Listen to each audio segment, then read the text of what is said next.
There we go. Sorry about that. Almost forgot I had to adjust the screen to capture Endless Space 2 rather than what we're not playing, Pillars of Eternity. My apologies. Good morning, everybody. Hope you're all having a good one. And I hope you're all ready for the final stream of the year. Yes, it is the 31st. Okay, almost thought I fucked that up there for a second. All right. 10-1, welcome, welcome. Welcome to everybody in the chat. Everybody just watching and everybody just hanging out. Let's go ahead and...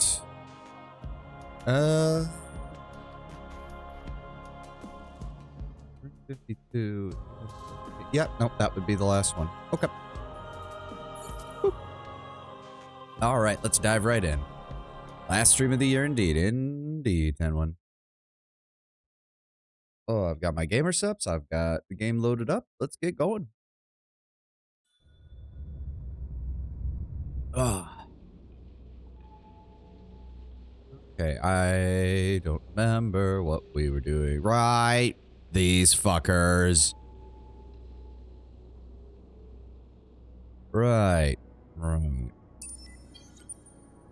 That's the Lost Horatio, which is building up that. We've got our full fleet. We're going to drive the Vodiani out of our sector of space and get them the fuck away from us. And then after that... I don't even remember what he was doing.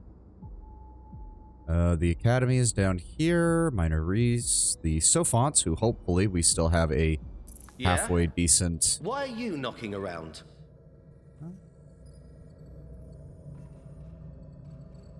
Oh. Manage to clutter diplomatic channels with Empire, increase your pressure on him. No. We don't want that. How about we go with a map sharing? Really? They don't... Oh, because I have to offer my version as well. Really? It just... Ugh. Huh.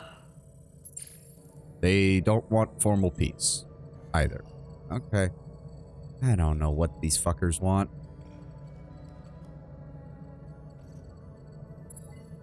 Fine. We'll talk to you later.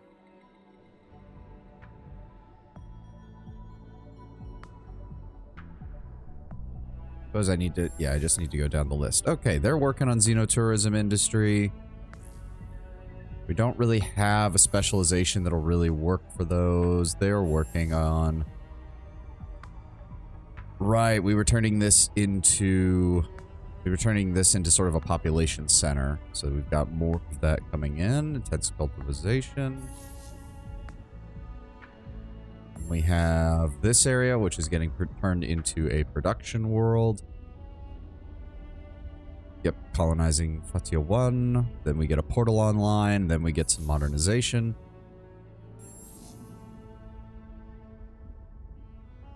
Got the Argosy here, because the Argosy, once we clear these guys out, is going to be moving over to Lyra, which has a nice spread of resources and a full 5 planets in the system. And then we will probably find a way to fucking murder these pirates too. But for right now, they can still serve as a buffer. Via suggested terms, buttons, and plenty of elbow grease, or simply get it big enough that they want peace. Fair enough.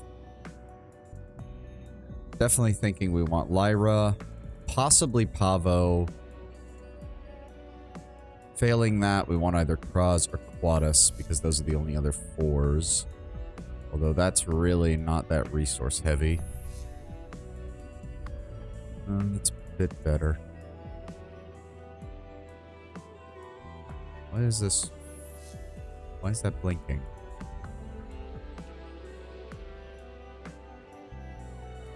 Why is that blinks and then that blinks? Interesting. Okay.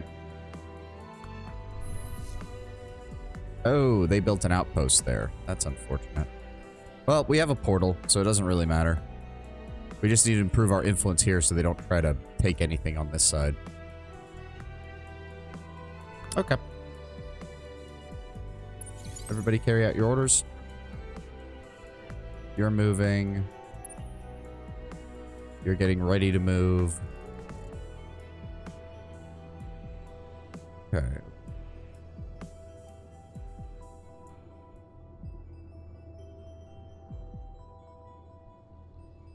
Honestly, if we take out the pirates, this might not be a bad system, simply because if we have a portal here, that will allow us to turn that into a front line.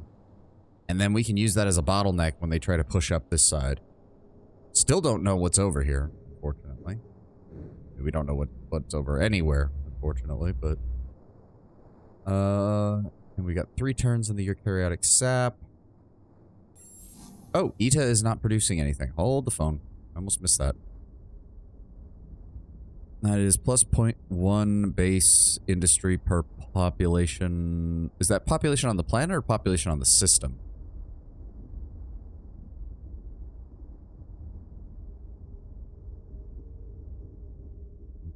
Alters. Population will increase in 15 turns. Okay, okay.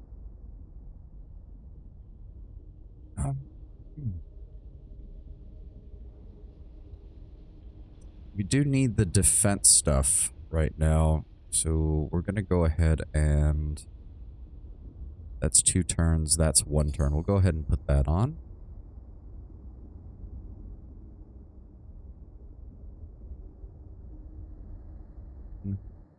Predicted, which is plus 20 per planet, which is nice, but not that good for a 2-planet system, but we might need it just to keep our industry running. Graviton Shielded Laboratories. Plus 30 science and plus 2 science per population on planets.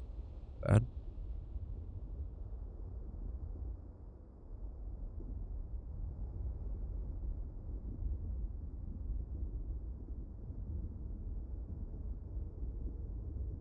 Plus 1 per thing on planet. And it doesn't have any upkeep cost. So there's kind of no reason not to build this once you have enough industry to support it.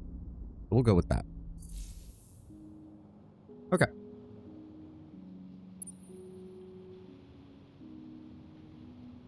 All right. End turn.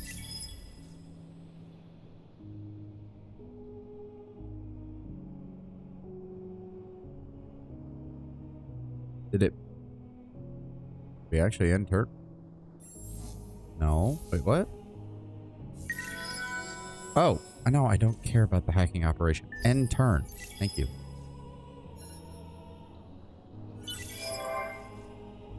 The Argosy is now fully ready to colonize freely without additional cost. Good. As soon as we kick these fuckers out, I'll get working on that.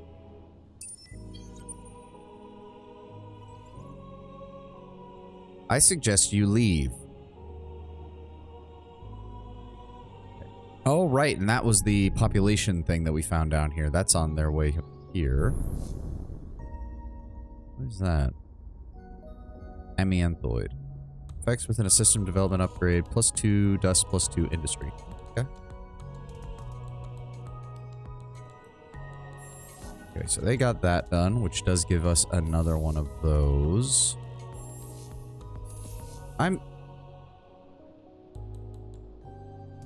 How? I swear to fucking God. I'm starting to get real pissed off here now. If he's still there, I'm building a fucking longship and I'm killing him. I'm getting sick and tired of these Vodiani just... Oh, no, not that one. Science skills. Plus 30% science on system. Deposit value on resource deposits. That's useful. Ooh, plus 10 per system and plus 10 hot per system. Fly.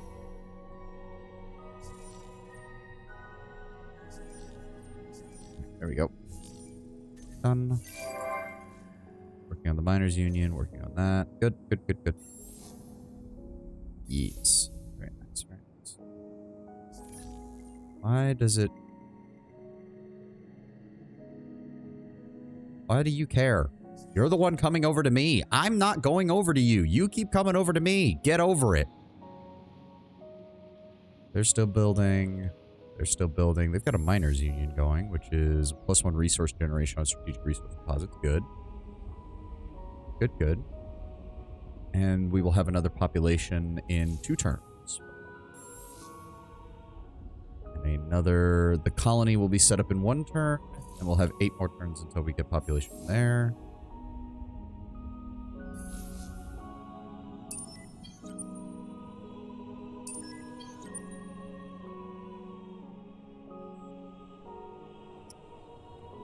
I don't think there's anything else for us to do. You've been set to auto-explore. You've been set to auto-explore. We carry out those missions.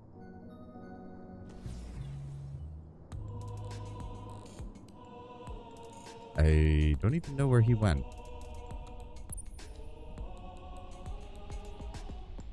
Oh, okay. Wait. What is...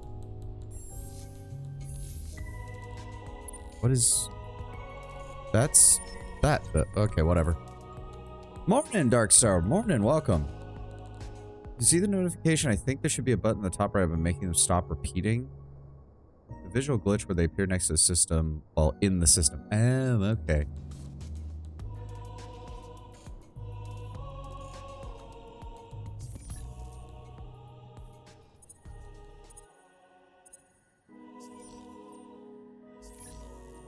This contact is unwelcome. For what reason do you interrupt our crusade?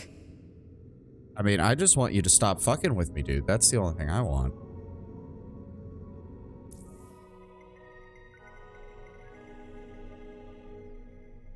The small speech bubble on your side.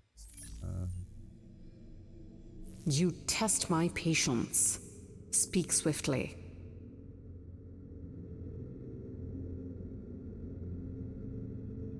Yeah, I don't see it, Tenwin. I don't know. I don't know anymore. Okay, that's building that. That's finishing the colonization. That's working on getting our additional strategic resources. Our fleet is almost there. I do not know what he's doing, but I don't like it.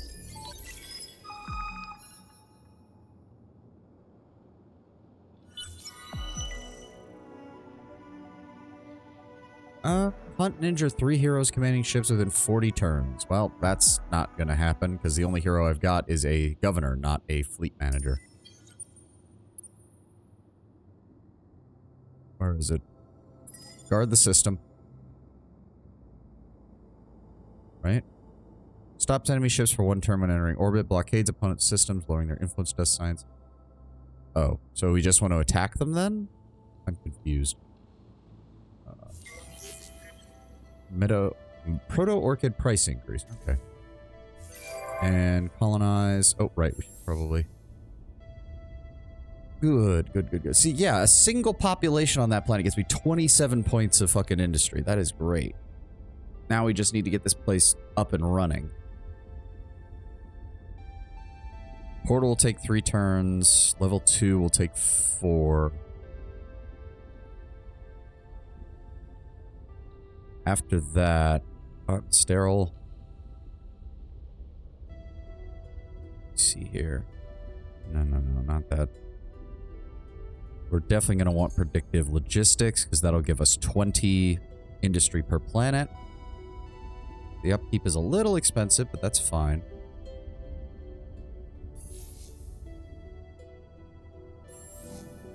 Tourism industries, that'll help with our money situation. I'm also thinking we spread some of this population out.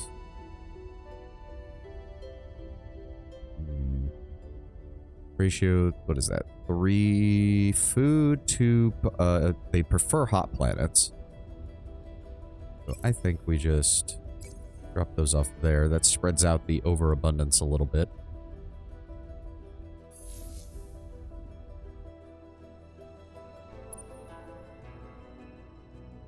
Okay, did that guy leave? Where did he go? Looks like he left. Okay. Get these fuckers out of here. Yep. Powered shields. Take trophies. 10 dust gained per opponent CP destroyed on ships. Plus 5 science per destroyed command point on ships. Ooh. See the lines at the top? Short range, long range. Oh, okay, okay.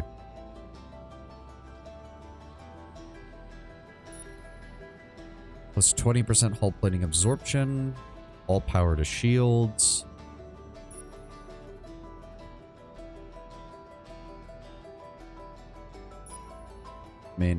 So medium, I'm confused. Medium range, short range.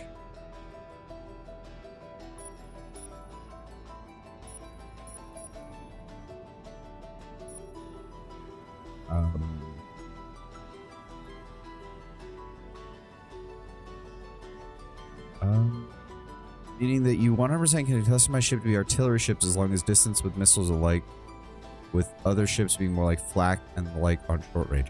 Okay, I mean, most of our ships have those short-range cannons, so they're not really that useful at long range, because I don't even know what these guys are equipped with, honestly.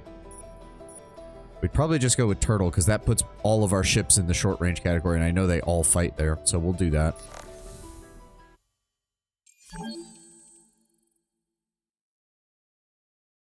Oh, good. They increased their morale, which means they'll stick around until I absolutely fucking annihilate them.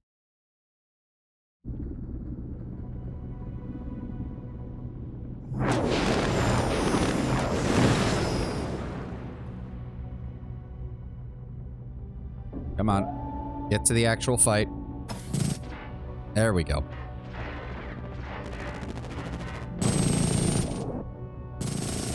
Open fire, full broadsides. Tear them apart. Yep, one of them's already going down.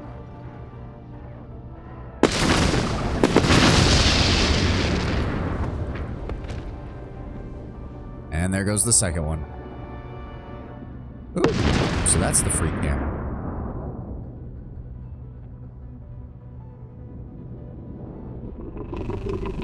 Oh, that's cool.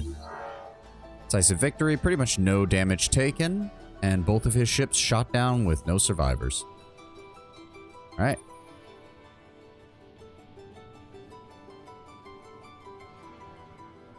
The Argosy can now begin. Please. There we go. The Argosy can now begin the long trek over to the Lyra system. I shall defend the faith, whatever that requires.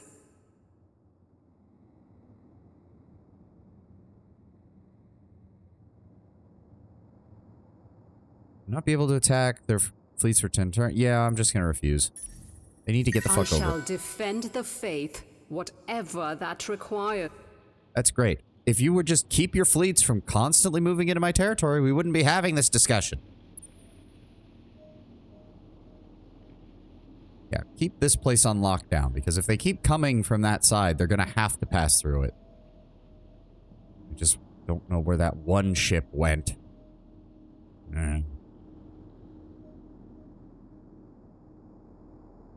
Jade made their ship out of plywood. Don't worry. I'm sure they'll eventually figure out the problems with building ships out of plywood. Or maybe they won't. That'll make things easy for us. Everybody else, carry out your orders. Building, building, building, and building. Okay. End turn.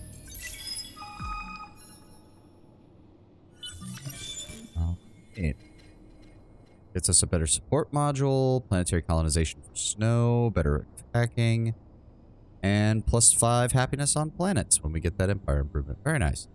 Very nice. Bring up the technology screen.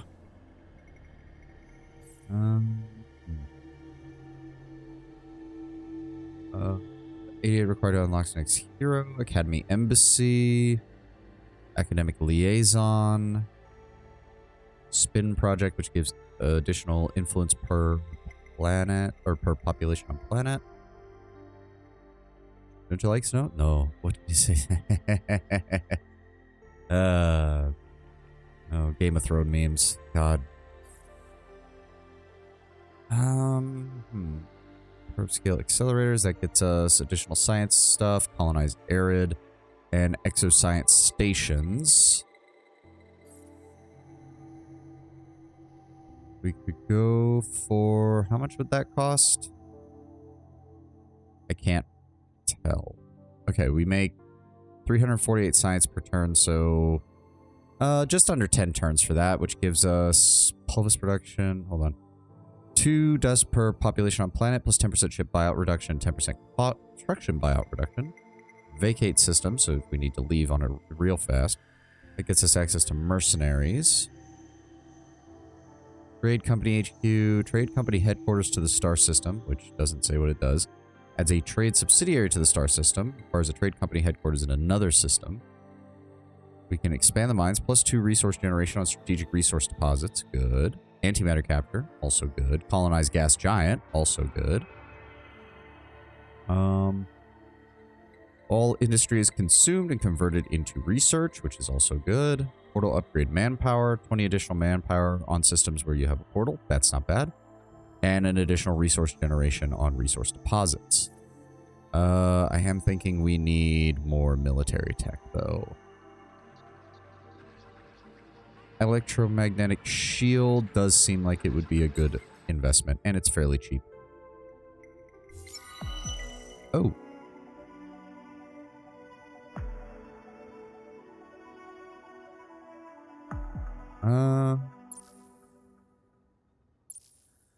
We are probably far more likely to get 8 strategic deposits in the Empire than we are to increase our income by over 100. We get that, we can get the Strat Recycler. Though the Vultures began their journey through the stars as an almost medieval society, their adaptability and intelligence have turned them into an efficient and advanced workforce. From the fearful refugees on the Argosy to the confident craftsmen and explorers of today, this people has come a long way. Sadly, there are those torn between those who feel nostalgia for their past and others who have an overt desire to forget it. Something needs to be done to either turn the former away from melancholy or to help the latter remember their traditions. Or for if serious schisms form within the Vultures, their innate drive to take care of their clans first will make everything else secondary. Work, politeness, and public order included. Look to the past, study the ancient crafts of people, but it's also just straight up easier to manage on this thing. Oh, yeah. We can get 2 more strategic resources. I'm sure we can. We unlocked Science and Exploration 3. Nice. And we need to build more stuff on Eta and Virgo. Take care of that. Sisters of Mercy just popped on Esh.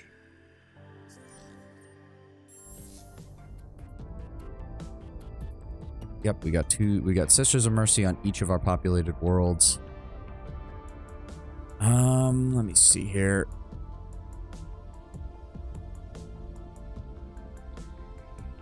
Okay, so luxury resources, we have 1, 2, we'll have a 3rd one once we get the Savannah, and we've got 2 strategic resources here, so...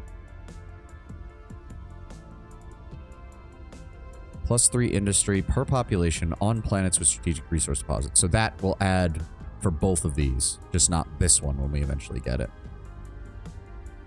2 turns for that one. Not going to do that. Vault of Governance. Plus 100% experience gains on Governor Heroes. Plus 5 per luxury deposit. So that would get us happiness on all 3 of these worlds when we eventually get them. But it is a little bit expensive. We'll go ahead and grab we'll put the xenotourism industry as well in on here, so that way we can generate some additional dust on that end. As for you, let's see here.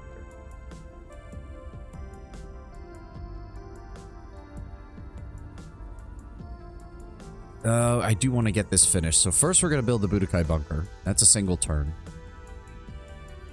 Then we're going to go ahead and grab predictive logistics to get an additional 40 industry on this system. Then from there, planet temperate. It's not a bad. Oh, I need to maintain my money is the problem. You could research the science that gives you antimatter mining and colonizing gas giants. They're nice, even if specialized. It is your entire empire. You could set up the Budokai bunker in another system quickly and get it done. Wait. Yeah, I know, but this is only a single turn. And most of the other systems, it's going to take longer is the problem. Plus, this guy's set for a while right now. The next pop we get here, we're definitely going to shuffle off to our industrial system. Boccia would be done instantly. No, still 2 turns.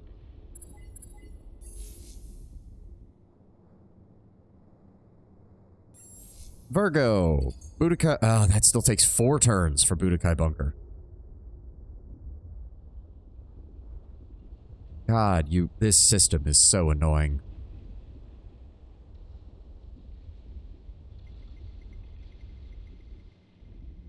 Really.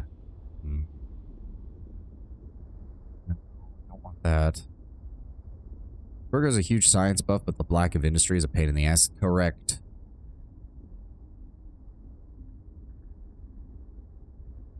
That would get us a little bit, because that would give us 3, 6, 9, 12 additional industry over here, which would be good.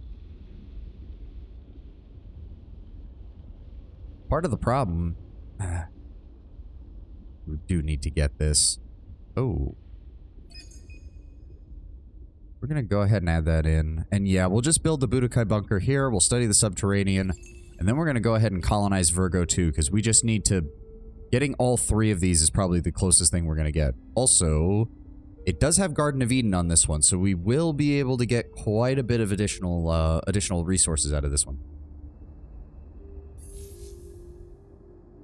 Well, to be fair, nobody's overpopulated here. They're on the edge of overpopulation. We've got an extra slot over here. It's going to be 9 turns until we get another population buff, or population pop from there. This is all set up properly. That's just going to take a while. We're going to start feeding population from this system into our industrial system.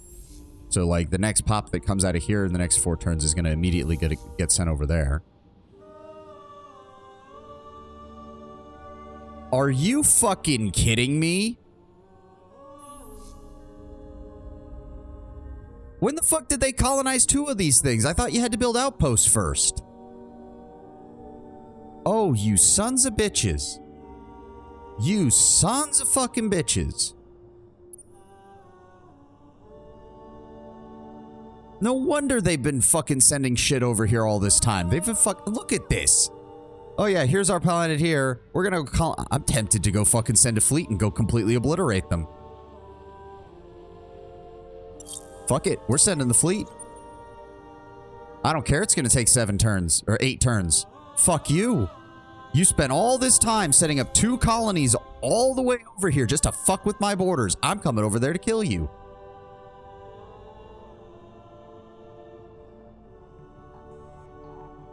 One, 2, 3, 4, 5, 6, 7, 8. Okay, he cannot be. There's no way he can keep taking more and more systems, right? You're supposed to take a penalty, right? Yeah, like I can only take 7. There's some upgrades, a lot more systems. Even so, like, dude, Jesus Christ. Am I going to have to start building more defenses over here? Fuck. I thought we were doing pretty good as far as... Why are you knocking around? Influence pressure. So we're losing pressure, which is interesting. I don't know why. Well, to be fair, the core of their empire is brushing right up against a single system of mine, so I'm not surprised that they're having that. They grabbed the 2 minor factions down here. Here's hoping they piss off the Academy and the Academy just fucking wipes the floor with them. That would be hilarious. Alright, the fleet's on the move. We're gonna get Lyra set up as quick as possible. That's for damn sure. Which we need to save some money so we can auto-build some shit if need be. Yeah, this will probably be the best choice for the start. It's got 3 pips in both fertility and industry. Yeah. After that, probably grab the Ash World, then the Desert World. Then we'll need to see about getting the technology for the Gas Giants and the others. So they will absolutely be able to get a research at a similar pace to yours. Fair enough. Alright. Set up to keep moving the ships.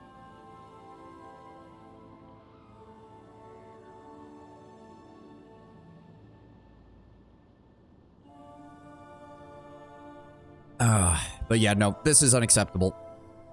I'm sorry, dude. No, I'm not allowing this. I am not allowing this. You wasted all that time probably sending colony ships over here to set up 2 colonies on my fucking doorstep. I'm about to blow both of them the fuck up.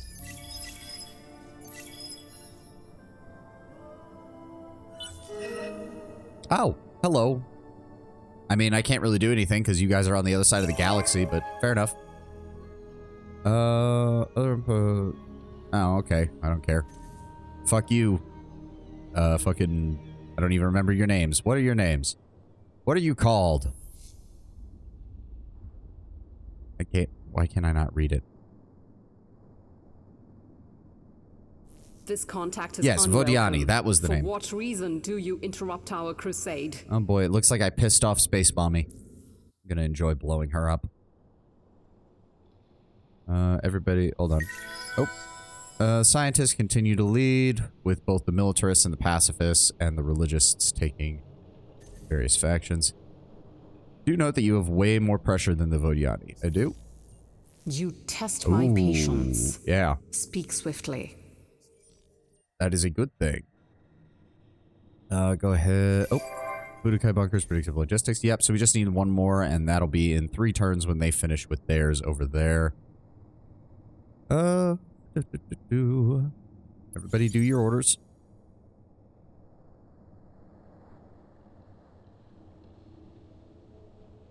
Five turns on that. 1 turn on the portal. Very nice. Esh has 3 turns on the Miners' Union. Good. Virgo has 3 turns on that. And 5 turns on the predictive logistics to grab another... Oh god, the upkeep on that is gonna... Yeah. As I said, it's gonna be way easier for us to go hit... I think even if we go to Lyra... Yeah, we're gonna get it just from colonizing Lyra 5. We colonize Lyra 5, we get an additional titanium and Hyperium deposit, and that'll finish the mission for us.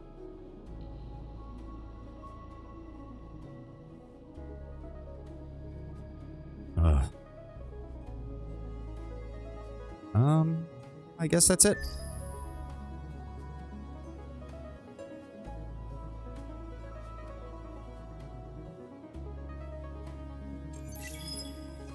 Yep, money is slowly...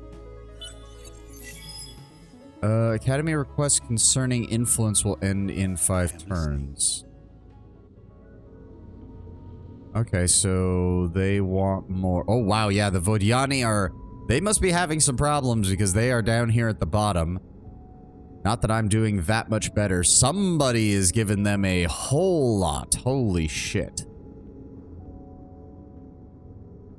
Well, there's not much point in me sending any because holy fuck, that's way more than I could. Who the fuck has that much influence? Jesus. One could be the Empire, which whatever. What could be the Empire, which has really good influence? Fucking hacking shit. I don't understand the hacking mechanic, and I don't fucking understand the UI for the hacking mechanic. I'm really surprised. Why would you take a system this far away with 4 planets when Lyra's sitting right here with 5? The AI, or Pavo with 4, or Kochbo with 4. They're so much closer. Why would you send that shit all the way out there? Oh, I didn't even... Yeah, Ash World, Ocean World, and Tundra. I mean, honestly, they've got a pretty good spread of stuff as far as resources go. I'm honestly surprised that they decided to go all the way over here for this. Might be due to that planet having 2 positive anomalies. I suppose that's a potentiality, but... Dust Ruins, which does give additional money and happiness, as well as even more happiness and industry from low gravity. I mean, I guess, but are you really telling me that it was worth it for this when you could have gotten this and this, or this and this, or that? I mean, Groose isn't a very good system. I'm not going to deny that. Or they could have used all those ships that they sent over to me and kicked the pirates out of Nair and taken their 4-planet system. But they really want that luxury resource? I mean, I guess. Dark Glitter or whatever. I don't know. It's going to be a moot point here shortly because these dipshits decided to set up in my backyard. All right, can't do anything, so keep moving.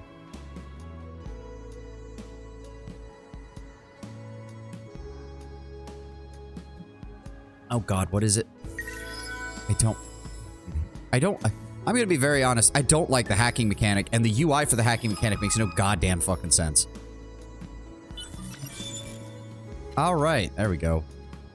Get the technology screen.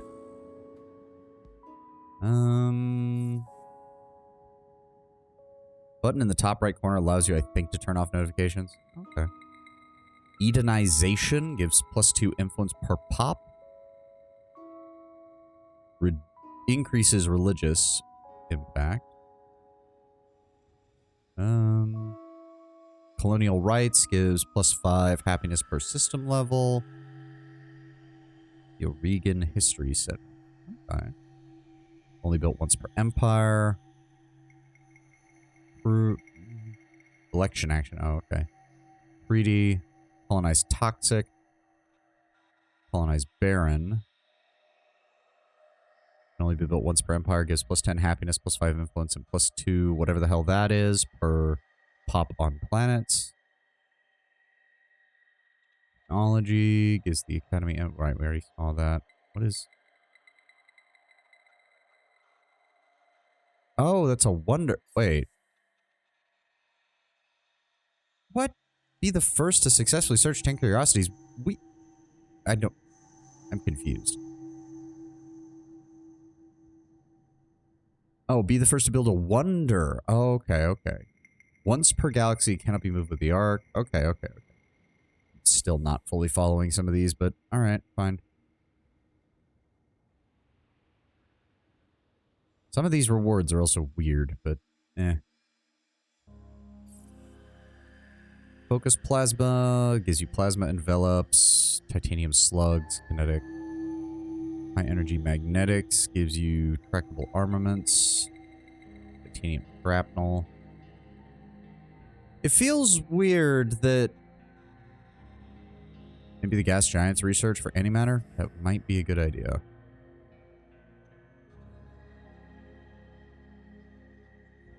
What was that? That's a moon exploration. Simple anonymous research involves soils. Where was it? Colonize arid. Colonize desert. Oh, the economy side? Antimatter capture and colonize gas giants. Oh yeah, we can get that in 10 turns. Yep. New slot in your battle tactics set. Oh!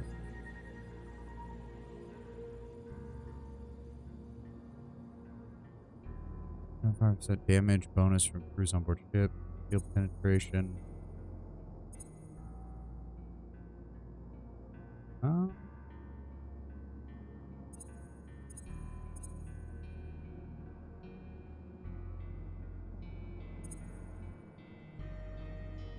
On weapon modules for both fleets.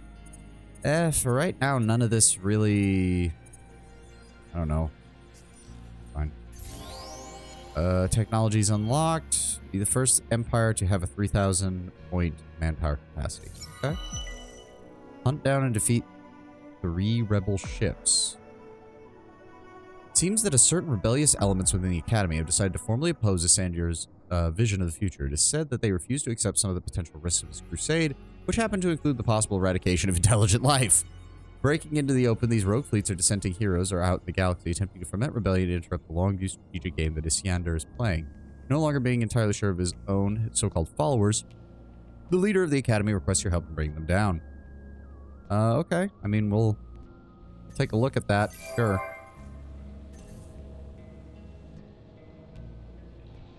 There's that singular fleet that he was roving around with. We'll need to get that. Oh, and that'll also... We do have antimatter, so once we get that research, we'll also be able to grab that, which gives some additional science on the planet. This is nice. It's a good thing this place has good industry, because otherwise it would be pretty fucking useless, because it has no strategic or luxury resources whatsoever. Also, a bit of a problem is that it isn't necessarily needed. Yeah. All right, everybody keep moving.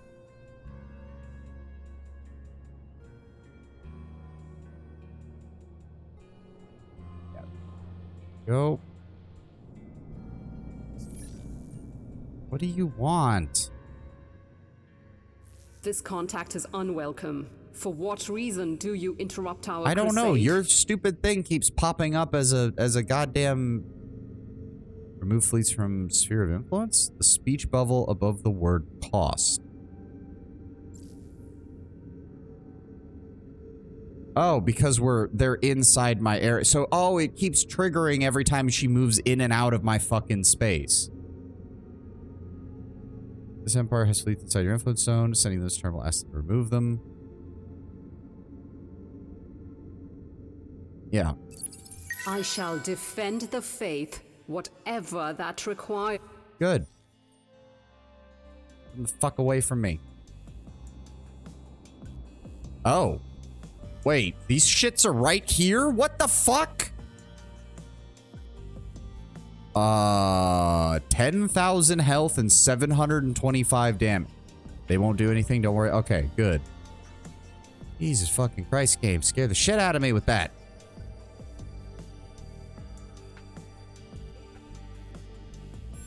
How's Virgo doing? Well, okay, good. One turn and we'll finally have that done. It's also boosting our manpower amounts, which we're actually getting a pretty sizable amount from. One more turn and we'll have another population point here, which we can then use to start. We'll send that over here to assist with their population growth. We do need to get the desert settlement at some point too.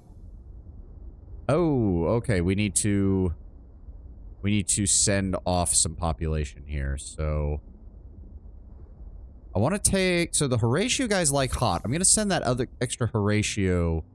Oh god, I don't remember how to, right. Okay. It's the spaceport. You could send them to the science system. I could, but quite frankly, the industry system is more worthwhile right now. I really need to get it up and running. So we're going to take the Horatio guy. Oh no, I forgot to reset this. Sending it to Fatia. We're going to go ahead and grab you and send you off. In fact, it'll take 49 turns. So, okay, we don't have to worry too much about it. And we'll be getting a new Cultic Ma. Solid and reliable, the Cultic Ma's resilience and unflappable attitude are widely appreciated. Nice. They like sterile worlds, interestingly enough. So, you know what? Hold on. Can we swap you with the... Give me the Calgaros, drop him back off over here, and then take the Cultic Ma and put him over here. Oh, we also have a set of amoeba. I guess they showed up. Probably... Well, I mean, they don't have any preferences. They just grow additional food no matter where they go. Oh. Yeah, that keeps things a little bit... Yeah, because he likes sterile worlds, so that actually upped our average happiness. He likes hot worlds, so that also was good for them. The amoeba doesn't care. Too bad they were reduced to a Myra faction. So you guys like fertile planets, so you're on there. That helps. You guys... Oh, you guys actually like sterile worlds too. If that's the case, hold on. Let's go ahead and move the amoeba over here and then send the Haroshim over here. There we go. That'll help.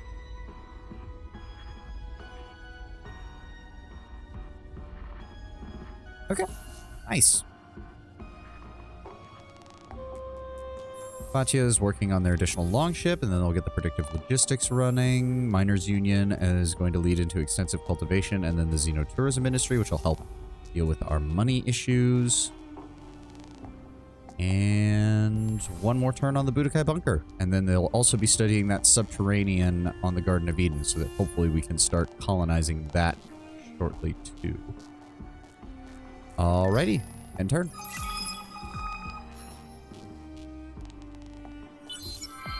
There we go. For the first time in ages, we are beginning to feel secure. We feel perhaps hope, but it is in our blood to turn outwards and seek when others would turn inwards and hide. Upbot is still missing. We left much of our kin on Auriga, and somewhere out in the galaxy lies the planet Mazan, where our journey began ages ago. Interesting. Win 3 fleet battles or possess 5 anomalies on colonized planets in your empire. We're going to work on that. Upbot's location and reason for disappearance remain a mystery. As much as I'd like to dwell on that, I have other requests that I must respond to. The greatest is the demand of my kin to answer the myriad unanswered questions of our own past. Where was the world of Mazan from which legends say we once came? What remains of it? And where is Auriga, once our home, now lost in the galactic cloud since the dust explosion shifted the Argosy and confused our navigation systems? My kin have done well, so I will do this for them rather than urging them forward. In truth, I am concerned that until their queries about our past are answered, they will not be ready to look ahead. My thoughts have now returned to the Argosy, which has been resupplied and refurbished in the rush of colonization. In the age when it was built, the vessel was an interstellar ship, and we may now have the ability to recover information from its records that we could not have obtained years ago. At the same time, we will interrogate other species and other sources of information, the anomalies, the highly dust-active loads of special resources, anything that can tell us of the evolution and history of this galaxy is of value. But the galaxy moves and expands, worlds and systems are moving targets, and our science still lacks the accuracy with which to track them. There we go, and for that we're also going to get the Tiryak drive, which increases ship evasion and has 4 movement points. We picked up a Vulture population on Esh, which we... they are currently overstocked. I also want to spread out...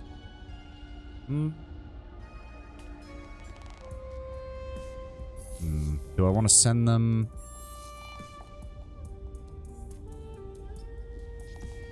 They're going to get another population point in 8 turns. I'm going to go ahead... Yes, we're going to send that extra one to the Fatia system as well. I'm going to go ahead and grab one of the... No. I just want one. Sisters of Mercy. There we go. Yeah, and that happens at the end of turn, right? I'm pretty sure. Everybody's still building. Good.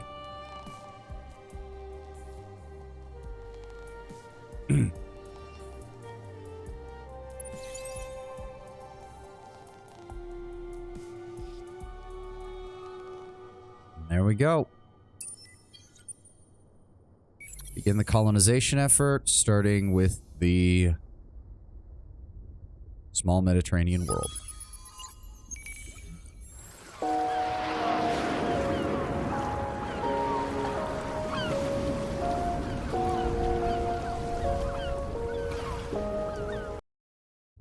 Very nice. Very nice. Love these. I do. They look so cool. They do look so cool. Alright, we're going to get a population in 5 turns. Wow, that's a small Mediterranean world. Thanks to that Garden of Eden thing, it's... Yeah, we've got 4 population slots before we hit overpop, and it can hold 7 total. The desert can hold 1, 2, 3, 4, 5, 6, 7 there. Then 4 more on the other desert world, which we're going to get to. And then 1, 2, 3, 4, 5, 6 on the ash world. Oh, yeah. Oh, this is going to be good. How do we want to get this started? I'm thinking we start with the drone net. Gas giant can only hold 1. I mean, fair enough. It's a gas giant. You're basically having to build a Bespin-style orbiting facility. We'll start with the drone networks because they're only 2 points. We're going to go ahead and buy them out immediately. Then we're going to start on the portal network. Fertile, planet, and temperate. So... Well, even, funnily enough, that will still get us a plus 50 to industry once we get all of this fully colonized. That is per strategic deposit. Oh, that'll be good on here. That 1, 2, 3, 4, 5, 6, 7. That'll max out at 7 times 321 for 2 different types of strategic deposits, so that's 42. These will be very good. These will be very good.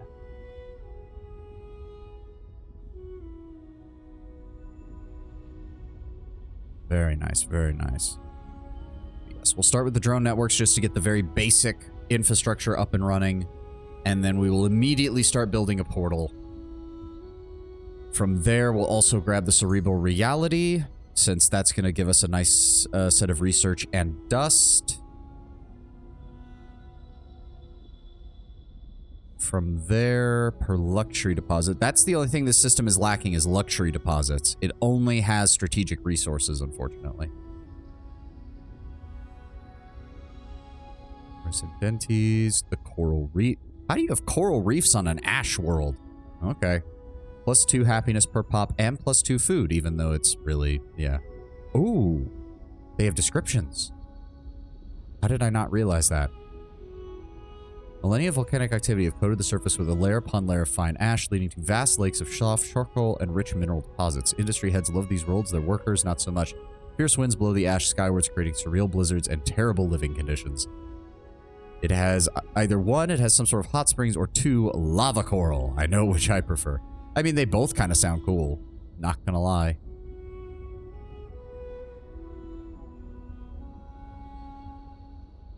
Hot and humid crucible of 100,000 archipelagos in a shining sea. Mediterranean worlds harbor golden sanded beaches, dense rainforests, and hydrothermal vents belching cascades of rare metals. Some come for the adventures, stay for the standard of living. Garden of Eden is one of the best anomalies. I mean, yeah, +2 happiness per pop, +1 it essentially adds a full pip to whatever planet's stats are. And it gives an additional population slot, which makes it easier to actually, you know, make full use out of this. Because otherwise it would be 1, 2, 3, 4, 5, 6. 7 is nice. Like, no doubt about that. Yeah. Colony base, Golden Age, core worlds. Yep.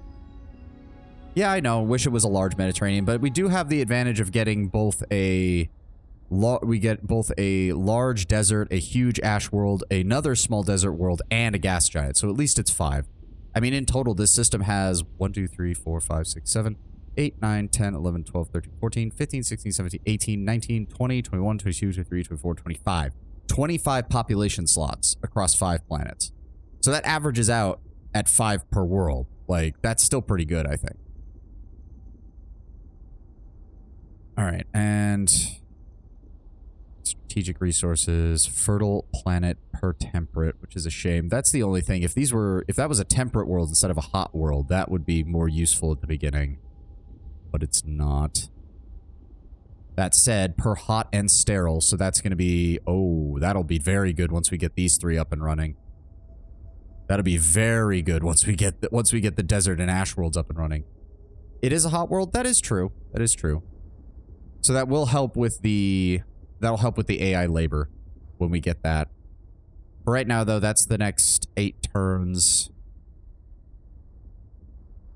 That'll probably be fine to set up.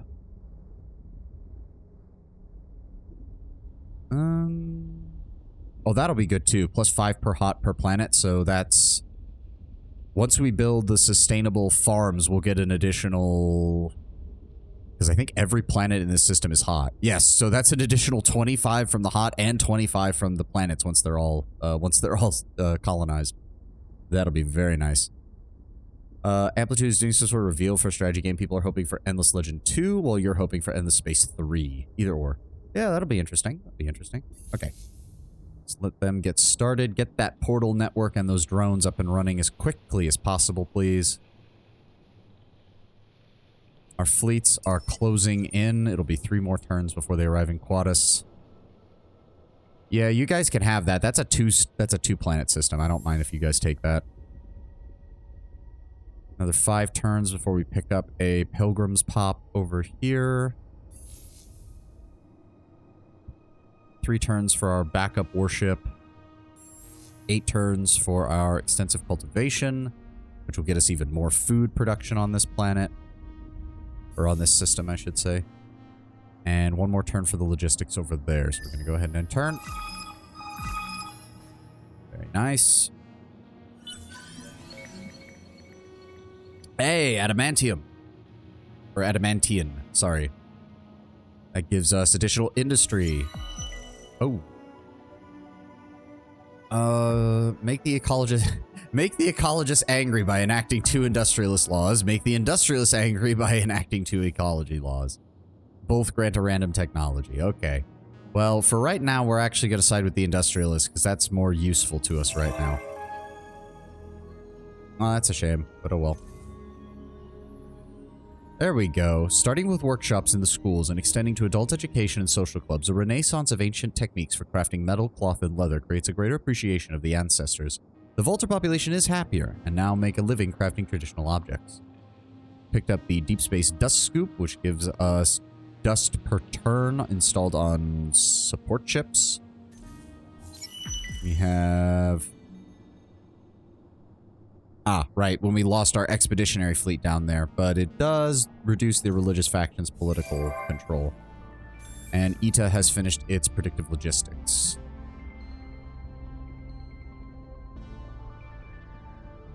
Let's see here. What else do we want?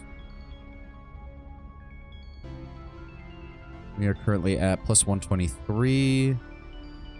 Fertile, planet, and temperate. So that would give us an additional 10 from the planets, 10 from fertile, 10 from temperate. That's an additional 40 research for 1 turn of building and 4 dust. That's actually a really good idea. From there, we get 7 turns on that. We're also going to go ahead and grab AI labor would give us another 10 industry on here. We are really low on food production here.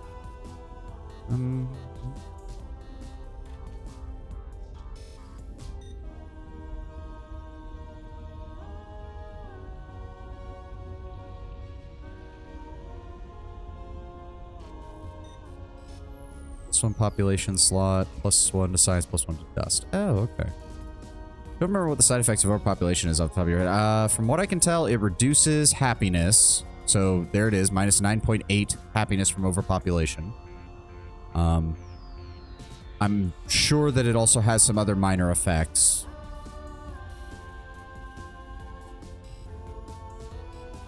I think it's also possible it negatively impacts food and the like. Doesn't appear to. The main problem is that as the Volters, we get a big negative to our food production, as you can see from that black thumb modifier, which is a shame, but not much we can do about that. Okay. Building, building, building. Building. Good. Wait a second. Oh, so that's where that one was. Okay, okay. Yeah, we need to work on getting the snow colonization ability. Oh, no, wait. We're already doing that. I'm an idiot. Alright, as for Lyra, this is why we save this money. I'm just going to go ahead and we're going to get the portal network going immediately. The faster the portal network is up and running, the better. Go ahead and do that. Like, I'm sorry, dude. You should not be setting up colonies in my backyard. Like, I don't know what fucking possessed you to try this, but you dumb. You very dumb. I don't know where my explorer ship is going, but at this point I don't really care. Alright, the second the Argosy is done recovering, we'll have the portal up and running, and then we get the Argosy the fuck out of there. I do not want a repeat of last time. Also, it's kind of funny that ETA would only have 1 non-overpop slot if it wasn't for that anomaly. Yeah. Yeah, it would literally have 1 pop slot, and then it would immediately have that. That would be... Yeah, that'd be aggravating. Yep, and then we get the predictive logistics. We're making some decent money. We're making some decent influence. Seriously, Yeah? Sophons, Why are you knocking around? suggest terms. They want... all of my fucking titanium and hyperium? The fuck? Jesus goddamn Christ. Alright, no. I'm just gonna start building up military force. Once we get our industry going, I'm just gonna start building up military forces and parking them in Virgo. See how they like that. It does occur to me. What does this give an effect to? Minus 25, plus 25% extra experience on fleet, minus 50% energy weapon damage on ships. We are mainly using ballistic weapons. We could park a couple of ships in this nebula in order to keep both the pirates and the Vodiani from sending stuff up this way. Especially since the Vodiani are about to have a very, very rude awakening about what happens when you set up shop this close to my fucking systems.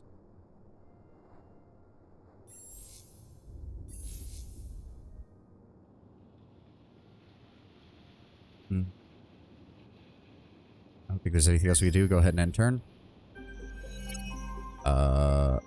I mean, yeah, official support. I don't really care.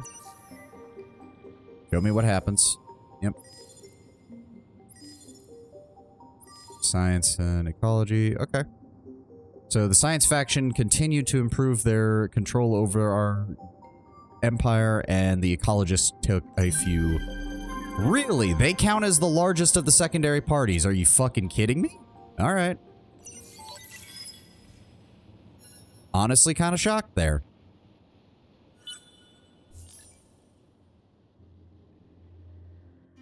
What the? They have the same amount, but for some reason we partnered with the ecologists rather than the militarists. That doesn't make sense. That might have some food buffs. I mean, maybe.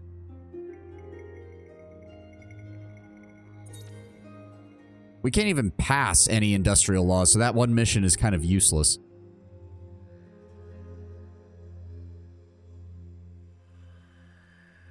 Not that it matters, because all of the fucking upkeep on this shit is so goddamn high. That is really nice, though. Holy shit, that would actually be really good.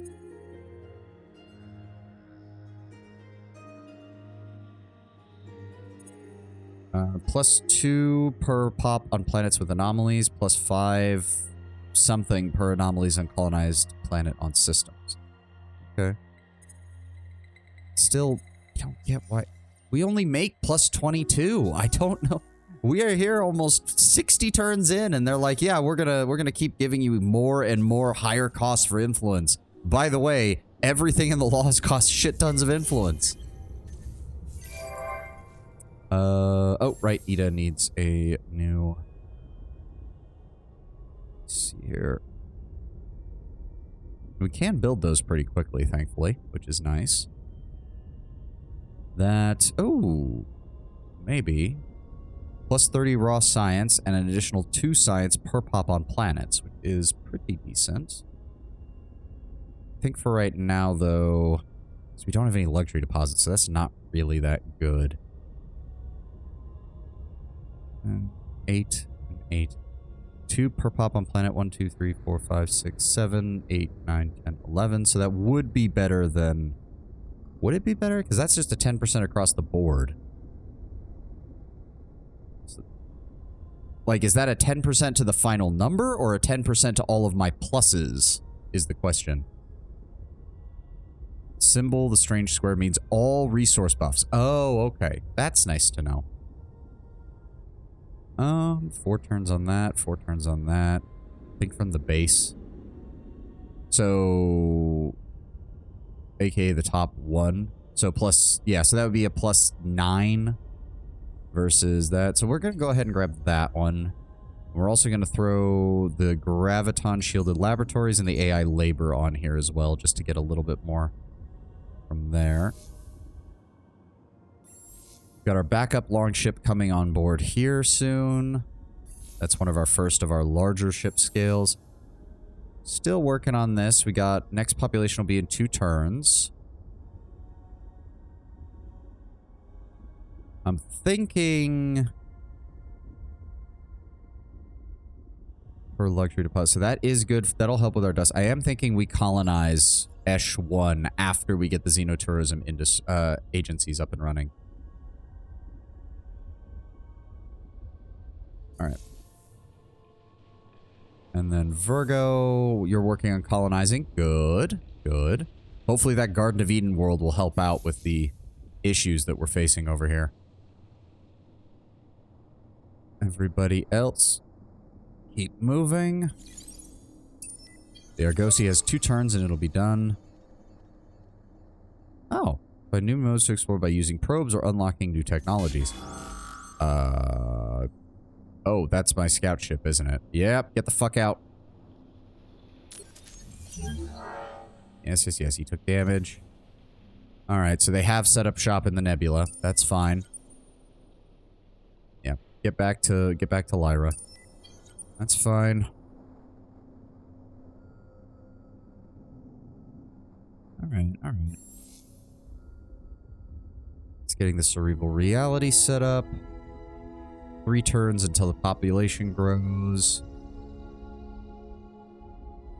thinking if that's the case, we want to grab these as quickly as possible to keep the population growth moving.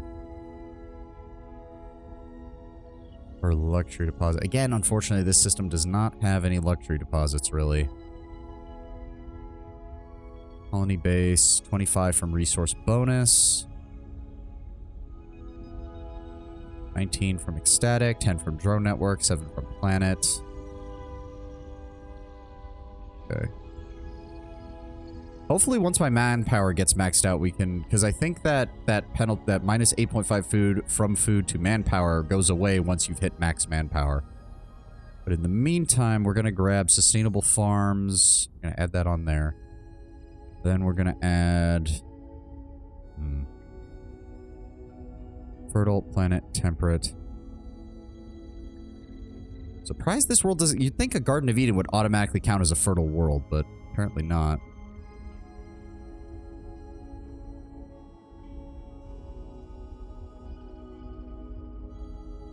No, that's not going to help us. 6 turns, 6 turns. I'm going to grab the Xeno Industry. Then we're going to grab AI Labor, since Hot is also going to cover that. After that, we're going to want Interplanetary Transport Network, Predictive, then the Intensive and the Epigenic. Then that's not going to be very good for us. Then probably, oh, the Infinite Supermarkets. Because how long does the Golden... Hold on, how long does the Golden Age last? I don't know. It's not saying. God damn it. Well, assuming that's the case, we're going to move that up slightly.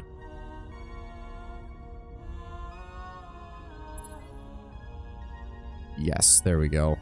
Because by the time... 13 turns? Okay, so yes. We want the infinite supermarkets in there eventually to help compensate for the fact that the Golden Age bonus is going to go away pretty quickly. Under the system's aim. Oh, yeah, currently having Golden Age, 13 turns. Yeah, then we kind of have to do it here. Still, that'll be good. That'll be good. Cerebral reality will help pay for a lot of the upkeep over here. Now that we have the portal.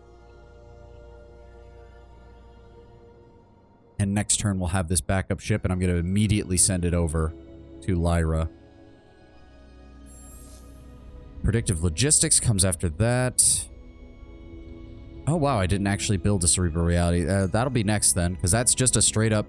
There's no upkeep to it, and it just gives us 15 science and 15 dust. Like, that's part of the only thing that's keeping our economy afloat right now, is the fact we have these on every single system. After that, not much we can do to improve industry here just yet. So if that's the case, honestly... Whoa. 99... Oh, we're running out of food here. Oh, that is... oh, okay, hold on. Hot per planet, so these are all hot. We're going to want sustainable farms after that. 1, 2, 3, 4, 5. So that's already going to get us plus 10 on that.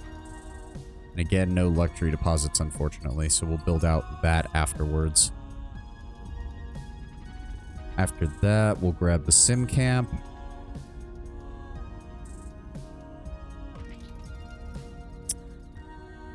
You know what? Also going to throw in... No, we can... Hold on.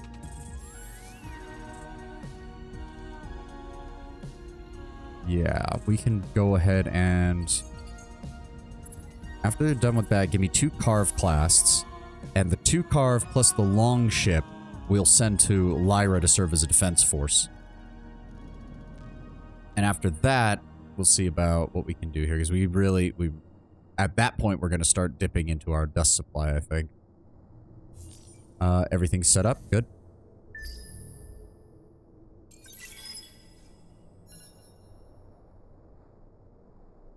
Ah. The roles have been determined.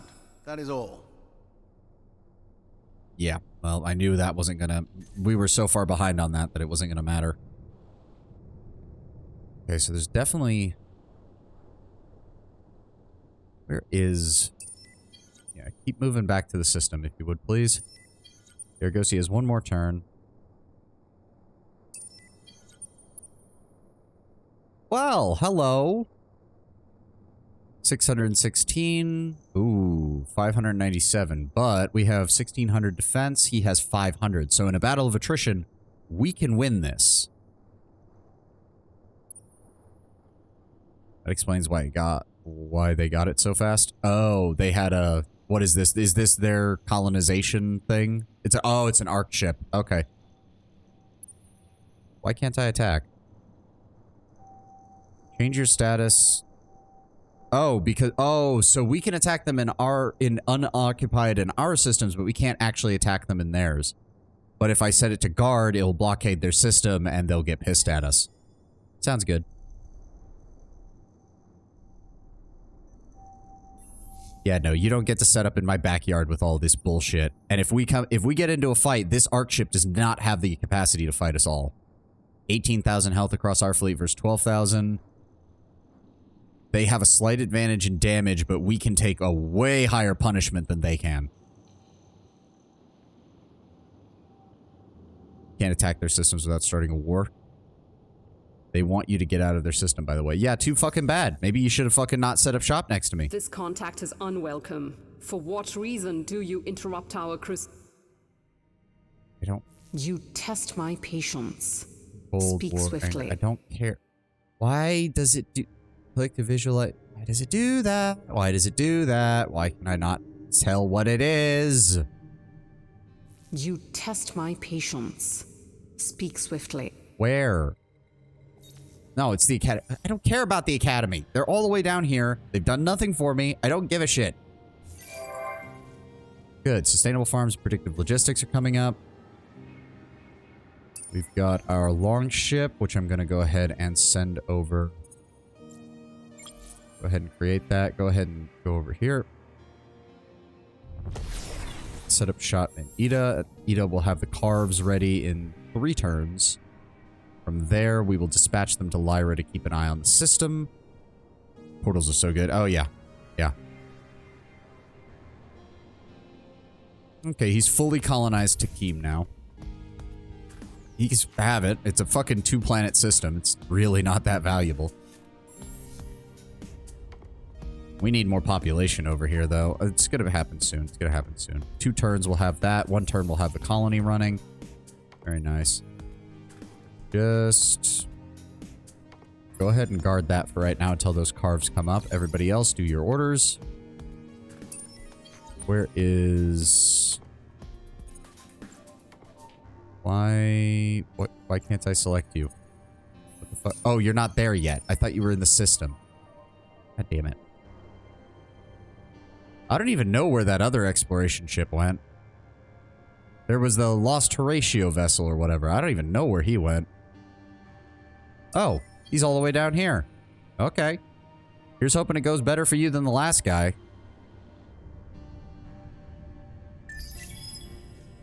I don't care about the hacking.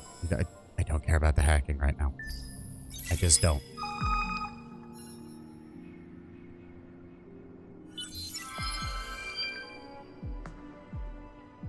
Possess 5 anomalies on colonized planets. Oh yeah, we finally... Oh yeah, we got this. Deep scans of space and the planets themselves have yielded information. Waves captured by fields, asteroids filled with galactic dust, and even ruins of ancient stargazing peoples. By all accounts, the Mazari are lost to us. The planet that we once called home has turned into a barren wasteland by overexploitation. We'll turn to our more recent past, the kin that stayed on Auriga. We must find the planet and reunite with the survivors, if any still remain, even millennia later. Search the Curiosity on Auriga planet with a fleet including a military ship of level 2. Search the Curiosity on Auriga planet when you're ready to sacrifice 20 Hyperium. We have more than enough Hyperium for that. We used to believe in the Great Orrery, that there existed a system of mechanics that underlay all of reality of which we perceived. Our priests were sentinels and seekers, either guardians of our people and our traditions, or explorers and scientists whose holy purpose was to further decrypt the Orrery's mechanics. Although these beliefs now feel simple, one element has remained, a fundamental belief in the fact that one day the Orrery will align itself so that we can be reunited with our lost kin. The state of Bazan has broken some people's faith. They see a cold and hungry universe that swats us around like a cat playing with a wounded bird. But I will not give up to these frustrations, for what kind of leader would I be if I gave up? The day may come when all of our avenues are exhausted, when the promised home that we have sought for so long, back as far as we can remember, turns out to be a lie. And on that day, I too may give up the hope of the alignment of the scars and the discovery of our lost home, but I will never give up on my people, not while I live, not while I lead, and the next place to seek them is on Auriga, wherever that may be. Find the planet that you left ages ago and search it. You are hunting for the remains of your own people who fled the surface when the endless winter came. You will need additional Hyperium to power the intensive scanning that will be necessary. Well. We have a new Sister of Mercy pop on Esh. That's got there.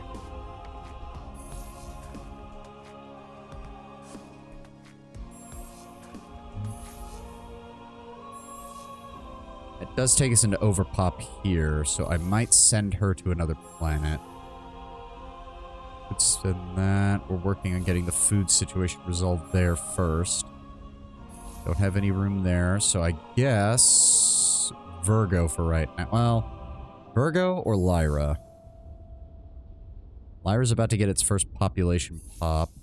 Is that going to be... It is going to be Volter. Go here, Esh.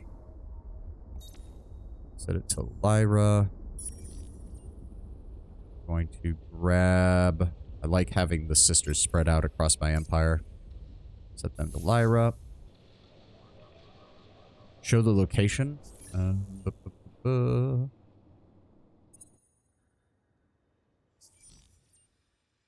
Oh, it's somewhere over here. Okay, so the ship that we sent this way can head this... We're going to take manual control and we're going to start sending it off in this direction.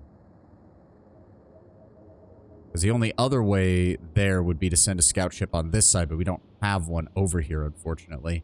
And even if I build one over here, it's got to get all the way down here first in order to do it. Well, I actually... Hold on. Dude, there is one on... Yeah, but... Okay, but the... Where is it? Where did it go? There it is. Right? There. Okay, it's somewhere in there. It's about equidistant. It's in the middle of the fucking map. Like, one way or the other. Like, he can't get to it. It's going to take him 8 turns to get over here. And it's going to take this guy 4 turns just to get over here. I mean, either way, I guess we can send him in that direction and hope it works. It's about the only thing we can't... Never... What the... Okay. The game... Okay, game. Okay, he teleported over there. Now he's working his way over there because for some reason the game was like, it's going to take him 27 turns. That doesn't make sense. To Iris and then send a probe. That's what I'm trying to do. So if I've got this blockaded, what is the... Blockades the opponent's systems, lowering their influence, their dust, and science production, and negating production of luxury and strategic resources, which was part of the reason they even came here. So hopefully that will work for me. Dust ruins, low gravity, hostile fauna. That one, Kessler syndrome. That's actually a detriment until he figures out how to get that handled.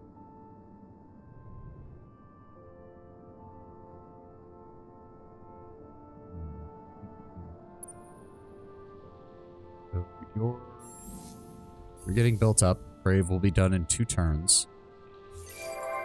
The Virgo system. Go. We'll get a pop. We'll get a second pop here in a moment. All soils, planetary specialization. Oh, we can't change that. Interesting. Okay. Nice 10. Increases science, lowers happiness and food. So we need to figure out a way to deal with that. Alright, we have 3 planets now. We're going to go ahead and grab the predictive logistics, because that's pretty much going to almost double our industry on this thing. Be able to press the wrench and build... I mean, yes, I can build that, but these are science worlds. It doesn't do me much good to make them industrial or colonial. Or, fucking... this stuff. I mean, yeah. And their populations are so low, they don't even get much benefit from it anyways. No, once I get the research one, this will make a great research world between the Ice 10 and the fucking, like, yeah, this system already produces 123. Like, we can get some decent value out of this. It's just Hot and sterile.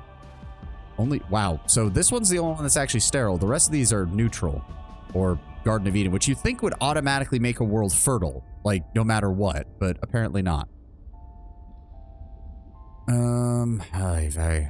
So there's really not much else I can do there. We can go ahead and grab the Graviton Labs to further double down on our... we could also grab Luxury Lottery, which would give us 10 additional happiness. Garden of Eden is like a single oasis. I mean, if you actually look at it, I mean, it looks like there's several. It is oasis-like, but there are multiple of them scattered across the planet.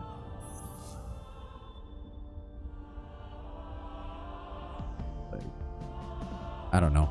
Temperate enough for water to shuffle between solid and liquid forms, the snow world is nonetheless pretty blinking cold. Crop yields are decent with the correct seed lines, but the biggest boon of these plants is their ability to inspire scientific thinking. Maybe it's the snowflakes. Yeah, I don't know. Either way, it's a Garden of Eden world. We've got it colonized. Let's just try to get it up and running. Interesting. So those both give +5 happiness per luxury deposit, which would actually give this system a +20 to happiness between the two of them. It would just also cut into our budget pretty heavily.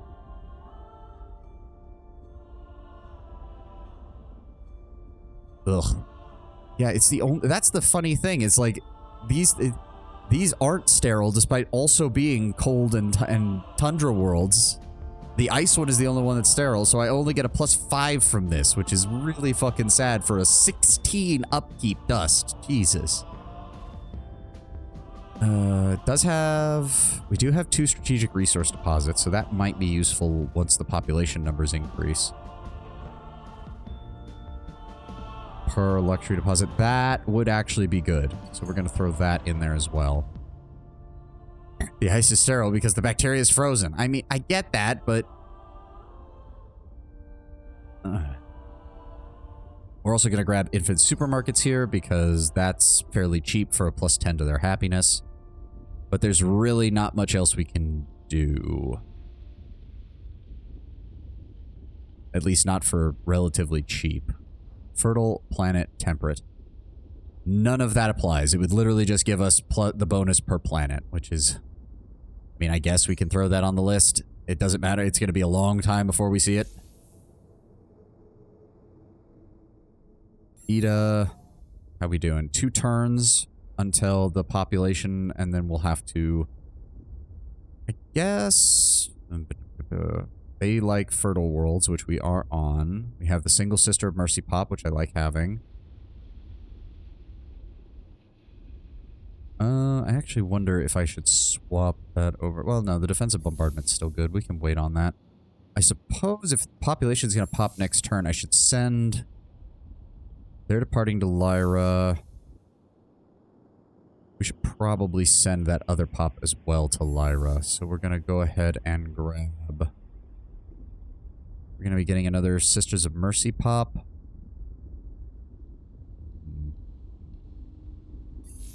Was there a new pirate lair? Son of a bitch, there is. Ah, fuck's sake.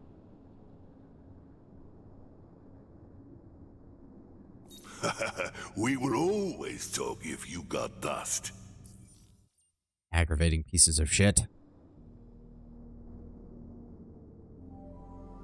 Okay, how do we... We're going to be able to get a fleet over there as soon as those are done building. Whoa. How big is this ship? That's a pretty big ship. Doesn't even occur to me. I didn't even check what the long ship's stats are. It has... Okay, it's pretty solid. 1,400 attack, 900 defense. That's pretty good. That's pretty good. Sons of bitches.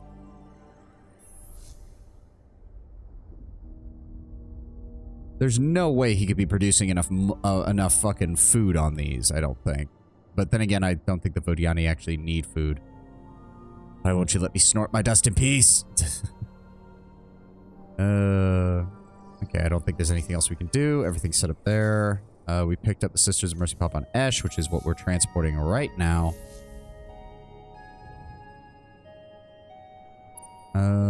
You're... Oh, I told you I need... Oh, fuck. Now there's a pirate... God damn it! I'm getting real sick and tired of this shit. I'm getting real sick and tired of this shit.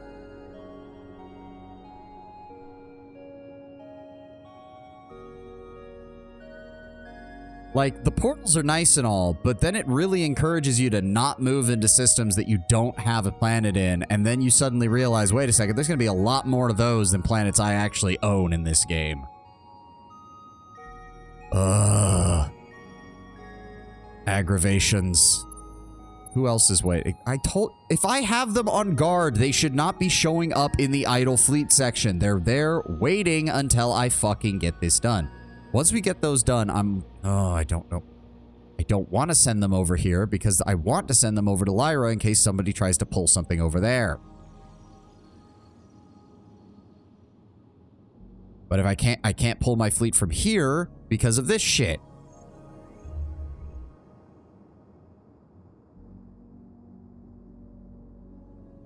I also just don't know how big their empire is. For all I know, they've got 5 or 6 systems back here. And they'll start just pouring ships down this line to attack me if I declare war. But I can't just let them set up in my backyard like this. I just need more ships. I guess it's time to start building more ships.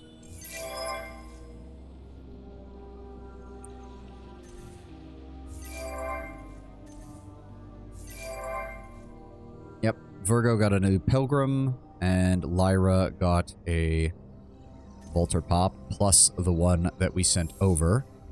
There we go. 2 Volters and a Sisters of Mercy. That gets them very nicely set up. Ooh, very nice. How much does that affect the... Oh, yeah, that's actually improving them quite nicely on the food front. You do have more influence than them if that means anything. I mean, yeah. I mean, that is a good sign. It's a good sign. Like... Best case scenario is that they have, like, one other system back here and it's a dead end and this is all they have. In which case... Honestly, in which case I should probably kill them as quickly as possible, but... Okay. Longship, ferret, midnight. You sons of bitches. You sons of bitches. This is exactly why I have more... Okay, I just need to start building...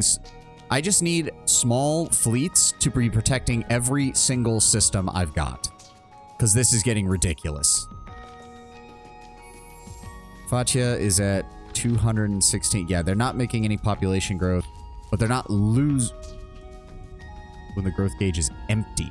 Oh, so it can go down. Okay, that's not good. Luckily, we do have the sustainable farms in 5 turns, and it's going to take something like 100+ turns for us to lose a pop. So we can get this handled. We can get this handled. But hold on. 216 industry versus 321. So it's still better to produce here, but once we get that system up and running, it will be better. That's the case. I need another long ship. It'd be another long ship and another 2 carves.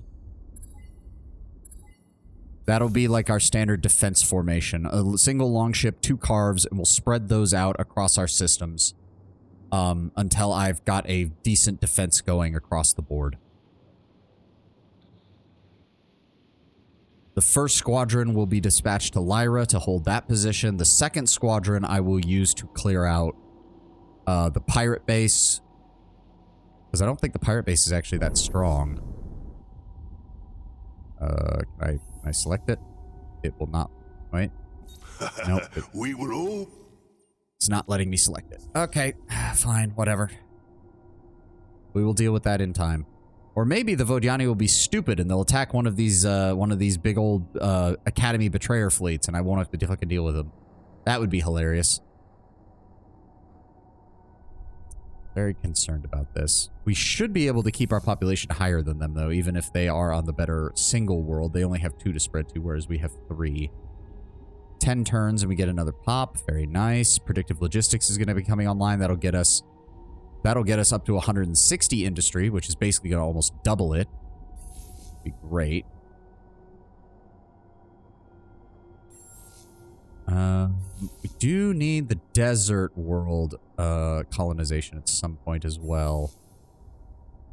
Yes, and in a few turns, we'll start looking into where we want to expand here. It's probably going to be the Ash world. We're going to get the gas giant world as well here shortly, and that will also grab us some additional industry and science. Ida is just going to start pumping out ships, which is going to really hurt our fucking economy, but I don't have much of a choice. Oh, shit. No, I don't want to send Feyre. We can't send you over there. I'm sorry. Just cancel your order.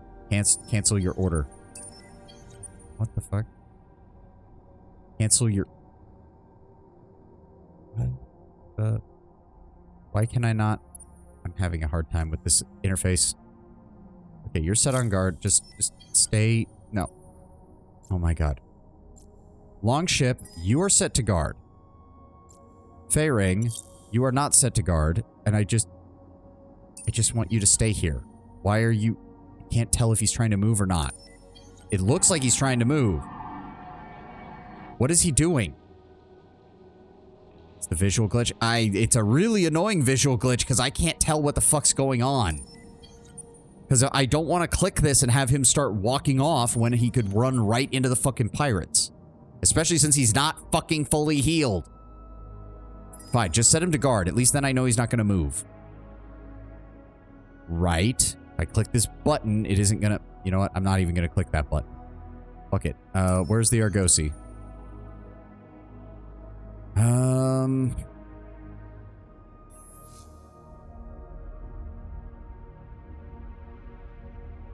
He's in the system then. He should not be able to guard if he isn't in the system. Okay, fair enough.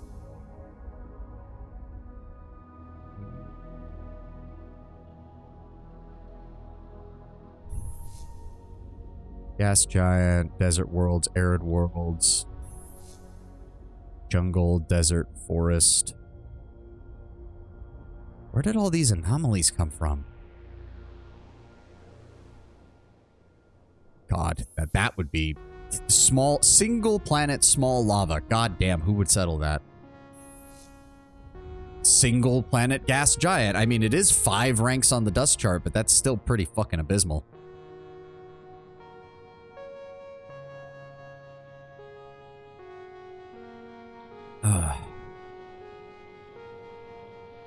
Aren't really... 1, 2, 3... Hold on. 1, 2, 3, 4, 5. There's definitely a 6th one over here. 7, 8, 9 so far. There, and it looks like he's going for 10 on this.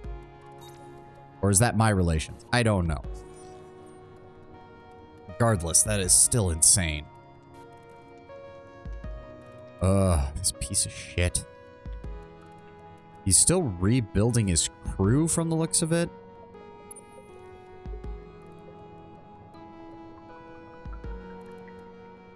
Ships are small or medium sized. Their icon enable to replace those of a random minor... Oh, wait. This fleet is not orbiting one of the player's colonized stars. Oh, I'd have to send them back in order to... Oh, that could be useful, though. Right now, one more turn and we'll have this system... We'll have this defense fleet ready. Mesh is still working on that. 3 turns until the next pop. Get this stuff up and running. I did not realize just how badly we were doing on food over here. It's a shame. But we will not lose a population number for a while, so that is one advantage. Alright, end turn.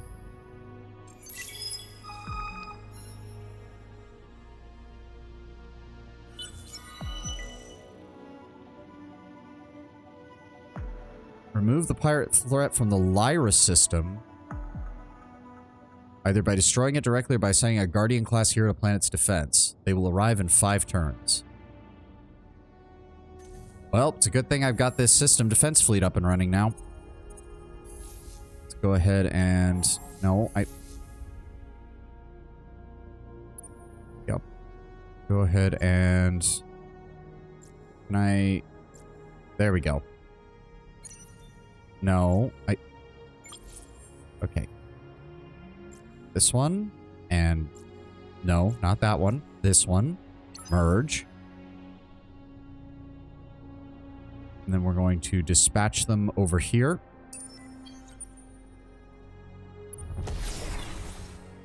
They arrive here, set them to guard. So wait, which... Where am I? No. There we go. By destroying it directly or by sending a guardian class here, they will arrive in 5 turns. Okay, yes. So we've got that handled. They're next. They can even tell me. Whoa, let me see here. You've got dust? Next Hey, fleet will let's have talk. 4,500 health, 400 attack, and 200 defense. So our fleet, the longship alone could handle that. But with the additional carve, they'll be able to hold just fine. And in 5 turns, 3, 4, 5. Yes, in 5 turns, we will have a fleet that we can send over here. And we will deal with the Jaya system. I'm really starting to hate these pirates. I don't think the pirate fleet is tied to the pirate lair count as the fleet is quest related. I mean, there's not much else I can do. Once we get the other longship built, I could send that over there to assist. Just in case. I would think 2 longships would be more than enough. Oh, good. Assigned skills. We're just going to go ahead immediately and grab the additional industry. Close, please. Thank you. So that should actually... Yes, that further improved our industrial capabilities here. Oh, wow. That actually got us down to the point where we can build the 2 carves a turn. Very nice. Very nice. What else we got? Yep, working on the longship. Lyra's working on the Xeno industrial infrastructure. Very nice. Yeah, look at this. This fucking system already has 114. Oh, that's so good. Get all of that up and running. All of that up and running. Please.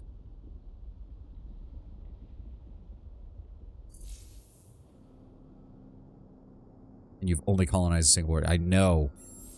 I'll probably just go ahead, once we get the technology for the extreme atmospherics, I'll just go ahead and grab the gas giant, and just that way it's already full up on population and completely fine. Like, that way we don't have to worry about it. Then I'll colonize the Ash World after that. And look how fast the population is growing. Holy shit. God, could you imagine if I had started near here? God, it would have been so nice. Okay, anything we need to do over here? Nope, he's working on the predictive logistics. Like, seriously, look at this. 104. 104 on a 3-planet system that we've had for, like, 40 turns now. Meanwhile, Lyra, 114, 3 pops, 1 planet. Jesus God. Sisters of Mercy on Ita. Oh, right, we need to also look.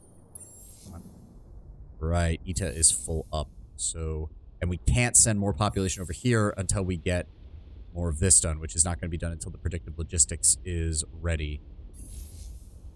So I get, okay, hold on.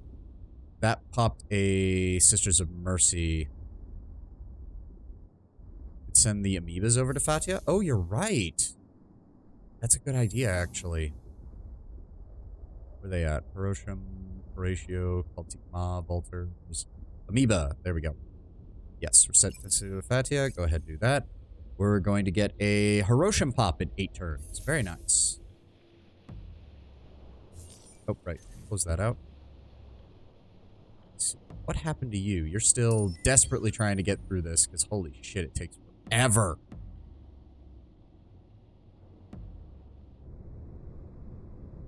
Okay.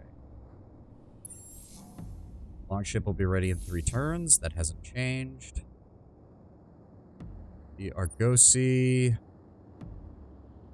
should be back in our space, right? Where's the Argosy?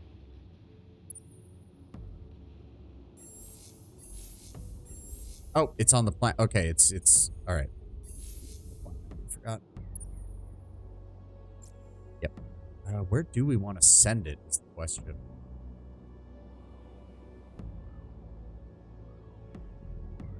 I mean, funnily enough, this would probably be a good system to take, and I might want to declare war on them for it. Well, maybe not. Large savanna, medium tundra, tiny ash, small desert. I don't know how he's getting the population to fucking fill this right now, because there's no way it has to be growing on its own.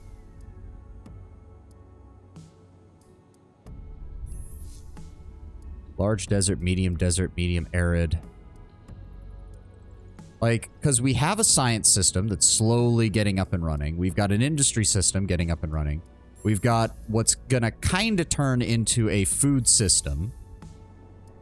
So I kind of want something with a lot of dust, but nothing has a lot, like 0, 2, 2, 2. Like, there's almost nothing over here. Kochba. It has a little, it's got the toxic roll with 3, but we've got a, oh, but the long season is already going to make that less useful right now. I know I keep going on about, man, I want an RPG in this setting so badly. Imagine if you took Starfield's gameplay, just improved and applied it to an endless space setting with visually different ships, creative species, political interactions. Even has a lore-accurate reasons for unique people with skill trees with the dust-infused heroes. Yeah, that'd be interesting. It also gives you an excuse to introduce different playable species, because if you, like, run yourself as a hero from the academy, then, like, they take everybody. At least if I recall correctly, they do. Need to deal with both of these. All right, we have the defense fleet there. They're working on that. We're just gonna have to keep going.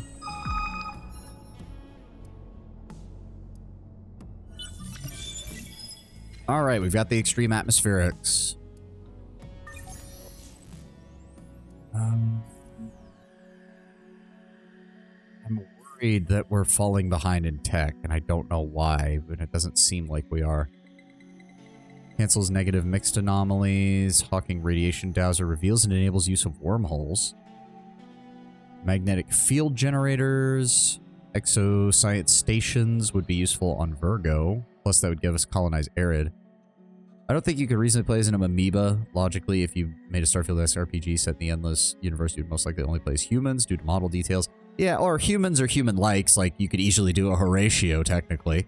They're technically human. Or they were, one might say. Vultures would also work, since they're basically humans for the most part. Sophonts would also kind of work, since they're basically the same body type, you're just shorter.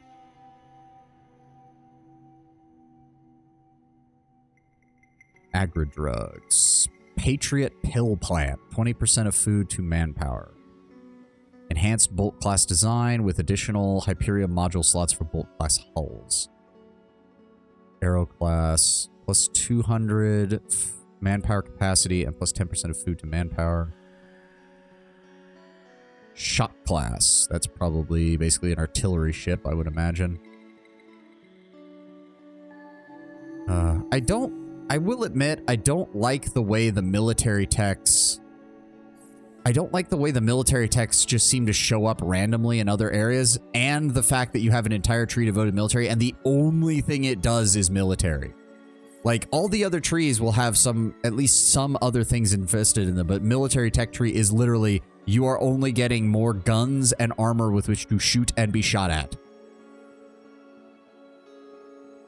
Coordinator, I think it has extra slots for special modules. Like, a lot of people use it for essentially a fighter and bomber carrier. Okay.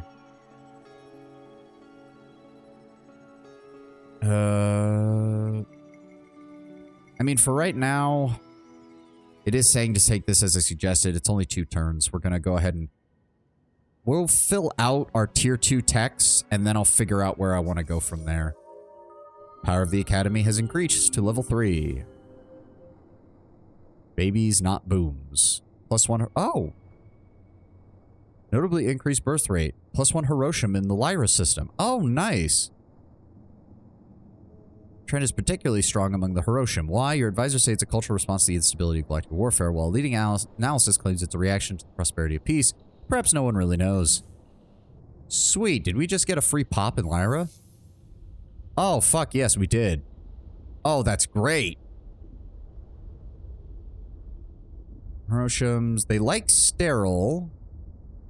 So when we get Lyra 1, 3, or 4, they're going to love that because we can drop them off there. Yeah, we're going to have to deal with that hostile fauna at some point. So Lyra 4 is lower on our priority compared to the other 3. But that also means I want to go ahead and pop the Lyra 2 colony. We're going to move that up. God, it takes 7 turns. But yeah, we want to get it as quickly as possible. Because we're already about to hit the overpopulation amount.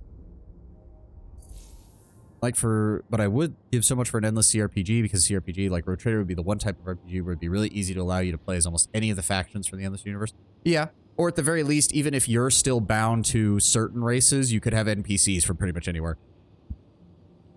Which would be nice. Oh, sorry. Stretching. Oh, there we go. Okay. So, how many turns do we have until those bastards show up? 4 more turns. Okay. Okay, so we've lost some industry because that event came off, but we've regained some of our science. Damn, so that means we're no longer producing 2 ships a turn there. Oh well. That would have been hilarious. Predictive logistics is almost going to be coming online here. We really got to get that food up and running. Damn. Probably won't work with the Unfallen because they're freaking huge. I mean, yeah. I don't know. I mean, Alcap managed to get a Space Marine as a companion, but I mean, yeah, the Unfallen are even bigger than that. Although maybe I don't know. I'm sure they can figure something out. The Unfallen are the tree people, right? Essentially living trees. Yeah, so have it be like maybe your ship is an Unfallen.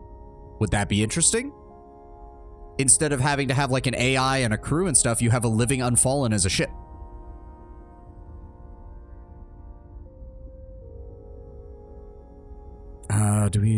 No, they're working on all of this. Oh god. No, we'll save our money, and when we actually get down here, we'll go ahead and grab it. That'll at least solve our problems there. Oh, that is actually improving our dust. That's good. Which is good, because this system's not making us any dust. Predictive logistics is going to take 11 more turns. Oh, God, this will literally double the industry in the Virgo system. Jesus Christ. Oh, my God, you are so... Oh, that does cost upkeep, yeah. Yeah, oh, okay, it's already calculated into it. Okay. Good. We just don't have any here. How do we hire heroes? Do we actually need to talk to the academy in order to hire heroes? Oh, hey. And, by an unknown empire. Oh, well, we're about to find out who it is. I greet you in the name of the 4 families. Well. Surprised Lord Brownbear isn't here. I think he'd be very appreciative of giant fish mommy. Well, that's nice to see. Well, that's actually pretty good. I mean, we've encountered 3 empires so far, and only one of them is an asshole. The other 2 are, they're focused on money, and they're focused on science, so as long as we maintain decent relations with them, we should be okay. Also, they're really fucking far away from us. Like, really fucking far away. Yeah, we handled that. Building. I think there's a bar somewhere in the menus that counts down to when you get a new hero drop. I do not remember where. Yeah, because... we're friendly with them. That's nice. There are 13 heroes in the galaxy, and I only have 1? What the fuck? Yes? How the fuck... What the fuck am I missing? You also get some from quest lines. Well, apparently everybody else has been doing better quest lines than me. Fuck.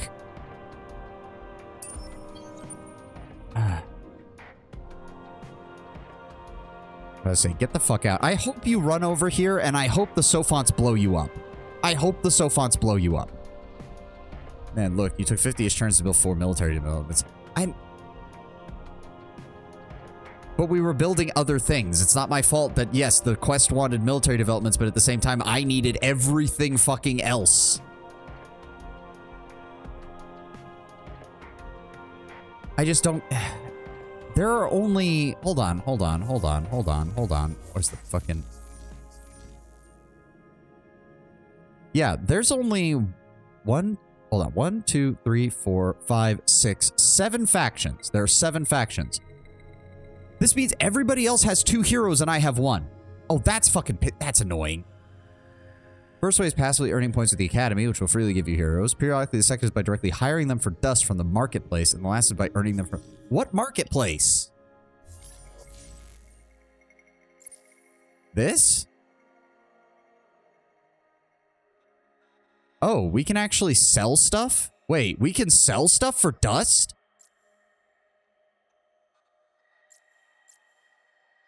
Huh. So yeah, 14 titanium is worth 125 dust. Oh, okay. So titanium and hyperium are the 2 most common of the strategic resources, obviously. We do have some antimatter, though, and we're not really using it for anything. Or no, we don't. We still... Wait, I thought we had antimatter on... Oh, I think it's on planets that we haven't colonized yet. Right. And then adamantium, which we are making 1.8 a turn. You need to research from the Empire development to hire heroes? Fuck! Well, I guess what we're doing next. Now I know what I fucked up. Shit. Okay, well, nothing else I can do at this turn.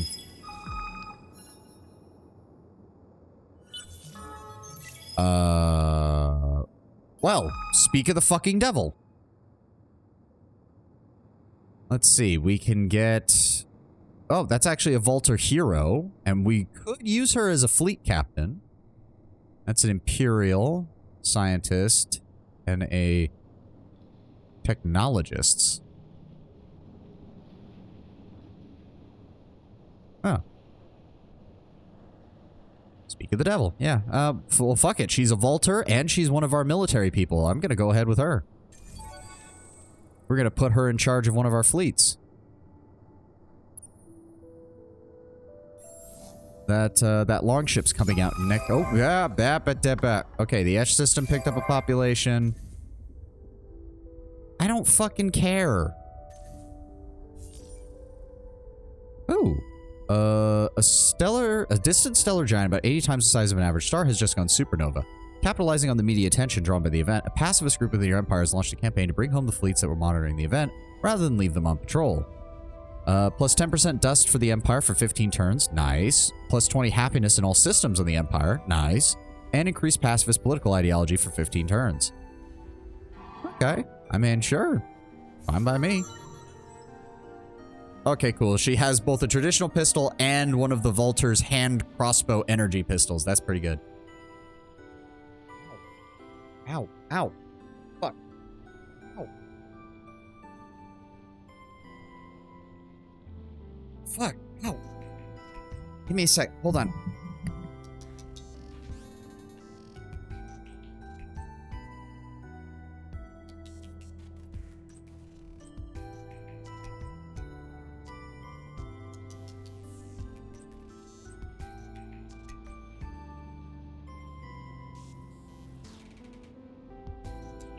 Sorry about that. Something felt like it was fucking pinching the inside of my rib. I don't even know how to describe it. Fuck me. Assign skills.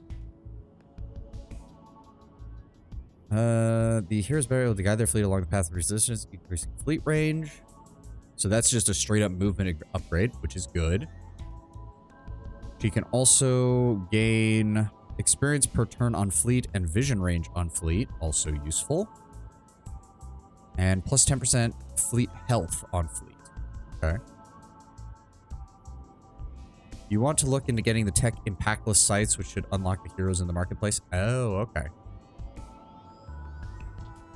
Well, for right now, I'm just going to go ahead and give her that. The +2 movement on ships is absolutely good.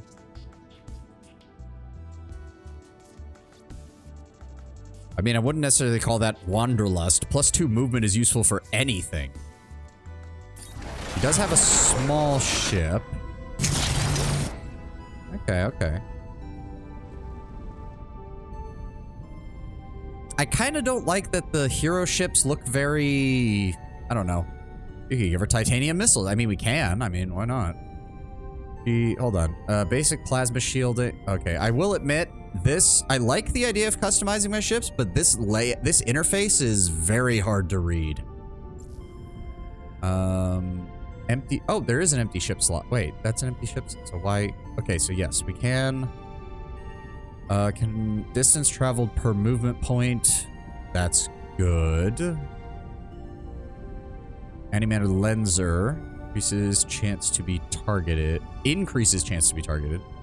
Have them use faction accurate hero ships. Like, I wouldn't mind if the overall design was still very Academy style, but there should be little bits from whatever species or faction that they're from. So, like, since she's a Vaulter, maybe have some of the Vaulters' weird, like, kind of design on part of it. It looks very limousine. Yeah, it looks very sleek, very... Honestly, I'm going to say it looks very Star Wars. But not in, like, the usual, oh, Star Wars with its used universe kind of thing. More like a ship fresh off the production line in Star Wars that also is going to some rich asshole from the Kuat drive yards or something. Probe microfactory, probe cooldown minus 100%. That's cool, but not really useful. That induces hull weakness. Plasma intensifier, fleet cloaking level. Can't install that here. Difference is that the ship is way larger. Yeah, true. So string gravitics engine, movement points 2. Well, then why wouldn't I go ahead and install that? How do I say? Okay, there we go. Movement speed of ship is 6. Wait a second. Does that mean if I... Oh. I mean, that doesn't do me much good if she's moving with a fleet that doesn't have that movement speed, but still. Still, okay. She does have an additional defensive slot on top of the one up here. So that provides a health bonus, shield capacity, energy defense, and crew lost. So she has the basic plasma shield. We're also going to give her the mono hull plating to give a health bonus, projectile defense, and to reduce crew loss penalties. There we go. So wait, hold on. What? Oh, no. Don't do that. Okay, yeah. So here, all of her defenses is against energy with 283. We add this, and it's a 50-50 split between projectile and energy, but with a higher overall defensive profile. Okay. Okay, this is starting to make more sense. This is starting to make more sense. So we do have one support slot. What do I want there? That increases chance to be targeted, which I'm not sure I really want for that. Titanium probes have vision range, probe stock, and a cooldown. Distance traveled per movement point. See, I do like that because it affects every ship in the fleet. Right? Fleet movement points. Yes, that gives fleet movement points. That is good. And then if we go to her weapon systems, she has 2 sets of guns and 2 missile batteries. So I'm thinking basic H1 slugs versus we can get Maggie lasers, phase beams, or perfected slugs. So her damage right now is 295. That takes it up to 437. 380. Very nice. I like that. And then we're also going to give her... So we have basic ion torpedoes, which deal projectile damage. Cooldown between shots is 6.55. Damage per shot is 165 with a salvo health of 90 versus... So they are optimal at long range. Okay, so she really has the choice of being a long-range missile boat or a close-range brawler. Since I could swap out her missiles for something else. Okay, so energy armaments are good at all ranges. Ooh, interesting. So let me guess. I'm gonna go ahead and take a guess here. Energy weapons are the best all-rounders, but they're also the easiest to defend against because shields are so highly effective against them. But get fucked over with shields. Right. It's also a good thing that while I love the energy aesthetic for their infantry weapons, I'm actually fine with equipping ships with ballistic weapons. I love Macross Missile Massacre styles of shit. Like, I'm sorry, but lasers are cool in space battle. Don't get me wrong. I love me some Star Wars. But there is nothing cooler than super advanced spaceship firing massive fucking slugs of ammunition and missiles at people. Like that is just some of the coolest shit in my opinion for space armaments. I remember playing Stellaris once where I purposely equipped my ships with nothing but missiles on every single ship in every single class, and it was hilarious. It wasn't very effective, but it was hilarious.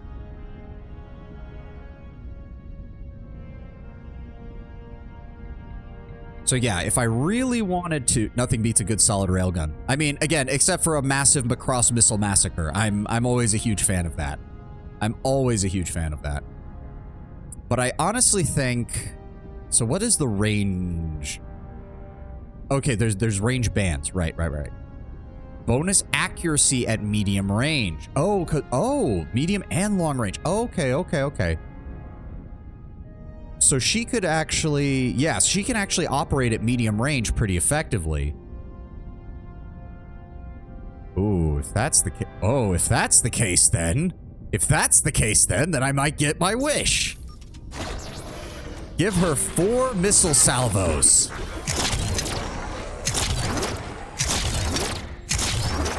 I want everything to get hit by missiles. Everything to get hit by missiles. Because that means she can operate at medium. Missiles do have a weakness, and that is flak. Oh, that's true. Fine. We won't do that just yet. I do want to keep those missiles, though, so we're just going to put the railguns. Oh, hold on. Basic Maggie laser. Yeah, no. There we go. I do also like that they change out the parts as you're doing that. That's pretty cool. Yeah, okay. That'll just be some basic upgrades for her. We'll improve her weaponry. We gave her some additional armor. Gave her the field fleet accelerator so she can help out with that. Small ship requires 1 command point in the fleet. Hull weakness 100. The Tamand class ship. Named for a Craver martial art developed by the Colorless, the personal guard of Isiander. Oh, cool. You might need to pay for the upgrade. Fair enough. How do I... Well, it was a couple hundred dust from the looks of it and some resources. Yeah, we're fine. We're fine. How do I deploy her as a ship is the question. Do I have to have a fleet for her to join first, or... Who is... What do you want?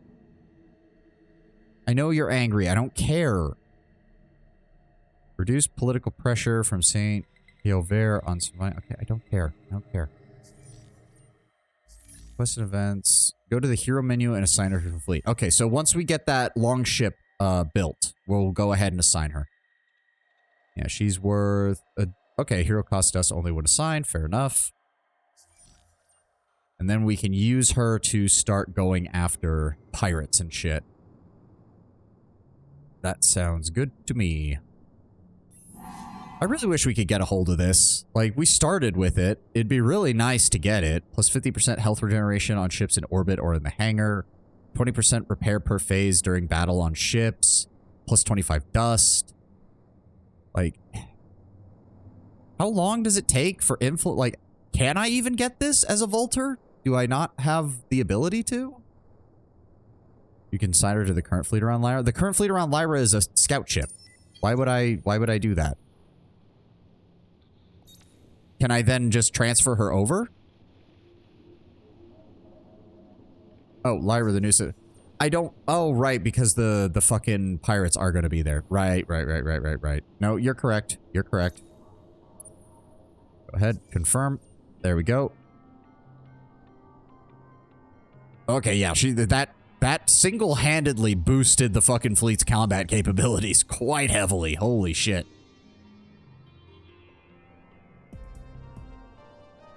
Okay, I don't think there was anything else we wanted to do.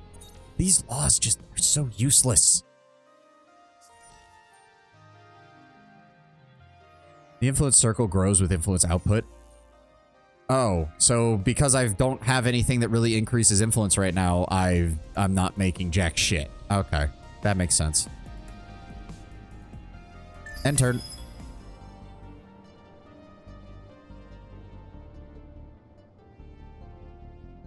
For the love of fuck, I don't care. The more influence a system gives, the bigger the circle. Okay. Yep, we got focus plasma.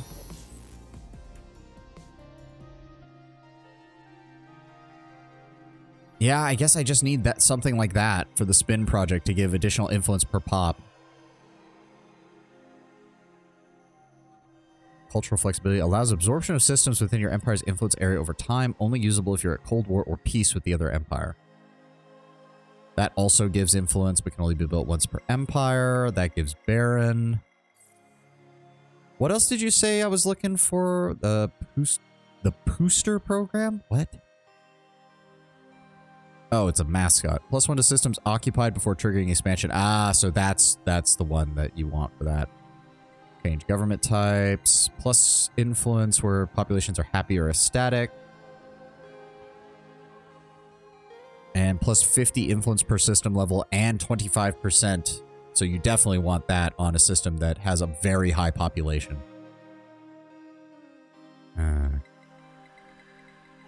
Impactless sites. I don't even know where that is. Oh, it's this one. Open access to the mercenaries and heroes. Well, to be fair, we did just get our second hero. I'm fine now. I was upset when I thought everybody else was way ahead of me on that, but now that we have one, I'm not as worried about it. So I'd much rather... I think we do want to get our influence up. These law slots don't fucking matter because I don't have the ability to generate enough influence. Simple anomaly research, that could be useful. Evolve soils would be useful on our agricultural worlds. No, I feel like I'm behind on research. Like, I just feel like I'm way behind on research, and I don't know why. Works on planets where populations are happy and ecstatic. Okay. Five happiness per system level. That's pretty good. Colonize toxic. Oh, we would need this first. The Denark University, colonize Baron, and cultural flexibility. Space loop.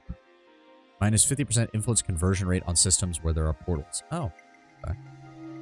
And plus 5 happiness per anomaly. That's, oh, okay, that's actually pretty good. And that's just plus 2 per population.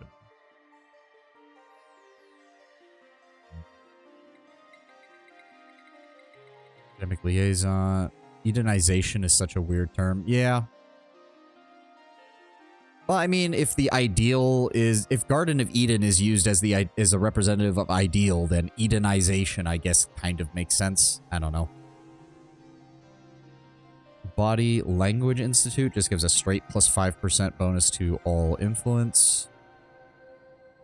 Cooperation Protocol. Incremental boost depending on each other's main population. The longer the cooperative protocol lasts, the stronger the boost. Okay. That could be useful between us and the Sophons if we can build up a decent relation with them.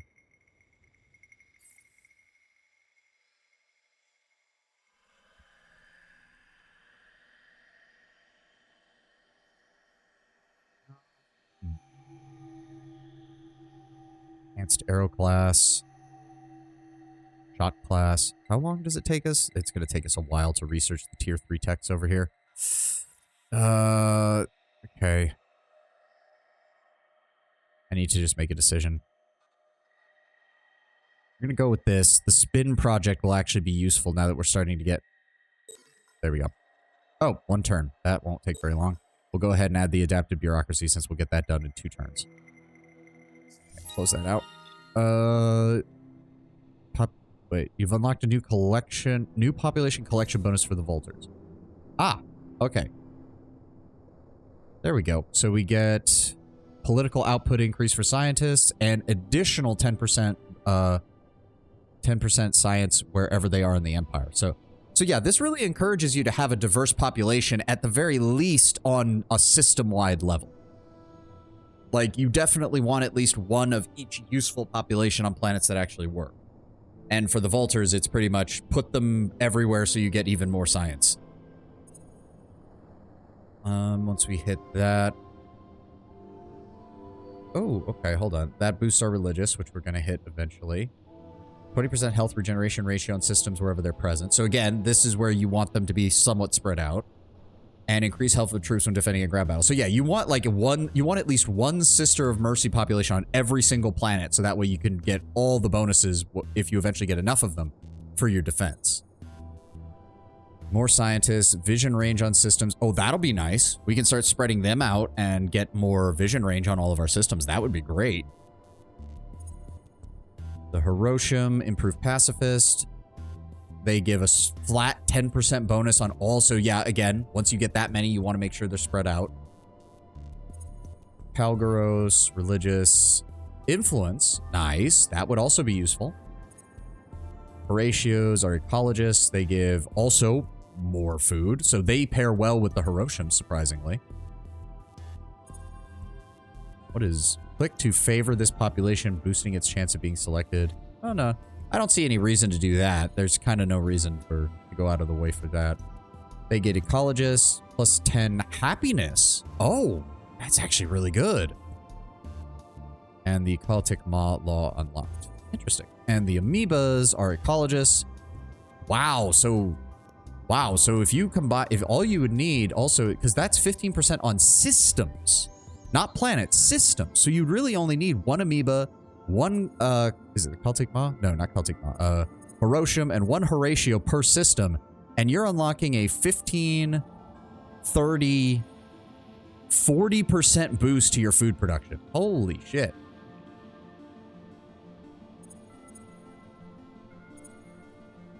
I find it interesting that the Horatios are actually not really interested in science. You would think they'd be ecologists in science.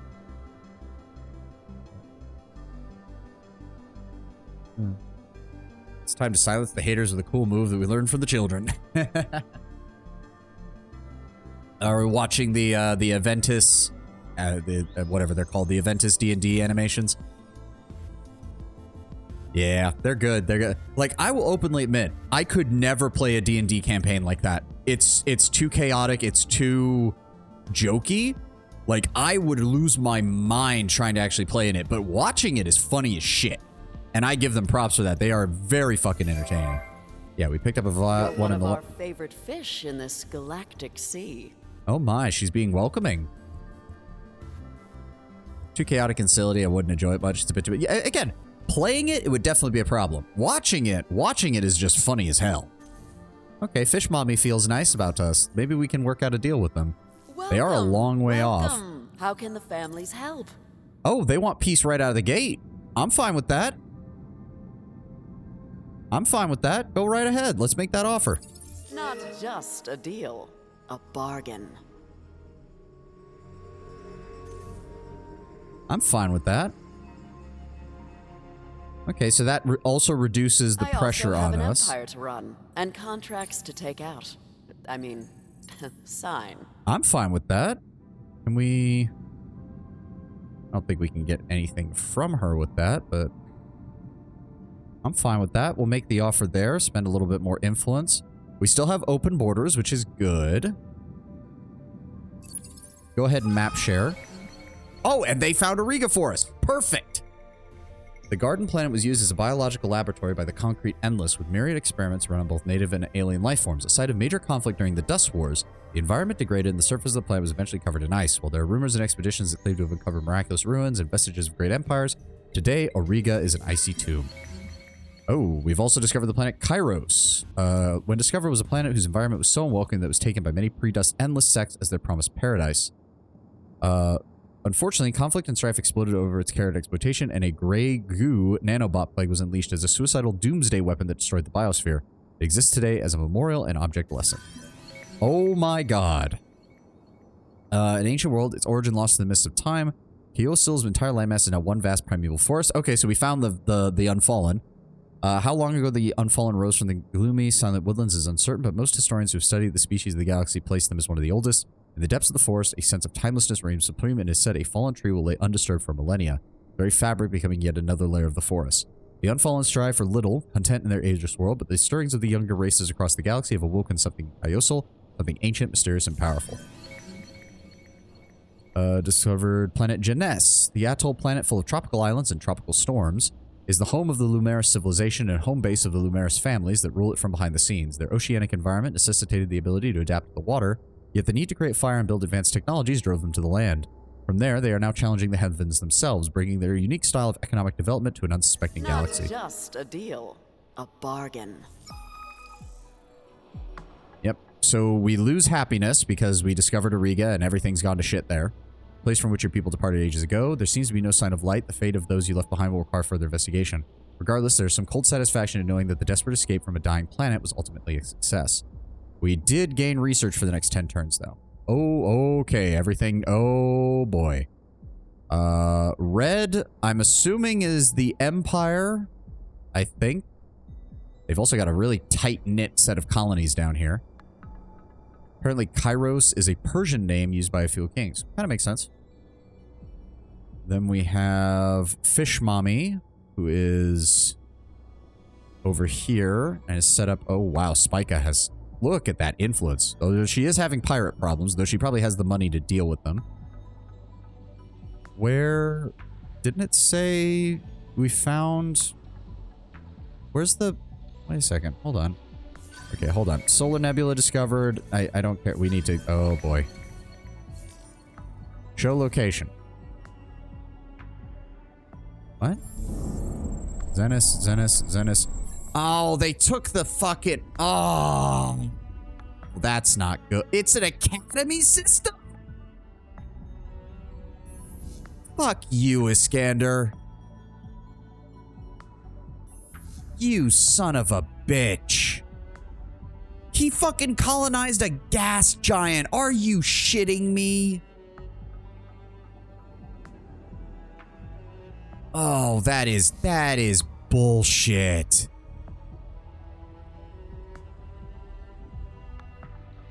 That is horse crap. Give me you. Start waking your way over here. God damn it. What else did we discover? Nebular clouds, neutron stars, more nebula clouds, asteroid fields.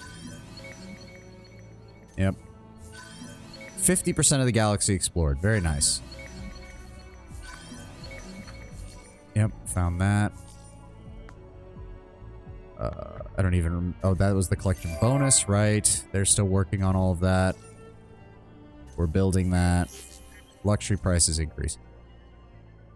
Your quest isn't to colonize it yet. Yeah, I figured it would be part of it, but I didn't think fucking Isyander would fucking take that system, you bitch. Look at this crap. Just setting up at random fucking intervals. And I'll bet you anything he took it because Fish Mom took all of the fucking systems around him. So he's like, well, I guess we're taking this one. To be fair, if he hadn't taken it, she probably would have. So,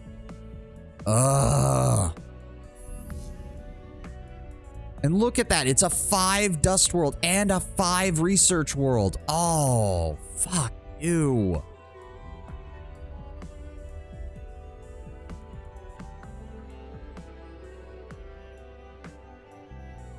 And a unique 3 influence world? Wait, what? You're right. Yeah, it has influence too. God damn. Fuck you, Iskander. Fuck you, you son of a bitch.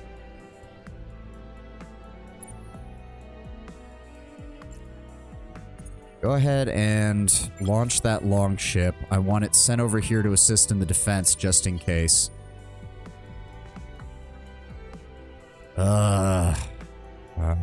You piece of crap.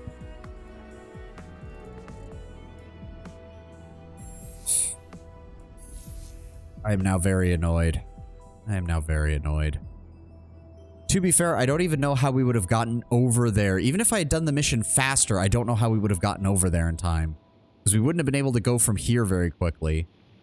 We would have had to have gone down to Warden and then over this way in order to get there faster. And to be fair, I don't even know when he got here. For all I know, he's been here since the near fucking beginning of the game. Gas giant. Colonized a gas giant. Are you fucking kidding me? I just want to see his system. Yeah, does he only colonize gas giants?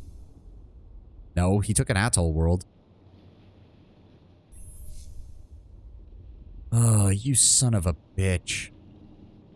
Why does the Academy even need planets? I thought they weren't even playable. Why do they need planets? I thought the whole point was that they were a giant floating space citadel thing. What planet? What does he even start at? I thought you could see the academy when you zoomed into a system. Guess not. Yeah, because I remember Seth's video and he talked about nobody liking the academy, and now I fucking get it. And I'm assuming that's the Empire down here, and then there's one other one that's blue over here. Oh, that's the Unfallen, because they do the whole stellar conduit tree thing or whatever. Looks like they've already been cut off though by Fish Mom, because she's got them kind of bottled up over here.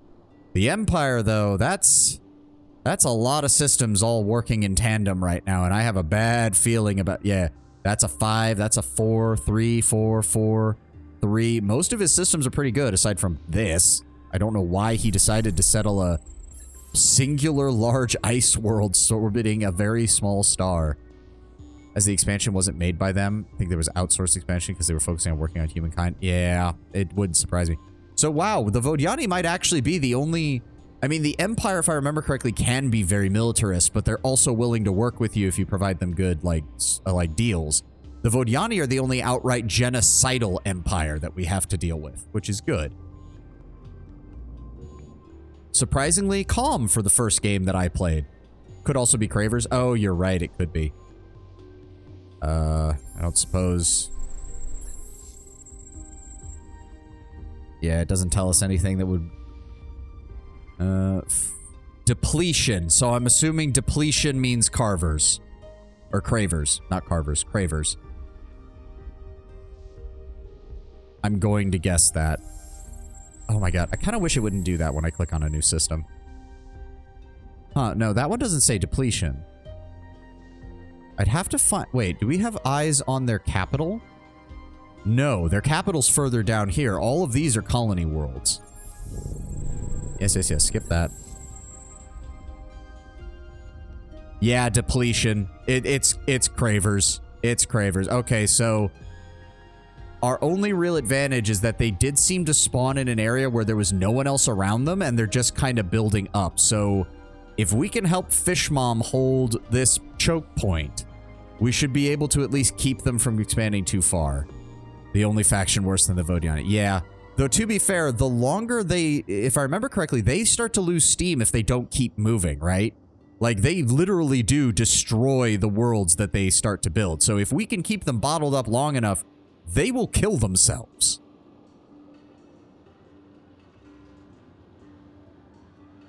They eat their own worlds, yeah. So this entire section of the galaxy will soon be dead, basically. No, Fish Mom kind of controls the center. She's got the Unfallen over here. The question is there a connection point between these two? Because if why do I keep wanting to call them Carvers? The Cravers start moving this way, that could be a problem, because I think the Unfallen are not very big. Well, actually, they might be, because blue was the other color on the Academy chart that was had a lot of influence, so maybe he's actually fairly sizable. The Sophons are far enough away that we don't have to worry, and I'd like to keep peace with them. We just need to deal with this piece of shit. Once I get my fleets up and running, I'm going to be more confident about doing this, because then I can start working on dealing with this asshole. I would actually like to take his stuff, because this would actually be quite the useful system. It's the highest ranking in the last donations. Yes, her color was the highest. The Cravers. Why do I keep wanting to call them the Carvers? I have no idea. The Cravers didn't have much influence either. I think they were about equal to me. It was her and the Unfallen. Although, again, it's very much a case where the fish people like commerce. So if they've been left alone, and it looks like they have, because this is their home system, they're doing quite well influence-wise. They've got like 4 big hubs of influence. Like, compare that to me, who's got fucking nothing on most of my worlds. Like, Ita's okay in size, but it hasn't even reached the fucking starting point that we started the game at. And we need to start improving Virgo. We need to keep Virgo's influence high, because the last thing I need is the Sophons colonizing... Well, we do have one advantage. Takim's the only real system next to it. They can't colonize this. And even if they colonize this, there's no way they're getting an influence bubble that far out. Not easily, at least. So we don't have to worry too much about that. Aye, Iskander, why? The only good thing is that it probably prevented Fish Mom from taking it, because she settled both systems on either side of it. Like, she actually started really fucking close. Why did it spawn it that close to her starting position? Ugh. If it wasn't Iskander, it would have been the fish. Like, that's the problem. Why didn't it put it, like, over here or something, or over here or something, or, God, anywhere else but here? I mean, it's a 4X. RNG is always a bitch in those games. I've had Stellaris campaigns entirely fall apart because of one bad event. I don't suppose you guys would be willing... Well, I don't know if we... You guys still don't want peace, really? You'll take it from my titanium reserves. Hold on, how much titanium do I have? Do you want all of it? Not all of it, but we're making 8 per turn, so that's actually not a bad deal. Up on us again, eh? I'm willing to pay that. Go ahead. All right. We're not inviting you into the labs yet, but it's a step in the right direction. The first city next to my spawn was Ariga. Are you serious? Oh, God, that would have been nice. Pirate Collective. I don't want to interact with the Academy. I am very upset with you, Iskander. You fucking ass. Ugh. Can you ask for a system from him? Yeah, you can. Request system. The Academy is a neutral, non-government institution not suited to managing territory. Request a system from them and take it off their hands. So we need to work on this. We need xenology, which I believe we're working on. So we need that. We need to push up the status. Yeah. Yeah, we need to do that. We need to do that. Okay, so there's at least a chance. There's at least a chance. Ugh. Oh, hold on. Hold on.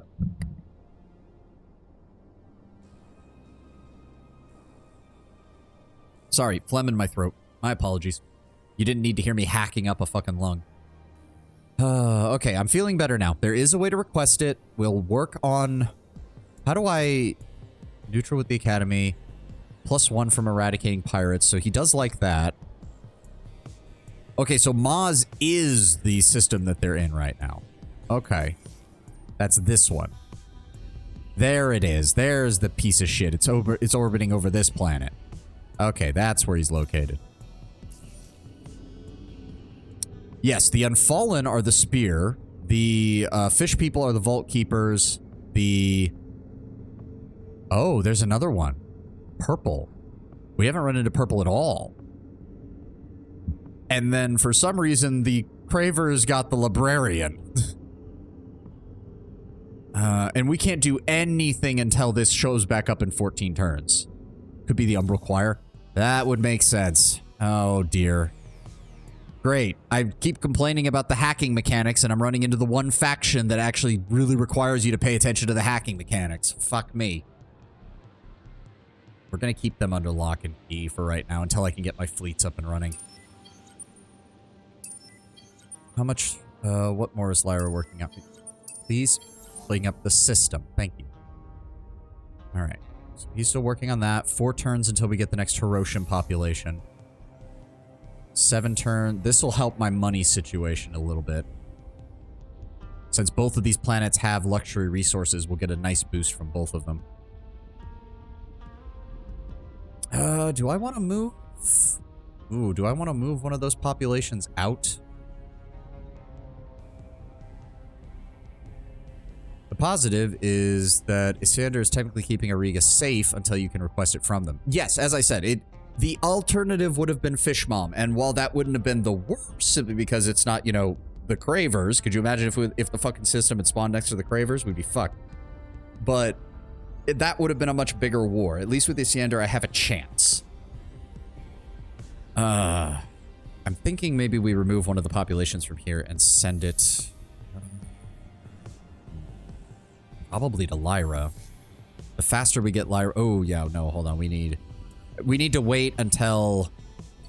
You know what? I'm actually going to go ahead and do that. Set up the Lyra 1 colony after the Lyra 2 colony. So in 8 turns, we will have both of these up and running, and I'll start sending more population in their direction.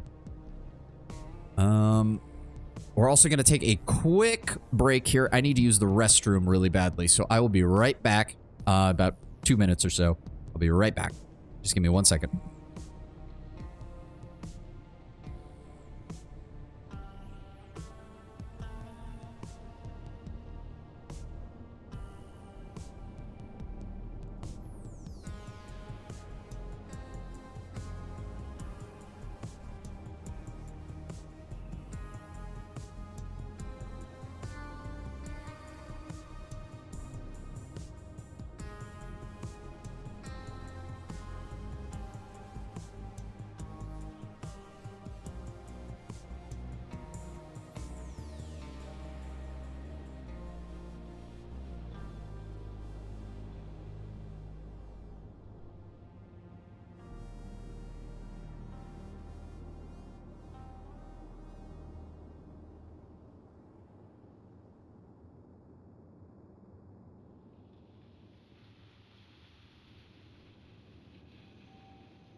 Sorry about the delay, and we're back.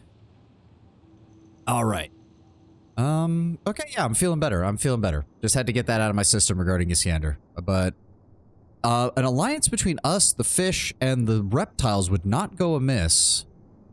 Honestly, yeah, if we can keep... We've actually kind of done a good job keeping the Vodiani kind of bottled up. If they don't have a big empire out here, and we can deal with their colony over here, we have the potential to push them out.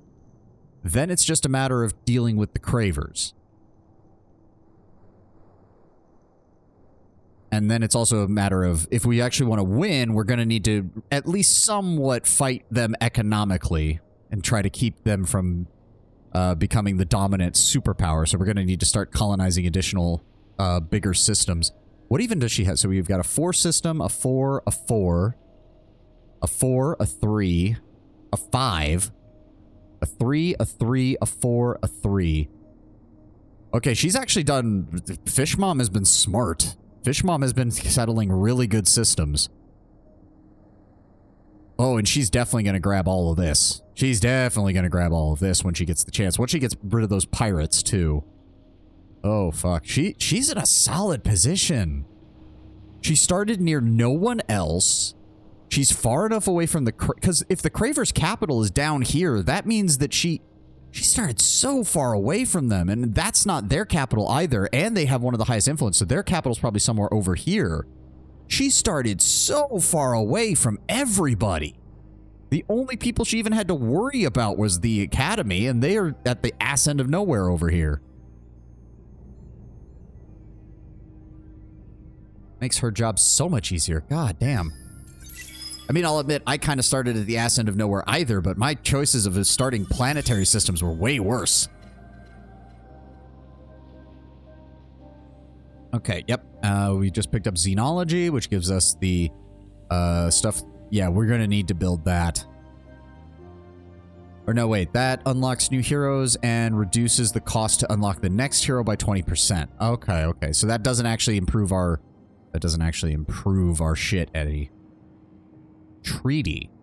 Having already been contacted by the Prophet at the Academy, a simple embassy system can be established immediately once they've translated some local languages and determined our ambassador's necessary accommodations. Okay, so that's something we should look into. New luxury resource discovered. Gossamer. Gives plus 100% star system trade value to influence. That's how she's been making so much influence. I'll bet you anything. Does she have planets with that? No, she doesn't. That's weird. I would have expected that was how she was building up her influence. It is neat. Also, the first system you chose was a really bad draw. Yeah, I mean, but it was... Because the problem is at the start, Esh might have been a better system, but we couldn't colonize anything in it. Same with Fatia. Dorado isn't really that good aside from the unique planet, but it's a 2 system, so it's not much better. They're also a medium and a small, which is shit. Veni is shit. Jaya might have been a little bit better, and Quatus actually from the beginning might have been a better choice. No, we couldn't have colonized it. Tundra, Savannah, Desert, and Ash. We couldn't have touched it at the beginning. Kraz... Couldn't have touched that one either. Not at the beginning of the game. Yeah, no. Does cheat a little, so don't take their system too literally. Yeah. I know I shouldn't. Sisters of Mercy popped up on Esh. Good. Got plenty of population there. It makes... Yeah, this is going to be our hub to send out population to other planets. And we can even get... We can get 2 more planets in here. I mean, they're not going to contribute too much food, but it's better than nothing. And they'll help boost our dust reserves because we got a 2 and a 3 dot. That'll be nice. That'll be nice. All right. Adaptive bureaucracies are being researched. Go ahead and launch that carve if you would. Or I keep forgetting you have to... There we go. Oh, no, not that. There we go. Launch that. Take you. And send you over here. Yep, that fleet's going to be arriving next turn. We're just going to go ahead and unify these for right now. I'll split them off later. But for right now, I definitely want her to be leading all of them for when that fleet arrives. Yep, we'll then get the Graviton Shielded Labs. That will give us a plus 10, which isn't that much, unfortunately. That gives plus 0.1 per... Is that supposed to be per populate? See, that's a different symbol than the others. Hold on. Oh, plus 5 per pop on hot and sterile. Oh, so that's going to give me a plus 20. Oh, that's actually more useful then. That's actually more useful. I'm going to move that up slightly. That's plus 20 for each because it's a hot and a sterile planet. So that's going to give me plus 40. That's actually quite good. That's actually quite good.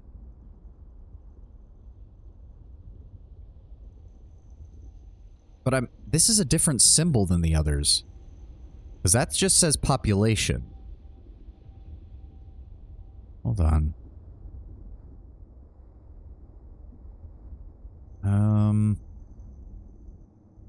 Yeah, because that just says plus 3 dust per population. But that one says plus 0.1 industry per something with population and planet. Is it literally linked to just one planet? But that doesn't make sense. Everything else affects the entire system. That doesn't make sense. Whatever. Fatia and Ash are both building. Virgo is still desperately trying to get its industry going. Everything else is getting built. Lyra system, 5 turns to finish colonizing the gas giant, and then 2 turns after that for the Ash world. And we can start sending more population over there. Sterile. Yeah, we'll transfer the Hiroshima over to the Lyra world when we get the chance. Yeah. There's a little bit of overpopulation, but that's fine.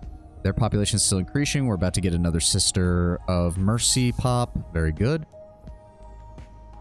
Oh, right. My scout ship down here. It's got another couple of turns to arrive there. That's fine.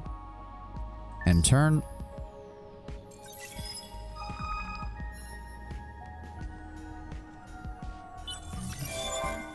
Yep, working on AA labor. Good. Ooh.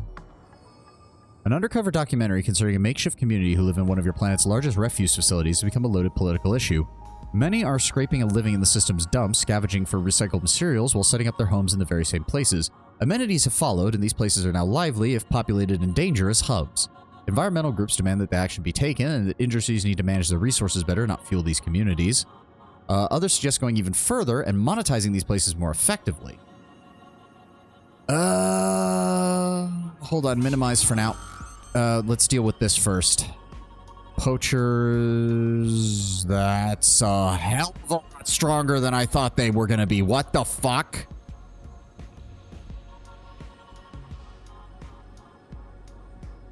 Oh, my light ships are gonna get fucking obliterated, aren't they? Fuck.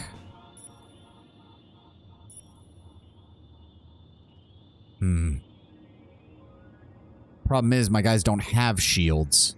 And they they brought... Fuck, they brought heavy energy weapons and I don't have fucking shields. Fuck. Improve hull plating. Let's... Oh, God. Everyone's gonna close to close range. That's about the best I can hope for. Except the long ships... The long ships should be at medium range is the problem. That's probably going to be the best we can do then. That puts all of our carves on the front line. They'll try to hold off the poachers while the longships and the flagship hit them from the rear. Might be good to look at upgrading some blueprints. Yeah, but I can't do that now. Right? Like, me adjusting that isn't going to change anything. Fuck. I expected a swarm of light ships, not 2 heavies. Fuck. I mean, I think we still win this. We've got more than enough firepower, especially on the ballistics front. They don't have much defense against ballistics, but they also brought a bunch of energy weapons that I don't have much defense against. Power to shields is worthless. See, this is the problem. I don't get why it's putting Why is it putting that at medium range when the Carve is only good at short range? Why can't I move these around? Am I... No, it's not. Minimum 1 CP. Why can't I move these around? The longship should be in the second line. I mean, I guess they're all closing to short range anyways, which, okay, I guess fair enough. I need to read these better. I'm not as useful. I'm not as good at that. But yeah, okay, I guess this works. That'll improve the hull plating, which will give the Carves a better chance of surviving. So let's fight it and see what happens. Here's hoping we've got enough firepower to deal enough damage to them. 25% long-range defense bonus on ships. Well, that's not gonna fucking matter. Close to point-blank range and kill them.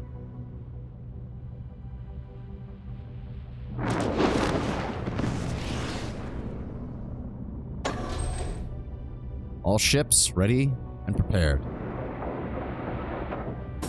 Oh, I gotta admit, this is cool.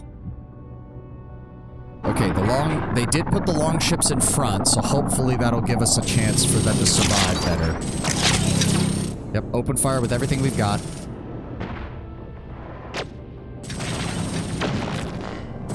We may not have shields to stop their lasers, but they don't have much armor to stop our fucking guns. They also don't seem to have any flak because our missiles are hitting them directly. Oh, they're taking heavy damage. They're taking heavy damage. Our long ships are holding. Oh, we took some heavy damage on one of the Carves. Come on, finish them up. There we go. One of them's down. Increase speed. Tear them apart. Tear them apart. Perfect. When you get fighters and bombers, does it become slightly similar to the start of Star Wars Episode 3 as the auto cannon does follow the fighters from time to time? That's cool. We took some damage to 2 of our Carves, which is fine. We can get those repaired. The rest of our fleet took no damage, and we blew them the fuck up. Gained 28 experience. Very nice. Whether this was the ABC probing for weakness or a separate group, it's good to send a message that says this is a very bad idea. We gained 60 super spuds, which, okay. Kind of wish we would have gotten something a little more useful than that, but fine. Right, I wanted to check to see how our happiness is doing on most of our worlds. They are ecstatic. We have a golden age for 4 turns. So, oh, hi! In the name of heart and harmony, the unfallen greet you. Cool, nice. So let me see here. If we do this, we take a -10 for 15 turns, but we gain +20 industry on all colonies. We do this, we get +20 happiness, but we take a -30. Unfortunately, yeah, I'm sorry, industry takes priority right now. Luckily, we still have the golden age for another couple of turns, and from there, we should be okay. Yes, we've already seen that. Speaking of which, how you doing down here? Very nice. Let's keep moving. 3 more turns to arrive in Auriga. Also... Okay, good, good. Yep, we keep gaining a little bit there. Only that player, I'm not sure what the happiness is on your other colonies. Well, I thought the way it read, I thought it was all of them. Yeah, -10 from event, unnatural wastelands. There we go. But we still get the +10 from the golden age across the empire, so we should still be good. We'll still be good. They won't be... They'll be a little bit lower for a little bit, but they'll be fine. From the government menu? There we go. Yeah, 80, 67. Okay, so Fatia will be a little bit there, but that's partly because they have a food shortage, so I'm not surprised. Everybody else will be perfectly fine. Ita has a ship in the hangar. Lyra has a ship in the hangar. Right. Lyra still has the Argosy. I forgot. So I'm not sure what else to do with it. Okay. It's going to take a few turns for that to get back up and running. Now would be a good time to take a look at our ship designs. Let's go ahead and take a look. So, okay, I'm trying to remember how this was set up. All right, start with the weapon systems. It's already got the improved ion torpedoes. We can go ahead and improve its flak up to perfected slugs. There we go. And then we can take a look at its defensive systems. 2 phage plate hulls and 1 basic uniform shielding. That's fine. That's fine. And as for its support mechanisms... Oh, interesting. So that still counts. And we have a basic workshop. So we're going to put in the Tiriac drive. Upgrade is going to cost 136 dust and 2 Hyperium. There is a weapon module later that are missile swarms that can do damage, but their main purpose is to eat flak for other missiles. Night. Oh, that is cool. Okay, so this is what it's going to cost for all of the longships that we currently have, I'm assuming, the way it's talking. Yeah, because it previously did not have that, so it's going to have to... I think. The upgrade cost per ship. Okay, okay. So now we're at the longship 3. Should also probably look into... Oh, yeah, this guy... I mean, the scout ship does have some basic weaponry, but there's kind of no point in that. He has some basic hull... And as for that, that is empty support module. So if we were going with that, we'd probably want to improve that. And then instead of, let me see here, probe stock 2, vision range 1. Vision range 3, but they have a longer cooldown is the problem. But, hold on. Probe cooldown minus 100%. So if we grab that, and then we put the Hyperium probes on here...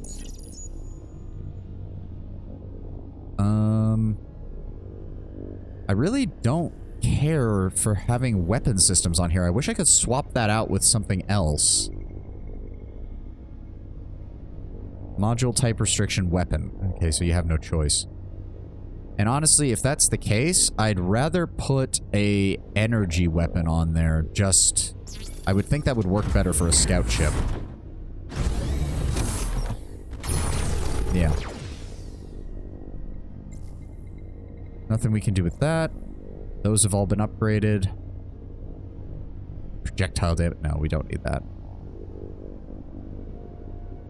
Yeah, because as long as we have probe microfactory, we don't have to give a shit about that. Sounds good to me. Apply the design.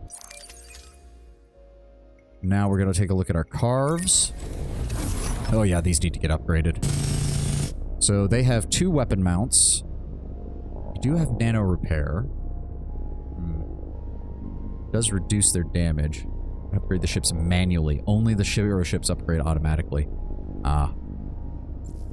Okay, so these only have 1 defensive plating anyway, so they're probably better off having the armor than they are shields. As for this, Hyperium Intensifier increases energy damage, which is kind of useless on these guys. Loss of crew when sieging. That doesn't really help. Cloak. Oh. Cloak on a small ship would not be the worst. Pervious gear gives additional manpower and deployment. Intensifier for energy weapons. Nano repair bots, which they already have. Projectile damage. Well, we are going to install the Tiriac drive, so that way we can get some better... we can get better movement and ship evasion. I don't really think there's anything we can replace the... You could upgrade the nanobots. I don't think I have... Oh, there we go. Smart T-bots. There we go. So that improves the health bonus by 50 and is pretty much the same otherwise. There we go. Good spot. Good spot. And as for the weapon systems, they have the standard high slugs, so we want to move them up to perfected slugs. Get them slightly better armaments there. Apply the design. We don't use any of the NARs just yet, but I may as well take a look at them. They only have a single weapon slot, so honestly, we'll go ahead with the phase. They'll actually be energy weapons. If they've only got 1, I'll put them on energy weapons. They've got double the amount of hull upgrades, and then they have 2 of these. Ooh. Can only be installed on... 5. Is that supposed to be... Is that supposed to be that... So wait, hold on. So if I... Wait a second. So if I install 2 of these on a ship, does that mean the ship pays for itself? Because the upkeep is 7. Wait a second. If I...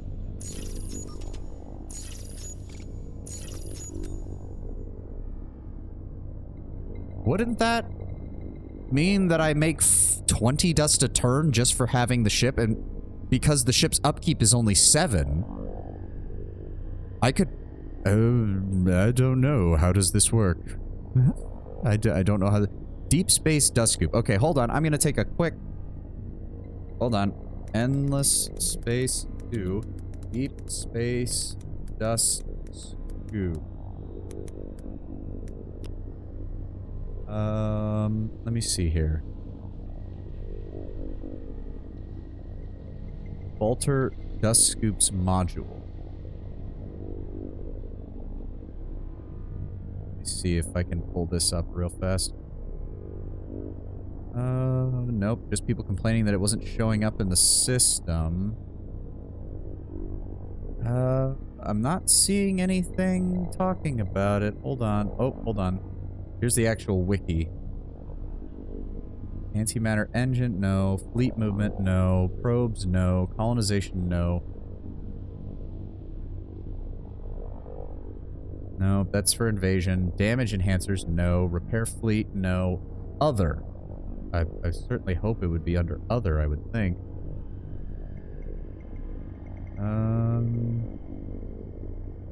Deep space dust scoop, Volter's expansion. It doesn't actually say what it fucking does. The Endless Space 2 wiki is not very good, I'm gonna have to say. Yeah, I'm not seeing anything that even describes what it does. The wiki is very outdated. You know what? I'm gonna save this as a separate ship design. We're gonna try building one, and then I'm gonna see what happens. So, how do I save this as... Oh, I need to make a new one. Okay, but we're gonna focus on making an actual support ship then. Hold on. So, 2 things of armor. And then...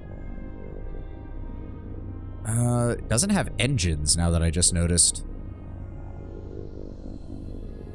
Cloak doesn't do any good because it's meant to draw fire.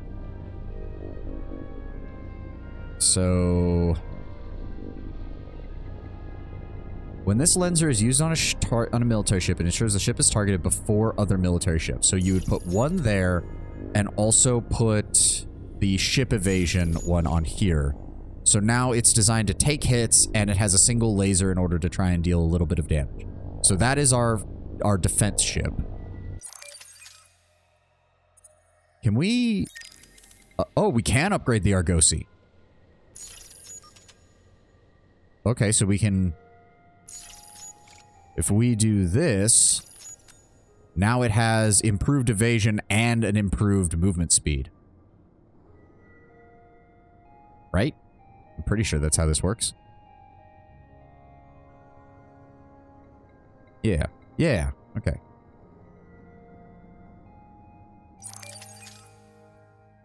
Okay. And then I want to create a dust scavenger, which is going to be the... Which one was it? No, not the coral class. Was it the bolt class? Yes.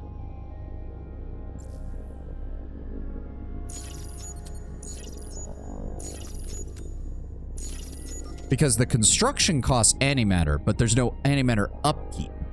So once we start building these, if this works the way I think it does, which it very well might not, and if that's the case, there's no point in putting a weapon system on it.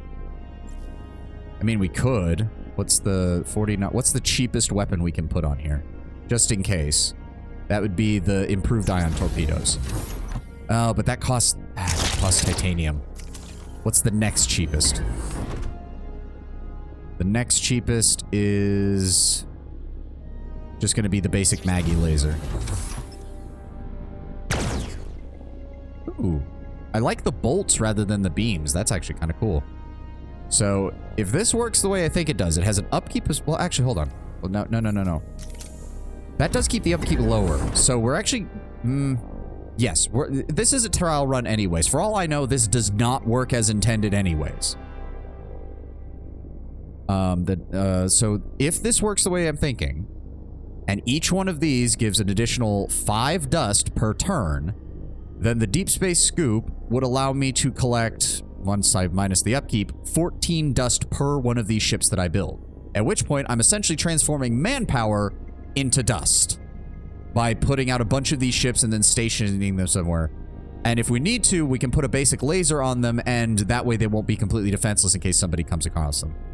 So we're going to create the design. There's our dust scavenger. We're going to go over to our ETA system. We're going to go to our ships. We're going to tell them to build a dust scavenger.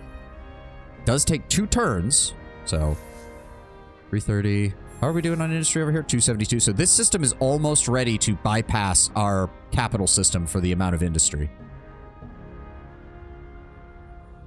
Oh.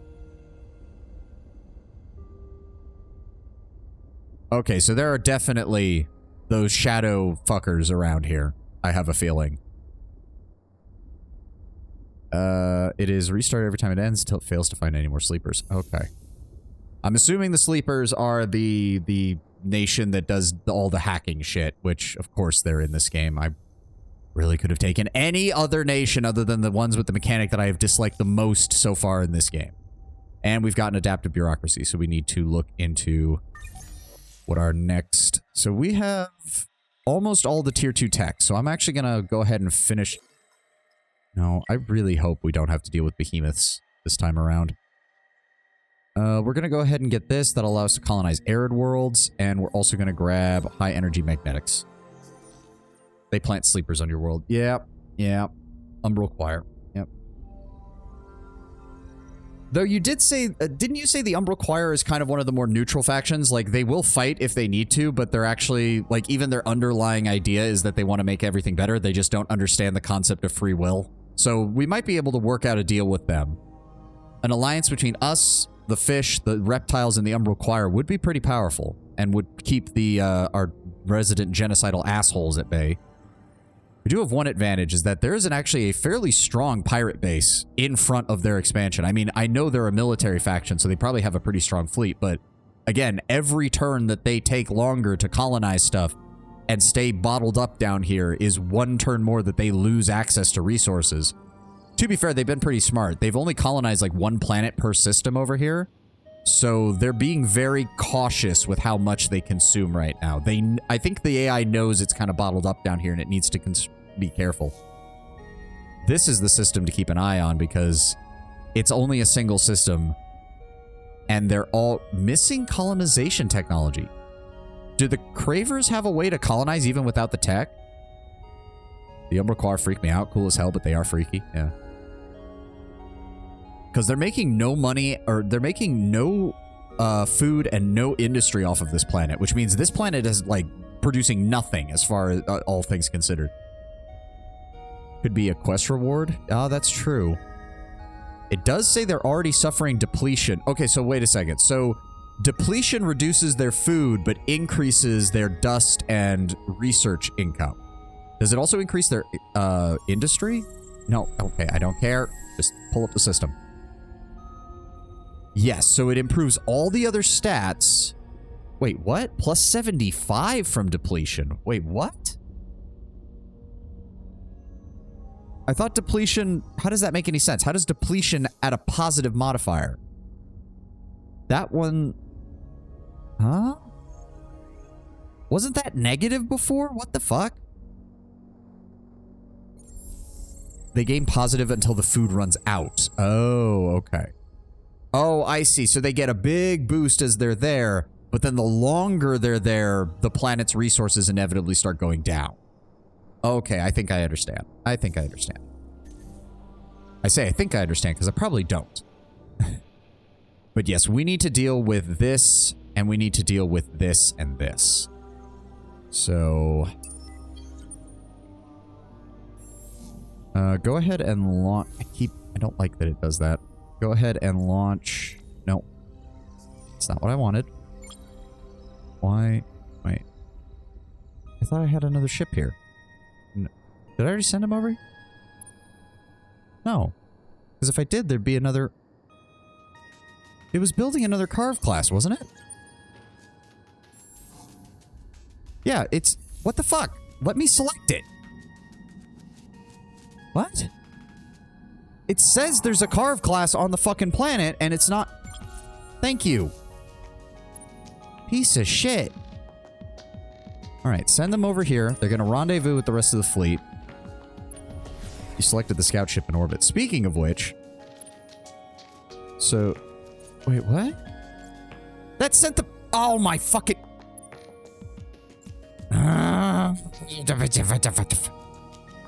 And that uses all of... No, that didn't? Yes, that used all of its movement. I am confused. Yes, it's going to take a turn to have to turn around. Send the Carve ship over here, please.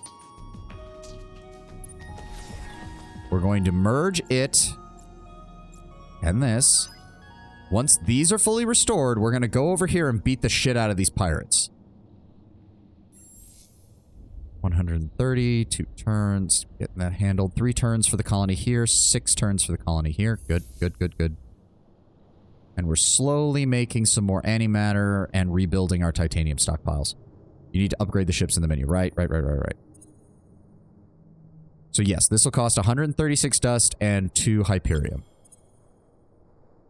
And you can also insta-repair, but it costs a fuck ton. Holy shit.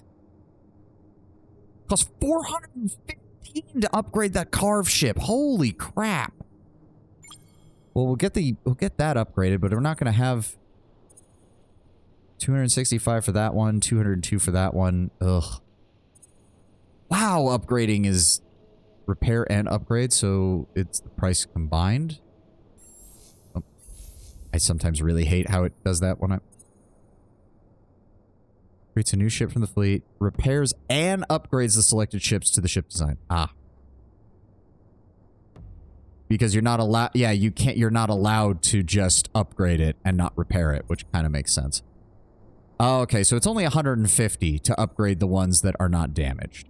Okay, okay. Sucrose, welcome. Yes, logistics. We're trying to figure everything out here. This is my first time playing Endless Space 2, so... Ugh. Everything... So we're going to go ahead and upgrade one of them, because we still have the money for that. That's fine. We'll go ahead and upgrade the other. That upgrades them to a Carve 2 class. I don't think this is going to work, but if it does...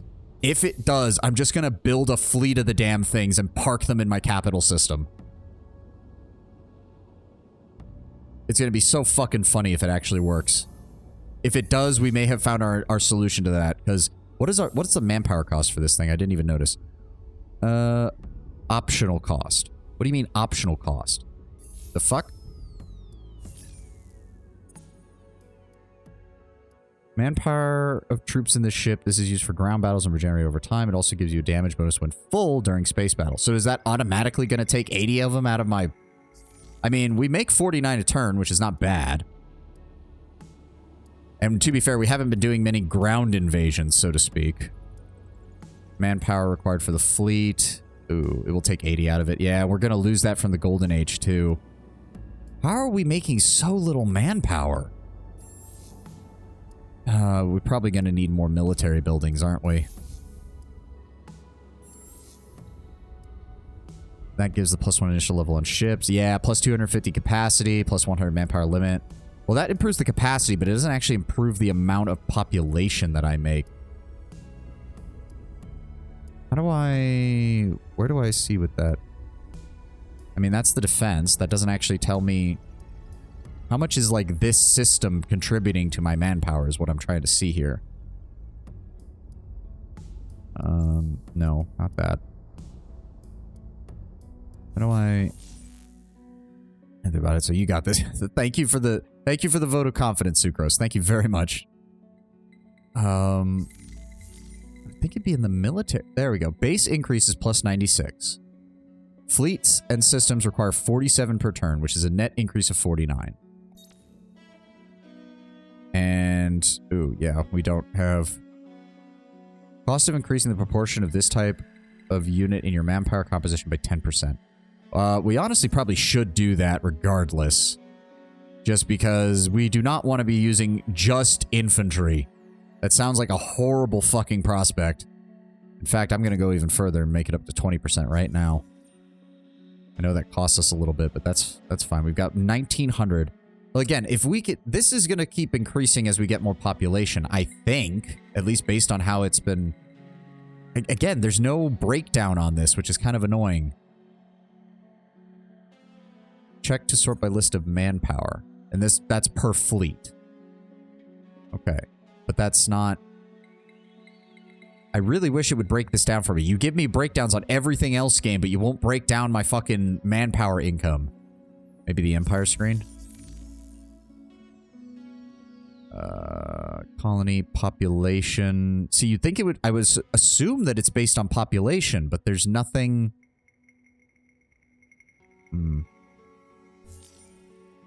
Nothing in the government section either. It's definitely not going to be in the economy section. Hero management, no. It's not going to be in quests. Are you still fucking annoyed at me? I don't care. Our pressure is way higher on you. Pressure's low on them because they both got... Ooh. Pressure trend from score difference. Shit, they must be ahead of us by a lot. Whereas we've got way more on them. So... Still, we managed to take some of the pressure off by having the diplomatic meetings. Welcome! Welcome! How No, can we the don't want families that. help? Oh. Discuss the exchange of a colony. Oh, okay, so even if they had managed to get that other one. Oh, right. The unfallen greet you in the hopes that your goal is greater harmony. Kind of weird that the head is the only part that's like high resolution. The rest of the body is like really blurry and undetailed. Convert 10% of their food production into manpower. Okay. That explains some things. That also explains the problem. We only really have one system that's producing a decent amount of food. Okay.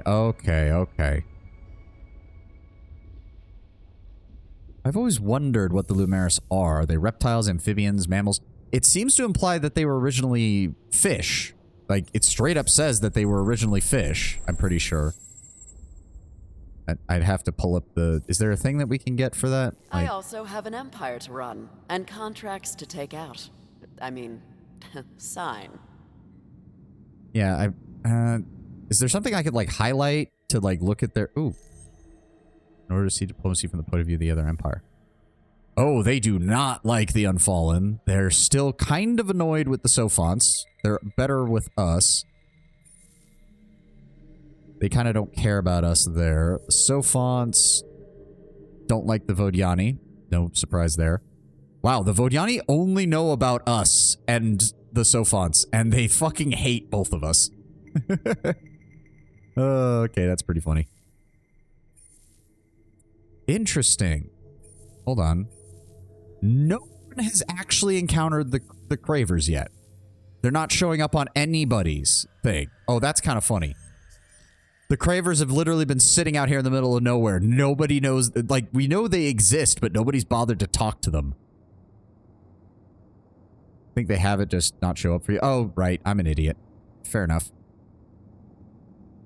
We're still working... Where is that scout ship? Where is he? 2 more turns. 2 more turns. Okay. And he'll be there. But yeah, I'm really kind of hoping that works, because if that works, that'll help solve our dust problem. We also need the Xenotourism Agency to get up and running, because 1, 2, 3, 4, 5, 6, 7, 8, 9, 10, 11. These both have resources on them, so that'll be... That's going to give me like 66 dust per turn. We really need that. We really need that. Okay, end turn.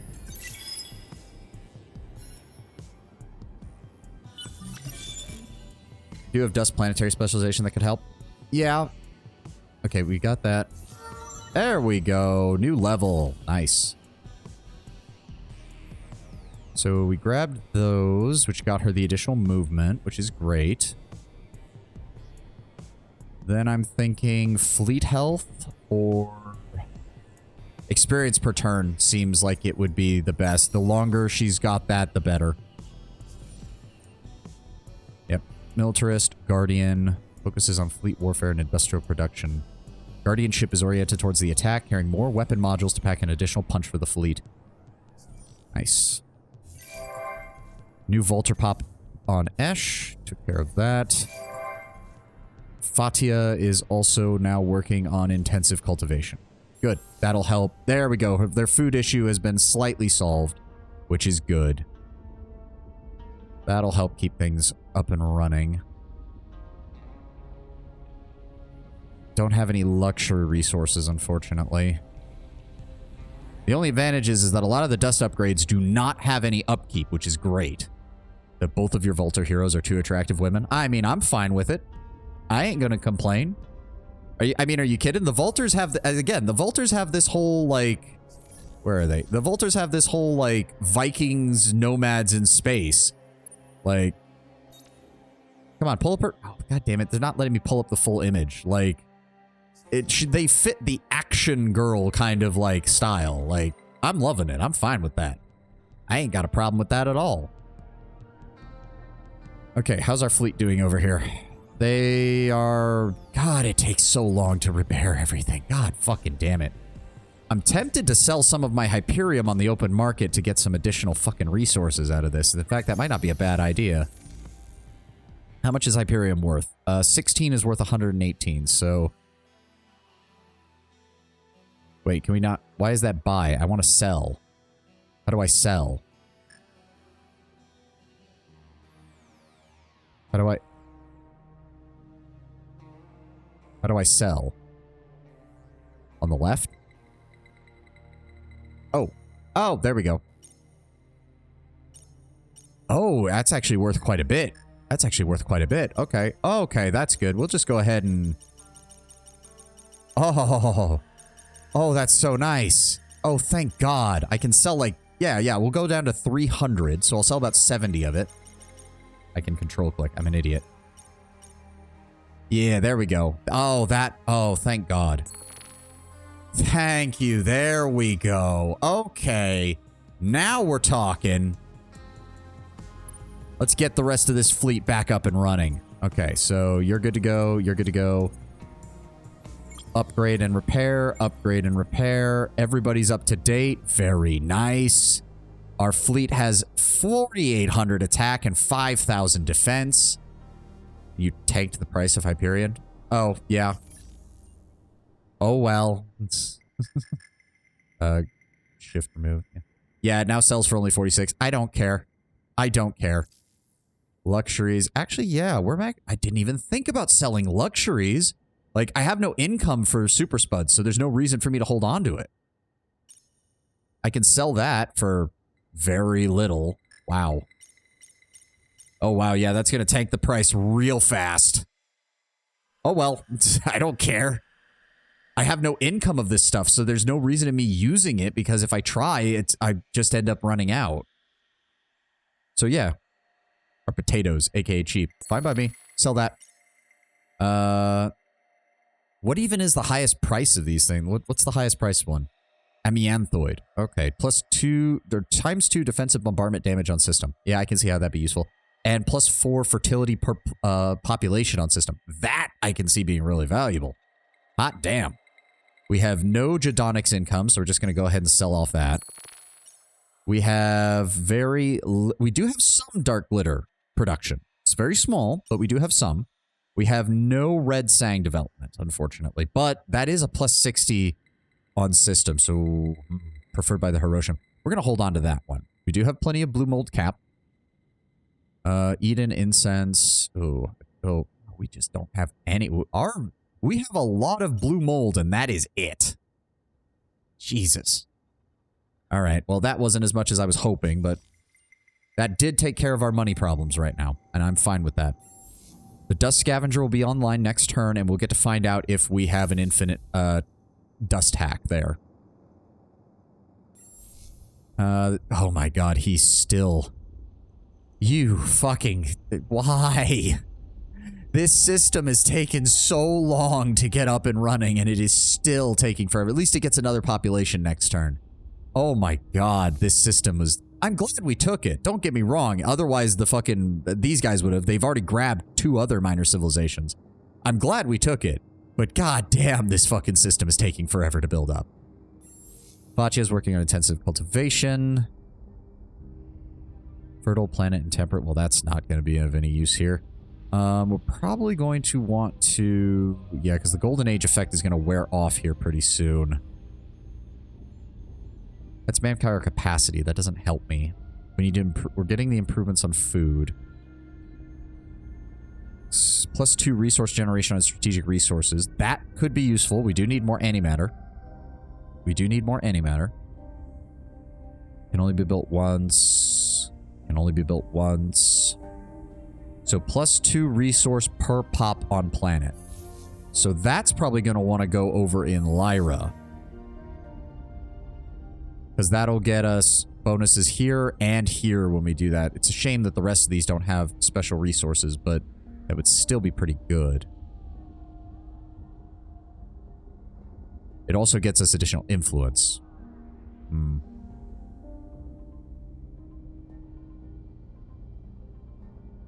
Do we want that? I don't remember what the cost... Oh, it's 30 Hyperion, which we have plenty of. I'm also going to go ahead... We're going to put that right after we do... I said... Wait. There we go. Right after we get the 2 next colonies set up, we'll go for the level 2 modernization. That way we get some additional science and some additional dust, and that'll help take care of our problems there. System levels are great. Yeah, I really need to work on... I think I need... Do I have the ability to... Where do I find the system levels thing?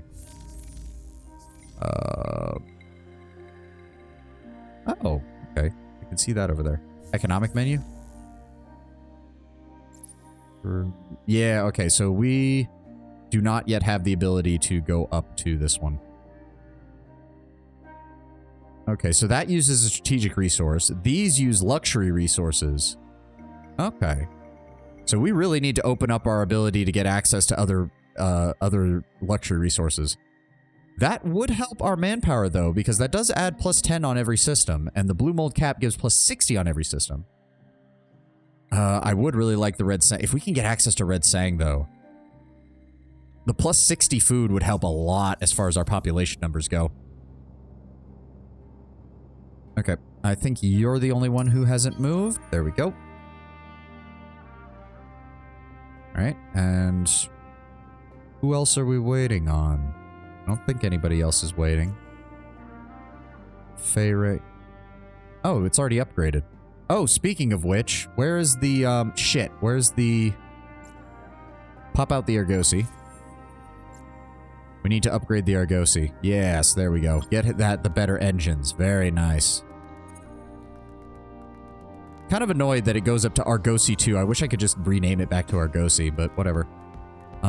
What other ships? Do we have any other ships? I don't think we do. No. Okay. And I'm assuming we have to be in orbit above our planet in order to, Oh, we can't upgrade this, because it's not even one of our ships. Alright, whatever. Or it's not... It is one of our ships, but it's not... You know what I mean.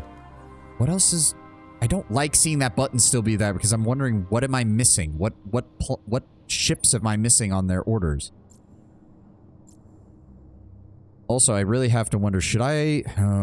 hold on. We have 2 more slots. We have 2 more system slots right now. I'm definitely thinking we want to take Quadus from them. I think that would actually be a decent system. But what else would we want? Kochab?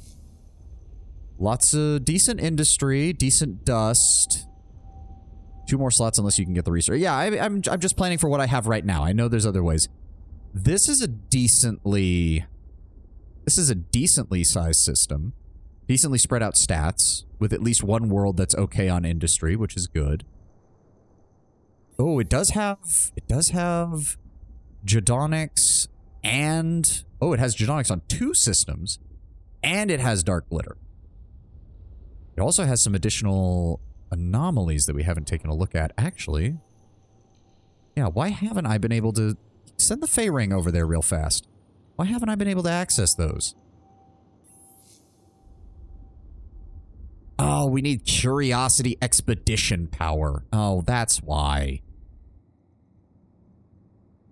So those are two potentialities for expansion.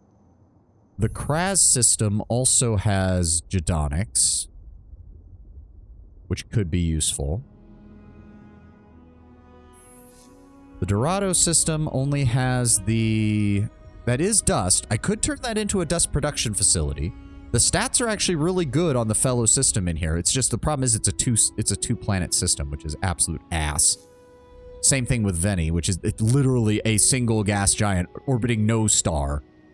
Yeah, no planets except the gas giants can be found in the absence of a star. Yeah. That's worthless. They control everything down here.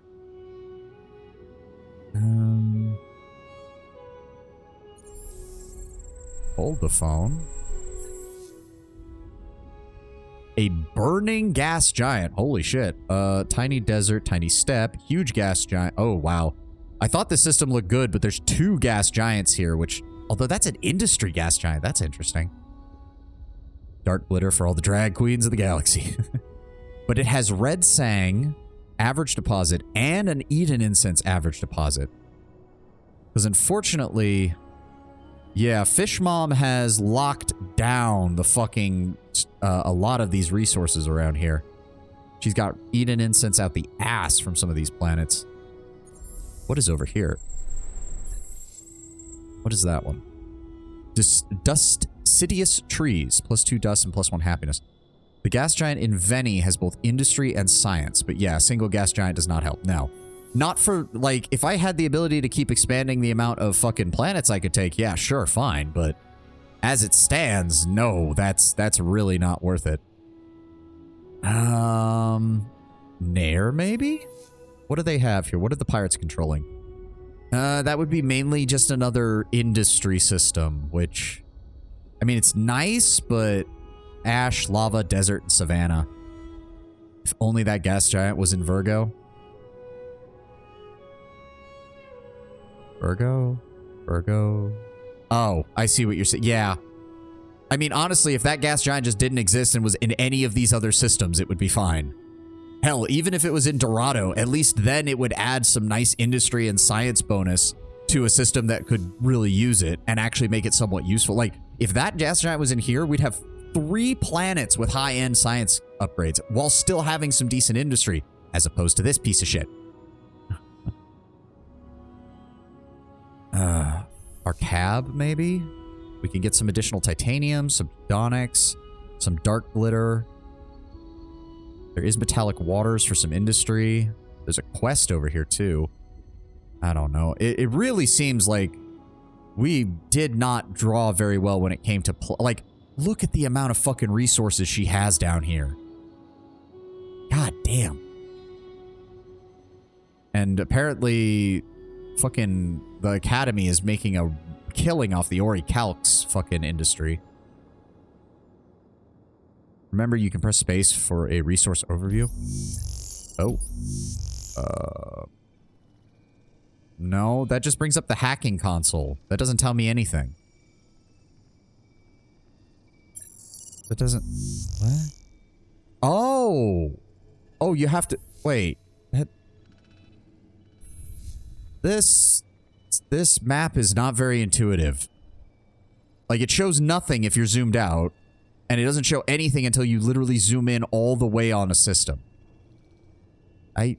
Some of these map modes... Okay, see, on my system, it's somewhat useful, but then I could just click on a system to see that. Oh. Overall system rank 28 out of 44. Okay, like... Wow. 4 out of 40. Wait, is that supposed to be good or bad? 25? Okay, so wait. Does that mean you want to be the 44th overall ranked system? That's counterintuitive as shit.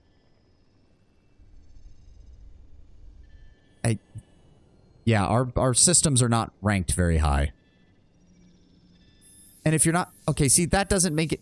Why would you do that? Why would you give it overall system rank out of known systems, but then you don't show me what the overall rank or, like, potentiality of a system that I don't have is? That...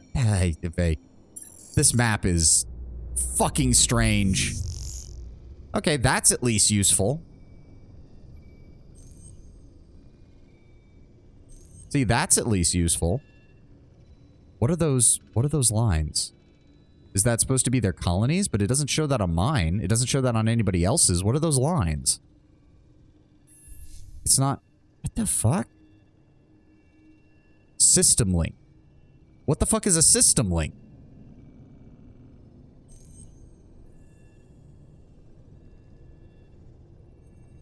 Okay, whatever. Okay, we wasted enough time staring at map screens that I don't understand. Right. Because the Argosy is getting close to... Yeah, 4 more turns and we get a free colonization. I'd really like to fucking... I don't know. Saginas, maybe? But that's sitting next to a fucking pirate base. I really don't want to do that. Fish Mom needs to fucking clean up her pirate problem. Also, that's really close to the Cravers, and I don't want to do that. No, no, no, no. Yeah.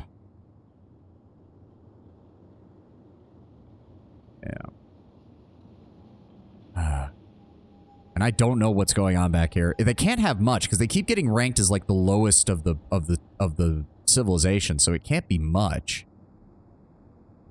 Like, but I'm still worried about what's back here.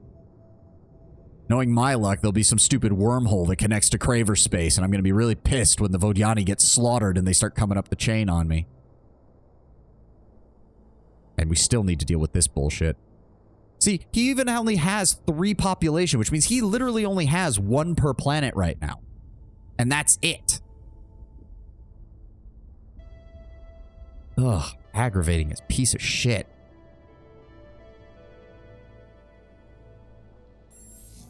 I mean, to be fair, you aren't helping that. I know. That's the whole point. He shouldn't have set up shop. I had my colony here. I don't care about, like, Muses or Eridanus, and I haven't even decided what I'm doing with these. Or he could have taken Groose and fucking dealt with the pirates to get a 4-planet system, but he didn't. He sent his ships all the way over here to harass my core worlds while simultaneously setting up his stupid fucking arc in the middle of my backyard. He can go spin on a... Sorry, she can go spin on a dick for all I care, since it's a female Vodiani who's in charge.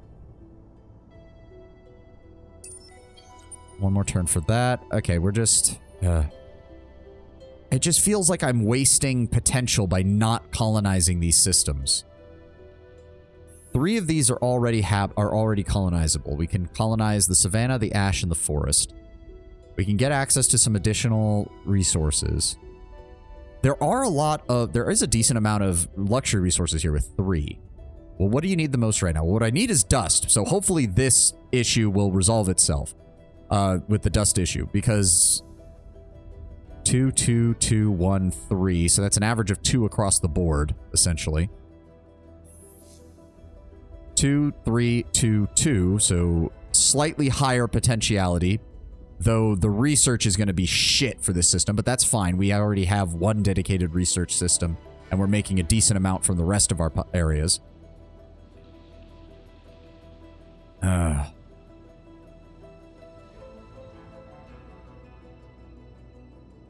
making very little dark glitter from that system. So the question then is, do we want... Alright, from a starting standpoint... Pavo is the better choice. It's got 3 luxury resources, 2 sections of Jadonics, average deposit, so I think that's 1 each, plus a dark glitter abundant deposit, which is good. That'll allow us to start accumulating dark glitter. It still has 1 unexplored subterranean curiosity that we need to find. High chance of luxury resources or strategic resources, which is good. Multiple moons gives an additional population slot there, but Aurora Waves reduces science, but that's fine. Additional dust is good for that. In fact, that might serve as a good... No, we would probably want to start with the small forest to get the food bonus, then colonize the large desert for the industry and the dust, then colonize the ash world for more industry, and then finish with the large savanna for additional population size. Yeah, I think that's good. Send the Argosy to Pavo and prepare for a colonization effort. I've talked myself into it. In the meantime... So how long do we have? I do not want to use all that money. We'll wait at least one more turn. At least one more turn to bring that cost down. And the fleet here is fully upgraded. It now has 9 movement points. Hold on. Full power. We have 32,000 health, almost 5,000 attack, and 5,000 defense with 720 crew members. We also... I wish I could tell what the fuck... Hold on. Multiple moons. Proto-Orchid. That's good. Hold on. Hold the phone. Poor soil. A bunch of different curiosities that I haven't uncovered. Medium, huge, and tiny is the only problem. Is that this system... Oh, God. 0 food, 1 food, 2 food. Yeah, production here for planetary population is going to be bad. Hollow Planet is good, though. Okay, so the main thing is... I still want Pavo, but instead of Kochab, I might grab Nair for the resources. But we can only do that if we make sure these fuckers don't come in and grab it. Which means we need to station a fleet here as well. We're going to have to split this fleet in 2 once we've dealt with these pirates and force them and make sure that we guard the system and make sure that the Vodiani don't move up the chain again. Because that'll get us Proto-Orchids, which gives us the +4. That gives us additional dust. It's an uncommon luxury deposit, and it does seem to be abundant there. And it'll give us some additional Gedonics, which also helps improve our systems once we get that added into our industry. It's also got a lot of curiosities that we still need to uncover. So, after he's done here, I don't think he can explore it anyways. We're going to swing him back around towards Nair. So in the meantime, I just wish I could see... I can't see the stats on the pirate base, and that's kind of annoying. Because I don't know how strong it is.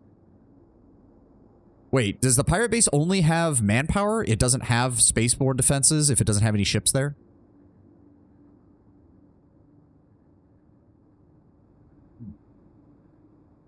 Oh, my throat's getting a little dry. Okay, so we're going to move the ships into position. No ships, no defenses. Yep, they'll be there in 2 turns. Once we're done there, we'll split a longship and 2 carves off to guard the system, while our hero takes the remaining ships back. I keep forgetting that we haven't hit the end turn button, and that's not been built yet. The Argosi's here. We're going to wait. I don't want to use all of my money, especially with how low our income is, because we could slip into a deficit here pretty shortly if we're not careful.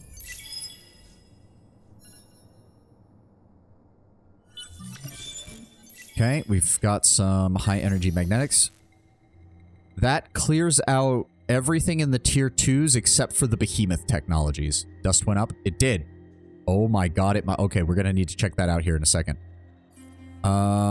Yeah, behemoth analyzers is just stuff for the behemoths, and I'm really hoping I don't have to deal with that. I've got enough fucking problems with this shit. Hardship bonus incentives. I am getting invested. I like it. Here's the thing, Tenwood. It's the duality of, wow, this game's actually really cool. I still have no fucking clue what I'm doing. I still have no fucking clue what I'm doing. That improves that. That allows us to colonize ice worlds, which is good. Portal upgrade dry dock. 15% health regeneration ratio on fleets docked in systems where there's a portal. That is actually good. We also gain additional research when our civilizations are happy. Is there anything over here?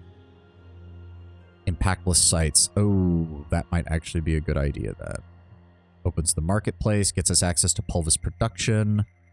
The alternative is trade headquarters and trade company subsidies, or Planet Cracker Factory, which transfers all industry into science. I'm assuming that can be very useful in the late game. When you're or in the mid game when you're trying to really push out research. Sludge and Slag Center. +1 resource generation on all resource deposits. What do we have down here? Evaporation inhibitors. Permits terraformation from sterile into other types. Oh. And deep crust secrets. Oh, that'll get our curiosity higher and allow us to colonize deserts. Grab that. 5 turns. you could get the next military ship model. I think that's... Where is that? It's hard to tell with it. So those are enhanced. So if it's the little ship icon with the arrow, that's an enhanced. So that would be this one, the shot class. Let's take it. Okay, we'll do that next. 5 turns for that, and then 5 turns for that. We'll get them done. Virgo compromise. I hate the fucking hacking system. Hey, we picked up a Sisters of Mercy in Lyra, and we finally got some more population in Virgo. Of course, nobody wants to settle on Virgo 3. It's fucking frozen. Oh, 14 turns to get another pilgrim population. I should start spreading the pilgrims out once their population gets high enough here. Where was the other one? Lyra? Okay, yeah, we really need one more turn, and we can move a population over there, and then more turns will get the other colony up and running. We can spread these guys out. Especially these guys. They like sterile, so we can move them over to the Ash World, and they'll be much more happy over there. Singing up a storm, apparently. Influence is battling here, and I don't like it. We should be fine. They only have 2. They only have a population of 2. We have a population of 7. So, we should be fine. Okay. There we go. So, hold on. Let me go over... Dust Scavenger. Upkeep of 6. I can't tell. Plus 20 from Deep Space Dust Scoop. Oh, fuck. Yes. It does work like that. Oh, fuck yes. Oh, this is gonna be good. Okay, Sim camp? The thing is that's... Okay, again, I don't know what that symbol means. Because if it's only giving 0.1 industry per pop, then that's 1, 2, 3, 4, 5, 6, 7, 8, 9, 10, 11. That's a whopping 1 fucking industry point. What the fuck? Why would I pay for that? Look at the numbers under Ida. Look at the numbers under Ida. What? Oh. That's what that symbol means. Okay, hold on. The mix of technologies, processes, and concepts going into creating this military training camp that can double as a source of industrial production. Oh, we're literally creating the military-industrial complex. Okay, so that means we get plus 50 industry. Right? No, 5? Wait. Plus 0.1. So 50. Yes, 50. Trying to do the math here. That's 50 industry for 2 turns of production and an 8 upkeep. So if we go ahead and pop that up here, because that's actually worth more than the AI labor camp. I can't believe I just called it that. But the AI labor. AI labor camp. Jesus Christ. Can't believe I fucking called it that. I sure hope the fucking... it's a good thing there's no sentient machines we're dealing with right now, because they'd probably be very upset if I said that. Do AI have rights? Hey, I've always stood... Ever since I've started getting into science fiction, I've always stood... If it's capable of actually making its own decisions and actually being sentient, it has rights, because it's alive. It's a actual conscious being. Ugh. Okay, so yeah, we'll get the sim camps. Oh, but that... Oh, that means the... Hold on. So the populate... this is only 200, but... That means my military upgrade... Oh, because that adds capacity. Oh. Like, for example, those 2 upgrades add another 500 to that, which would add 70 to this. Plus another 300 from that. So that's 30 manpower on top of this. The military-industrial complex is growing, and I'm going to help it.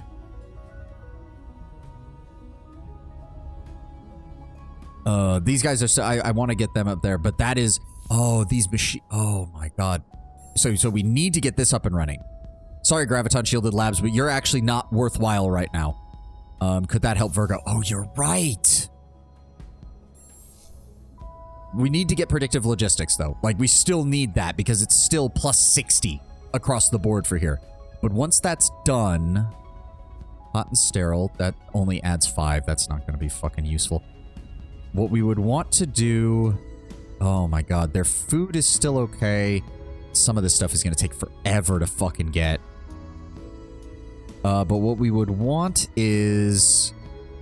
intractable, or the tractable armaments, the electromagnetic shield, and the... Oh, they already have... Right, they already have the... Yes, they already have the Budokai bunker. So if we... So they have 500 now. If we give them these, that will add another 500. Added 50 industry minimum. It's worth rushing. Yes. But it... Oh, you're right. You're right. Where is that sim camp? Let me see here. So we're going to move... We're going to move these up. I said we're going to move these up. So hold on. Electromagnetic shield. No, no, no. Not ahead of that. We still need the predictive logistics. We still need the predictive logistics. And then we move the sim camp up to here, because it's going to add 50 to start, and then we can add another 50 through the manpower armaments that we're adding here. So that would be... Yeah, we're going to do it now. We're going to do that.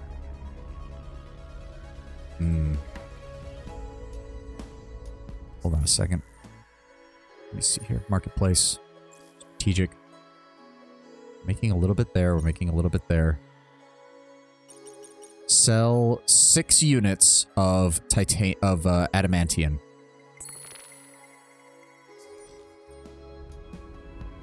And then we're going to also auto buy predictive logistics. This will almost 60, 50. This will more than double our production efforts on Virgo. Thank God. I'm going to go ahead and add the sim camp in to come in after the Esh colony, because that'll also add 50 onto here. Sim camp is going up here. It's only going to add 20 here, but as soon as we're done with that, we're going to build the tractable and the electromagnet. Where's the Budokai bunker? How do we not have the Budokai? But there it is, Budokai bunker. 5, 6, 7. Yep, just one turn after the other. Once these get up and running, that'll get them really going. Oh, perfect. Perfect, perfect, perfect. Oh, how did I not realize? This is glorious. I am literally converting my military forces into an industrial force, which for the Vultures actually kind of makes sense, since they have to... I imagine the Vultures have to wear a lot of hats when they're doing their colonization. Suddenly, SimCamp became one of the best buildings in the game. As long as you're willing to invest in your military, yeah. Like, I kind of have no reason not to put these on here as well. Well, actually, I do have one reason not to do that just yet. Because what I want to do is start building these. Cannot afford the resource cost. Oh, right. We need antimatter for every single one. But that's fine. That's fine. Where are we getting antimatter, by the way? I need to improve our output of that. Lyra will have some for us once we get Lyra 1 under control. That's in 3 turns. Good. We're getting that. No, because I still want the gas giant up and running as quickly as possible. So we're getting that. But that's not...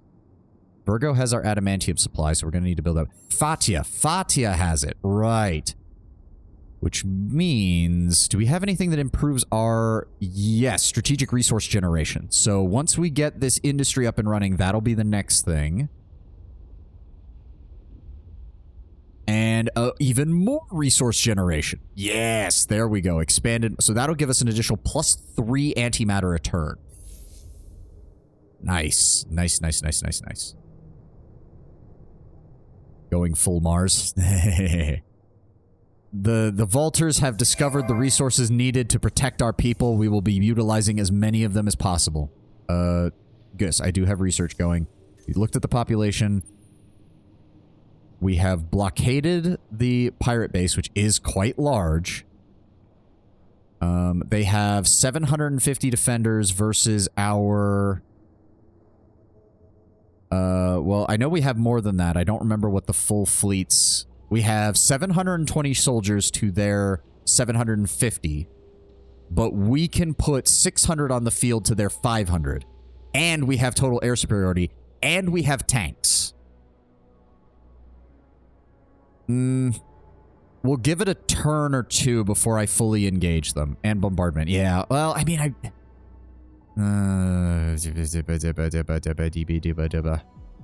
yeah. Let me see about this. Ground battle. Oh, yeah, but we can only give 450. Why does it say minus 20? Yeah, multiplier, preemptive bombardment. Why would you ever use anything other than preemptive bombardment when you're, I mean, plus 2,500 offensive bombardment damage, 50% population death, improvement destroyed, but it doesn't matter because that's how many you'll lose on average. Okay. Wait, what?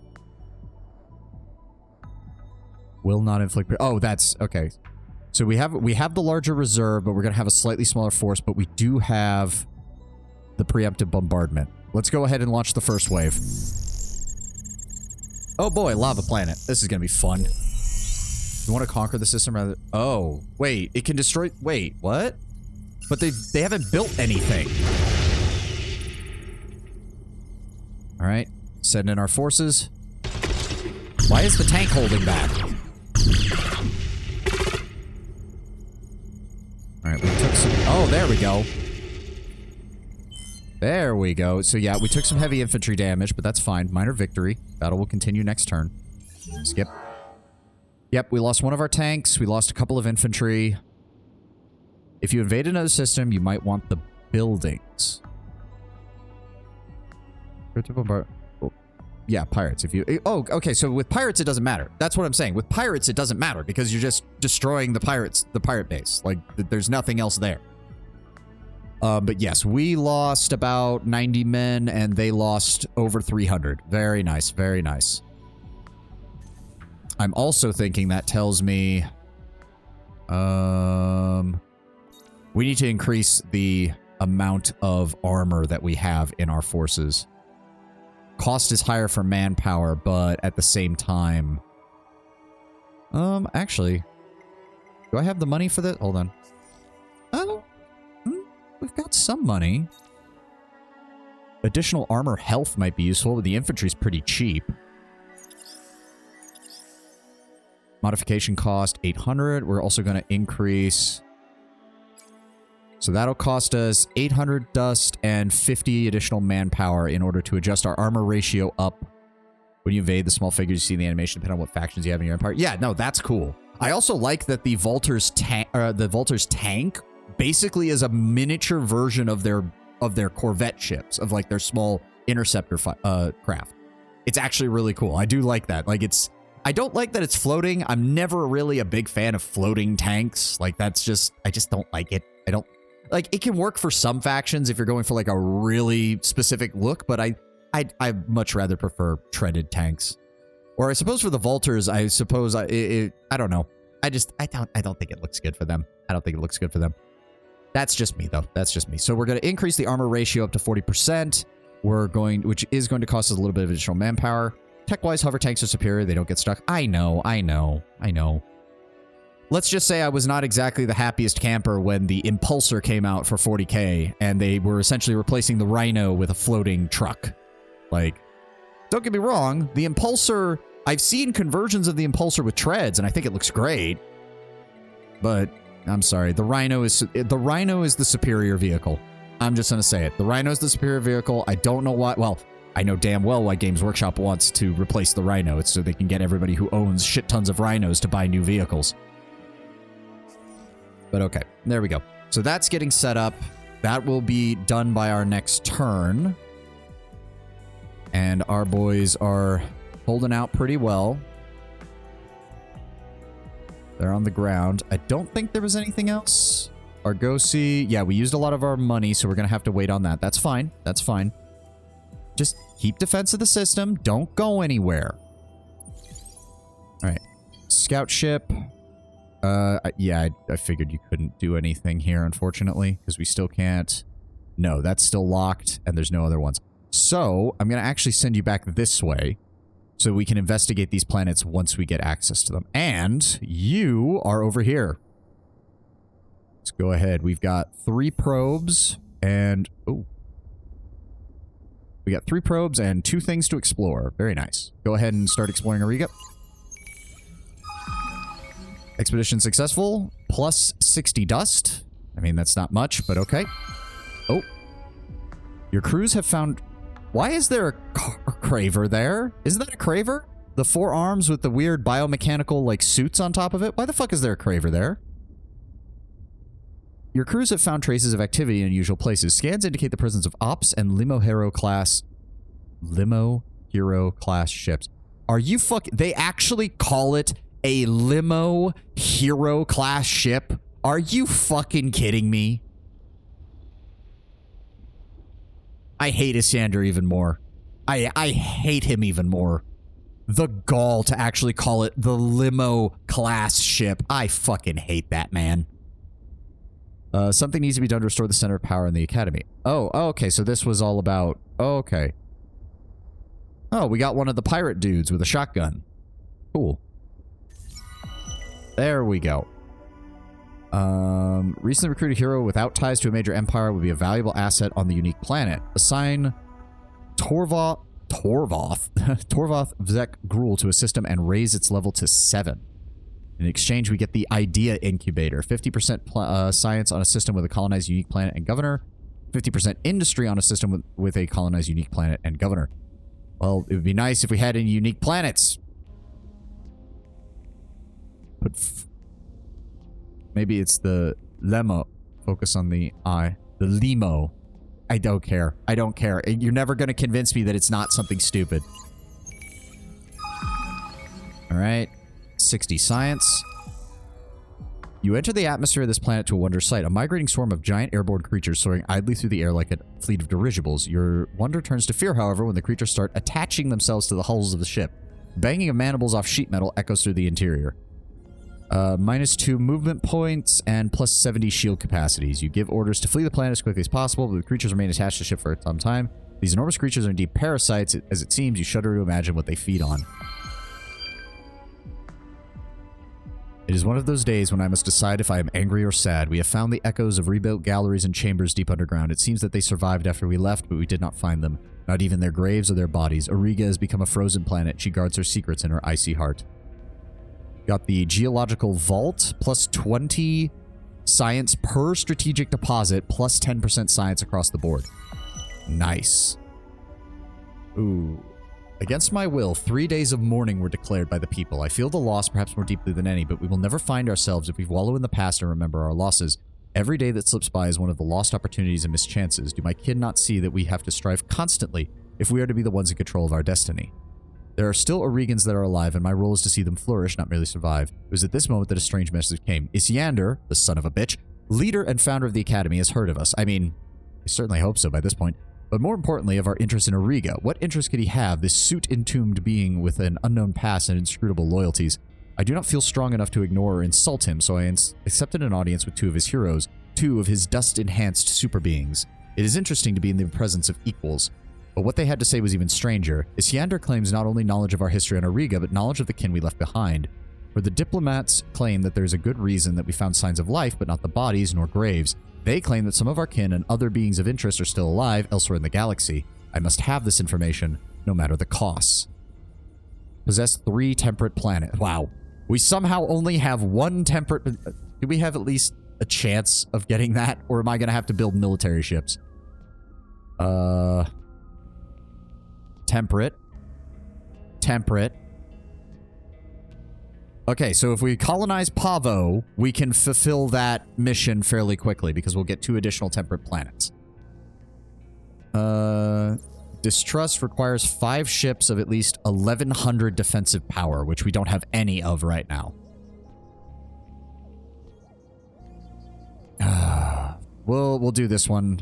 What does it even give? Heroic Hull, which gives additional health bonus, projectile defense, and crew loss per enemy weapon hit.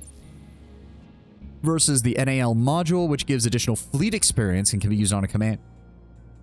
That still sounds pretty good. So yes, we're going to go with that one. Isyander and his envoys have only shown good faith. While I may be over-optimistic, I'm willing to plan for the best outcome. Not merely as a commitment that we must follow through on, but as a beacon of hope for our kin. Oh, sweet. So we got him for free. Nice. Hold on. Back to the hero overview. He is from a primitive species. He has a small ship, a Fidesz class. Seekers focuses on exploration of the galaxy and scientific wisdom, a balance between weapon and support modules for better surviving an unknown region. And he supports the militarist faction. Oh, there's actually... I didn't even realize there was a story down here. I gotta read this. Born in the tidal flats slum, Torvath grew up on the violent end of a violent society. Consigned to the fighting pits when he came of age, Torvath was headed for an early grave until he was found by an academy servitor tasked with discovering potential recruits from the fringes of the galaxy. All the heroes have background. I need to read it all. Feeling sorry, but not that sorry for the young beaten fighter, the servitor would have walked away had it not been for what happened next. Torvath, curious as to the identity of the unusual spectator, tracked, without detection, the servitor to his hidden vessel, hijacked the craft, and somehow overrode the launch protocols. There was only one explanation. Torvath was dust-enhanced. The servitor offered Torvath a way out, unwavering allegiance to the Academy in exchange for escape from this brutal life. Torvath didn't need to be asked twice. After accompanying the servitor on the rest of his mission, Torvath developed a ceaseless yearning for adventure before heading to the Academy where his real training began. Okay, so he has... Oh, the primitives have their own branch of skill sets. They can get additional damage per current... I think that's the amount of ships. So essentially, it rewards concentrating your forces into a single fleet. Interesting. He can also give additional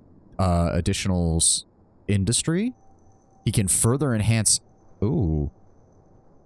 Hold on. +1 food per original Empire population on planets. Interesting. Wait, does that mean his original population? Like, is that referring to his population? Or is that referring to my population? The original... So, for every Volter population. Okay, okay. Not the best, but certainly not bad, especially if you're going for a more militaristic playthrough. +20 per system and +2 per hero level on system, which isn't bad. Honestly, the primitive species seem to get a +40% military capacity. Ooh. If we put him on the industry world. And +25% max on the starship and +1 industry.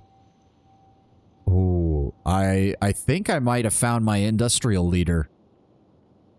What other skills does he get? He also can get... That also will boost the... that. He can boost the happiness. He can also... Oh, on system, reduce... Okay, so that makes his upkeep cheaper.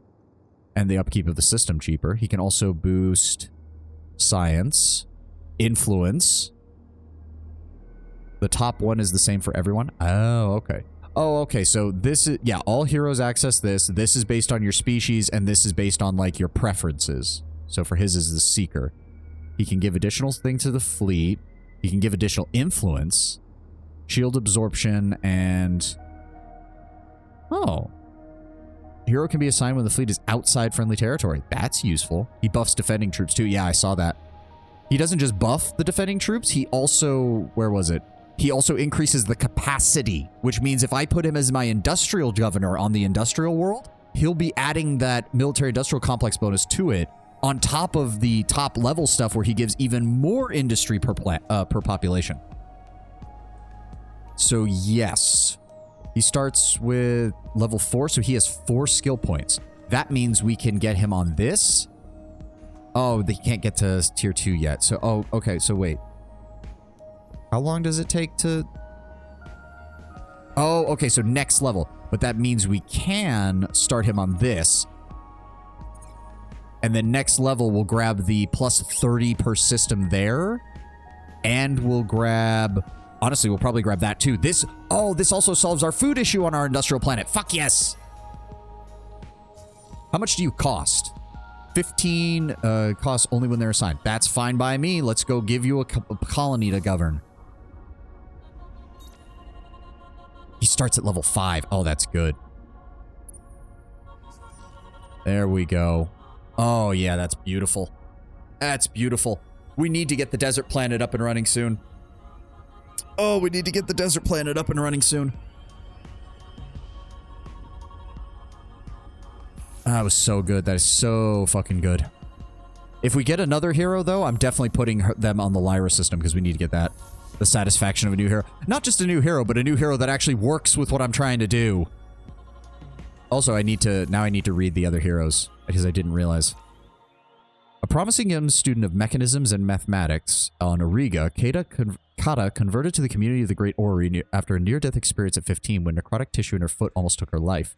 The salvaged automedic apparatus that amputated the decaying limb and grafted on an artificial foot both saved her life and altered her outlook on the world. From that day, Kata rose to prominence as a fierce champion of the machine and as a natural choice when it came to developing leaders and experts to survive in the dauntingly technological galaxy beyond their homeworld. Meanwhile, Petrov, another ghost from a long line of ghosts, Jutka has always had an uncanny knack for infiltration and ambush operations. A natural warrior and unpredictable commander, her troops have a history of success and survival that make her the envy of friend and foe. While some say it must be in her genes, given her famous great-grandmother Judith, her grueling training and relentless drive should also be taken into account when explaining her phenomenal success. Nice, nice. Guardian focuses on fleet warfare and industrial production. Seeker focuses on exploration of the galaxy and scientific wisdom. Yeah, but the primitive skill set really favors, like, building up your colonies, like, to an insane degree from what I was reading. Okay. Okay. I think we've gotten Dust Scavenger down to 1 turn, which would be amazing, because that means we can essentially just keep increasing our dust supply, provided we have enough manpower. Oh, that's so good. Okay, you're building, you're building, you're building. What? Oh, right, we bought out the remaining buildings there. Thank God. We'll finally have that handled. And then next turn, we will have more fighting over there, and we are going to have the colonization done here in the next turn. I don't care.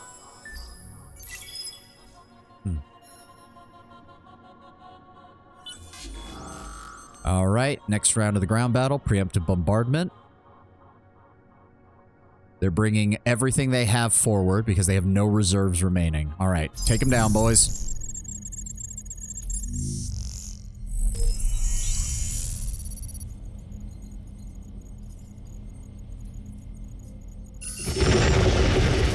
Very nice. Advance.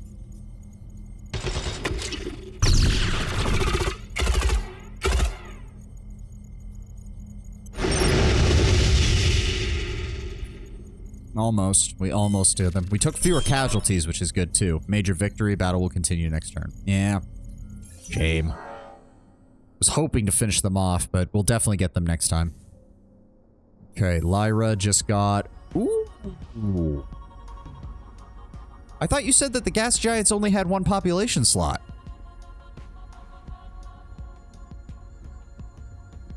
They usually do. Well, this one has 3.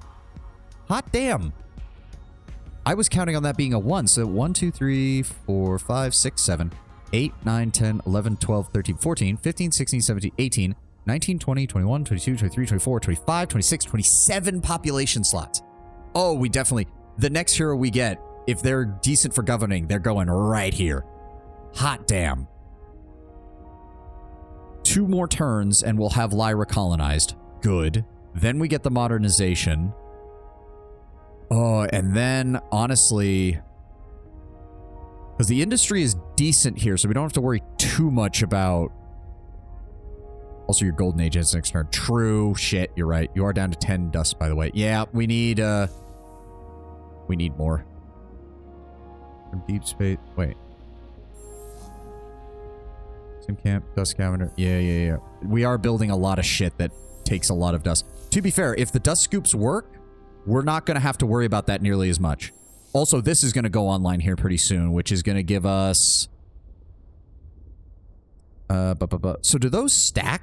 Is it +1 per pop on planet and +3 per pop on planets with luxury deposits? Or is it that you get the +1 no matter what, and it gets upgraded to 3? So it is stacked. So we get 4 on each of these planets. So that's 1, 2... What's our population here? Wish there was a way to see it from a glance on this screen. Where is it? 13. So 13 times 4. That'll help our dust issues next turn. And then we're going to get Esh 1 colonized, and then we're going to get the sim camp. That'll... Oh, wow. I didn't even realize this planet does not have very good industry now compared to everything else. We're definitely going to need the tractable armaments and the electromagnetic shield. Do we already have the Budokai bunker here? We do. So, yes. And And population's going to increase again in 2 turns. So yeah, we need to get Esh colonized as quick as can be. Virgo, yeah, it's because of all this stuff. That's a 4 that's going to cost. That's a 4 that's going to cost. We did get those up and running, which means, oh yes, finally, 207 industry. Finally, things are looking a little bit better. And it's going to go up by another 25 and 25. Oh, thank God. We are manpower now, though. Oh, shit. Weird. We're 148 from consumption, from black. I'm not seeing... To be fair, we are using... Yeah, it's because all of this has to get refreshed because they're still fighting over there. So we will see. We will see. They are still taking some casualties, though, which is good. What is... System is being invaded. Yes, I know that. Yeah, they only have 90 men left. We've got this handled. 2 more turns until the free... Oh, but do I want to grab this first? Oh... The main concern I have is that if I don't grab it first, they might try to grab it. But this is not... No, we're still going to leave some ships here. So that'll be fine. Sim camp is about to go online. I'm actually going to put the Duff Scaver above that. It still takes 2 turns to build. Wow. 550. Yeah, it's still not enough. Damn. Still, if we can get that going... Because what? It's still... Yeah, upkeep of 6. So that's... For 2 turns of production. For 2 turns of production, I get 2 turns of industrial production gets me plus 14 dust. Which is not bad. It's certainly not bad. It's enough... Essentially, each dust scavenger pays for 1 building. Or almost there, because I mean, most of the buildings are 16, but some are like 4 and 8. But essentially, each one of these is going to pay for at least 1 building somewhere in my empire. That is very good. And we're essentially just transforming manpower into dust without actually, you know, killing anyone. We're not doing it in a Warhammer 40k fashion. Ooh, minus 1.7 pressure trend from border friction. Ugh. But plus 1... Okay, maybe we need to... Dude! Influence pressure. That's not good. That's not good. They're slowly pushing us towards making demands, which... Oh, that's not good. That's not good. We need to increase our influence on that side. We need to increase our influence. Do we have anything that increases influence over here? Happiness. Initial level of ships. Ooh. That does improve resource production, and we can use that to increase our output of adamantium, which is good. Can only be built once per empire.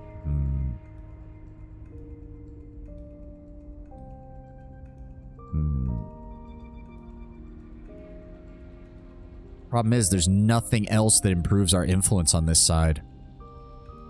I'm really worried about what's going to happen then with Virgo.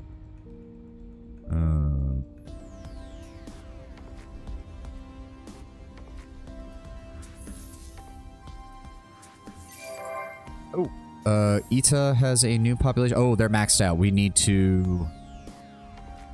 See, you'd think if they were maxed out, they would have it... The food production would get used elsewhere. Like, you'd take a small penalty to it and it would be applied to, like, manpower growth or something. But, should we send... Actually, who do we have? We have... They like fertile, right? They like sterile. So we could send one of the Hiroshims over to Virgo. Yeah, Virgo 3. They like sterile. And that'll finally put something else on that planet. So we're going to go ahead and set this to Virgo. And then we're going to grab the Hiroshim that's over here. Send him there. And 8 turns, we will grab another Calgeros population. Interesting. They're good for fertile planets. They really like that. Where do I check score?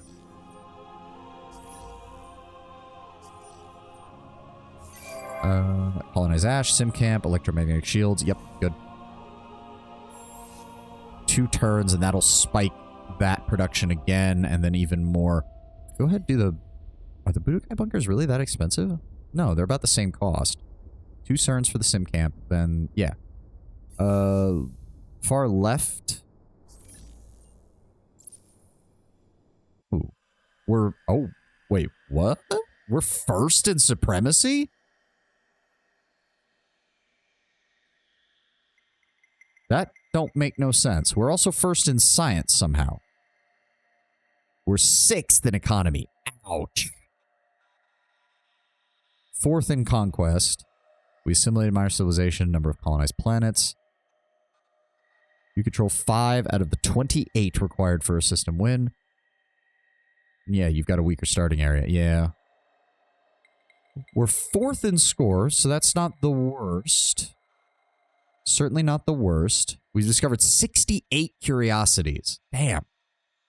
Number of deeds you've achieved, number of quests you've completed, and number of wonders you own.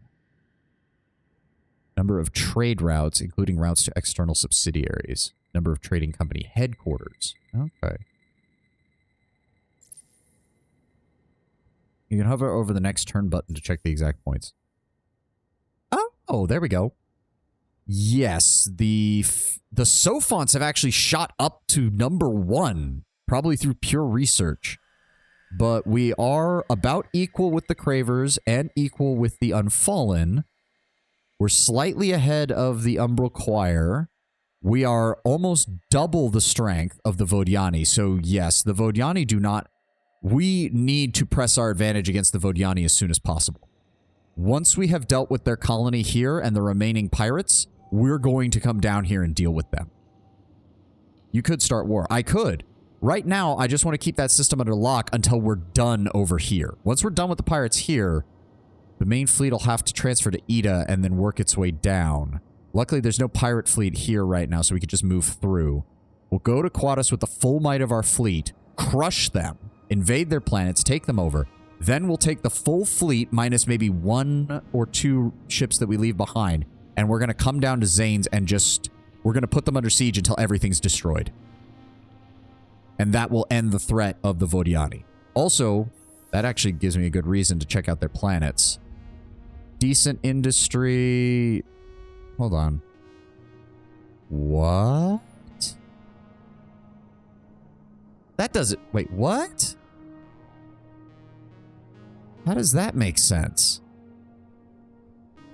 There's no way. There's no way. Are they so strapped for resources? They don't traditionally colonize. Oh, right. Right. Let me see what they've got here. They've got ancient ruins, which gives them dust. That's good. They've got adamantium. We definitely want that. They have 2 deposits of proto-orchids. Fuck you, buddy. I definitely want that.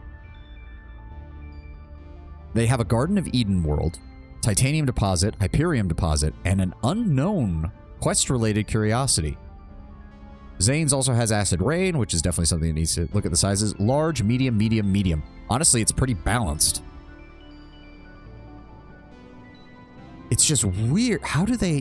What is with their population? So wait. Has me being over here pretty much stopped them from fucking colonizing anything because their arc ship is stuck? Oh, that would be hilarious. That would be fucking hilarious. Yeah, blockades. Stops enemy ships for 1 turn when entering orbit. Well, no, they were already here, so they have multiple? Oh, okay. So yeah, the faster we deal with them, the better. In the meantime, though, get that sim camp up and running for the additional 50 industry. We'll grab the AI labor. Well, actually, the AI labor is not nearly worth as much. We'd rather get the tractable arguments and the electromagnetic shield. That'll double the bonus we get from the industrial. Yeah, there we go.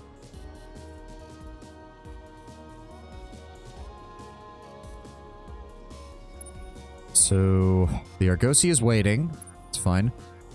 Horatio has... The Lost Horatio, I should say, has finished exploring down here. I guess we could just check out the other planets and explore shit. There's planets with curiosities that we can explore, and that gets us more bonuses from that one machine that gives us money for every curiosity we discover. Why not? You could, if you have an emergency, put Esh into 3D production to produce dust. That is true. That is true. As I said, we should be... Next turn, this is going to spike our dust production quite, by a bit. And then once we start mass producing dust scavengers, those will help with our money issues. I think we'll be fine. We also have a backup reserve of some strategic resources that we can sell as needed. I'm going to do dust scavenger and another dust scavenger after we get the tractable armaments and the electromagnetic shields done.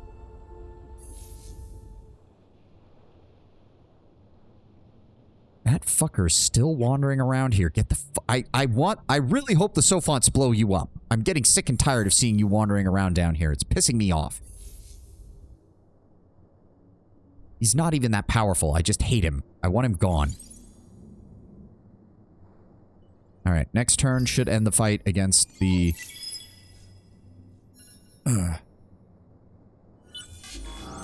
Ground battle, preliminary bombardment. Blow them the fuck up. I want to see them all die in the preliminary bombardment. Blow them the fuck up. I'm done dealing with your bullshit. There we go. No losses on our end. We also seized 40 deciduous trees and 20 amianthioid. Very nice. It's 12 now. Yep. Okay, so we are going to leave 3 ships here. Creates a new fleet. She's going to take the 3rd Righteous Fleet, and we're going to head over to Quaddus. It's going to take a while, but that's fine. We will deal with it. The 3rd Unyielding Fleet will remain here and guard the Nair system. Also, head on over here, because there are some anomalies that we can check out. 1, 2... Oh, wow, we got a lot. Actually, I think... Do we have enough probes for this? We do! We have plenty of probes.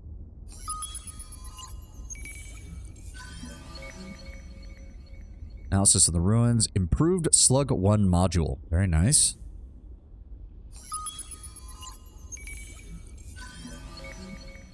Expedition successful. Adamantian! Oh, this system's looking better. Did that say +5?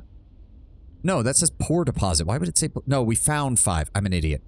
It's a poor deposit. Unfortunate. I thought it was a +5 per turn. I was like, holy shit, we need to colonize this place now. What the fuck? Expedition failed. Oh, it didn't reveal anything? Oh, that's bull... At least we still got the dust from it. Like, our dust is actually going up from doing this, which is great.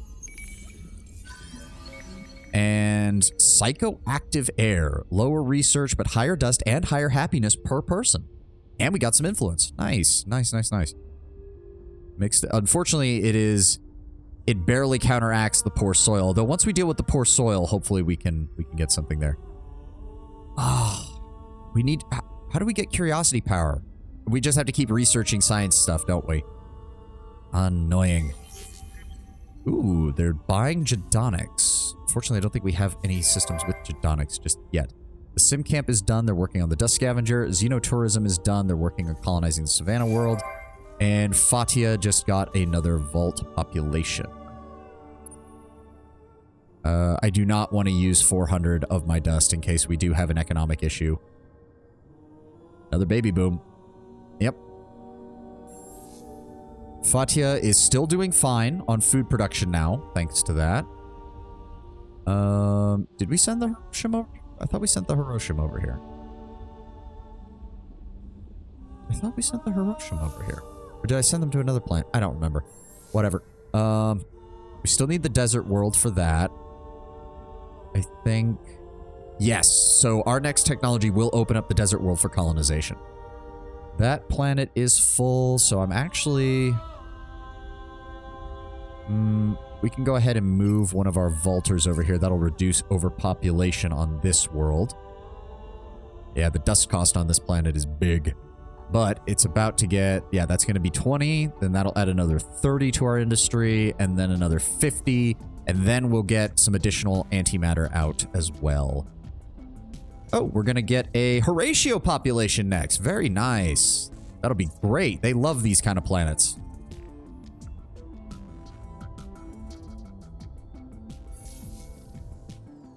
I think that's it. Yep, you're still waiting. Everyone is a Horatio. Well, no, we're not letting them go that crazy. There's no reason to let them do so either. Okay, so the main fleet is moving back. They will meet up in Quaddus to reorganize with our second Righteous Fleet. This is getting built, and that'll help our dust situation here in a turn. That's getting built. It will take some of our dust, but it's going to turn it into even more dust production. Star system improvements, real reality, system development upgrade. Yeah, we're just going to need more dust. We're going to need more dust. Per system level, per pop. The intergalactic market would probably be... The best place to put it would probably be Lyra. Xenotourism. See, that's the problem. Xenotourism would be nice, but none of these planets have luxury resources. Is a shame. This would give us +3 per and +25 per system level. But we're also going to need more industry before we build it because it's fucking expensive. Hey, we're going to get a Hiroshima pop pretty soon. Nice. Again, they like sterile, so we're going to move them over to the Lyra 1 colony, as well as the Lyra 4 colony and the Lyra 3 colony when we get those up and running. Very nice, very nice.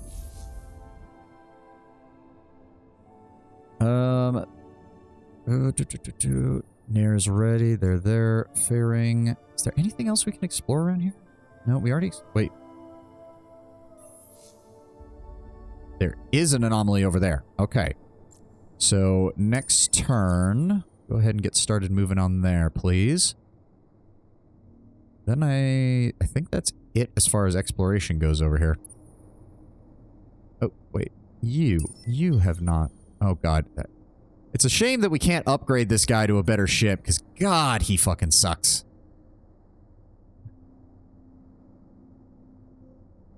Okay, we're gonna hit... Nope, Aragosi is waiting. One more turn and we get the free colonization. Yep, dust went down a little bit, but that's fine.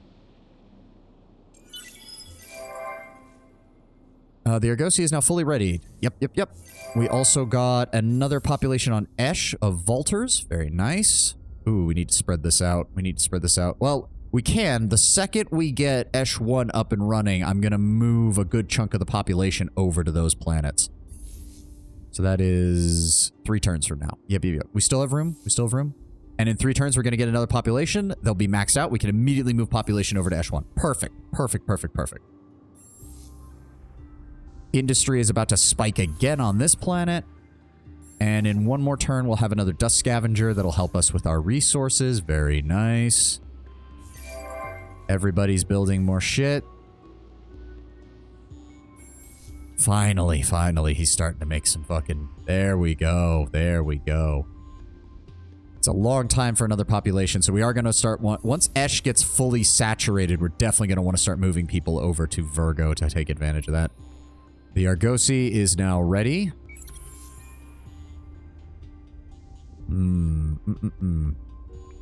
So we can... Okay, so that would give us higher food and higher industry. That gives us much higher industry. That gives us more balance, but it's just straight up worse than Pavo 4, except for the fact that it's larger. But a small planet to start with is not the worst. Plus, it'll trigger our golden age, so that'll give us 12 turns of pretty good shit. Ooh.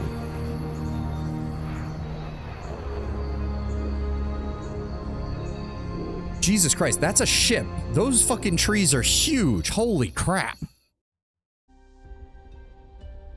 Very nice. Oh, and even for a small planet, that's pretty good. 1, 2, so 2, 3, 4, 5, 6, 7. Nice.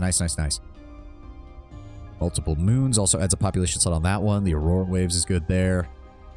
Very nice. Okay. Oh, see, look at that. We enter a golden age and immediately our money problems are solved. 5 turns for that. That's nice. And the weird Slaneshi planet. Yeah, psychoactive air. That did take one of our temperate, so we do want to also... We want to get that colonized as quickly as possible. So... how do we want to start with this? Well, we do definitely want the portal. Hold on. Let me go to the marketplace. No, not luxuries. Strategics. The price of Hyperium has dropped quite a bit. Price of antimatter is still rising. And whatever the frick quadrinix is, 150% to all system development upgrades effects on system. That's a good one. Huh. Funnily enough, somebody tanked the titanium price right before I tanked the fucking Hyperion price. Wonder who that was. Probably Fish Mom. We do still have a good chunk of adamantium that we're not using. Read the quadronics description. A material that exists in phases between matter, antimatter, and alternate universes, quadronics is the highest energy density of any known and sustainable substance. Ooh, nice. The ultimate fuel source, basically. Explains the price. It does indeed. We definitely need antimatter, but we could sell a couple points of adamantium. Let's go with 10. That way we still have at least a small stockpile. That gets us some serious money. Thank you. Why did our dust amount go down? That doesn't make any sense. But what I want to do... That takes 7 turns for that, so... We're going to go ahead... That's 638, 638, and the portal is 2.2k. Ooh. These are kind of the things you need in order to keep everything starting running on here.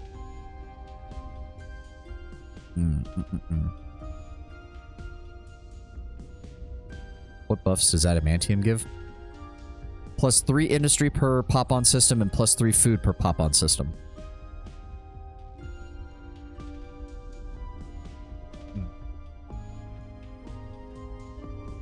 Let me see here. Fertile, planet, and temperate. So that would add 20. And then when we get all of them, it's only going to add another 10. No, 20. Sorry. Planet, fertile, temperate. So 30 from Pavo 4, 20 from Pavo 3, and nothing from Pavos 2 and 1. Also, planets with strategic resources gain. That's only going to be that one, so it's not that good. Sim Camp is probably still going to be decent. Predictive Logistics is not good now, but once we get all 4 of these colonized, it's going to be great. Planets with luxury deposits. This will be good once we get Pavo 3 and 4 colonized, because they're also very large. They're both very large planets, so that's actually going to be great for the dust income. Planets with anomalies, which is just the 1, unfortunately. No, 2, 3. I'm wrong. I'm wrong.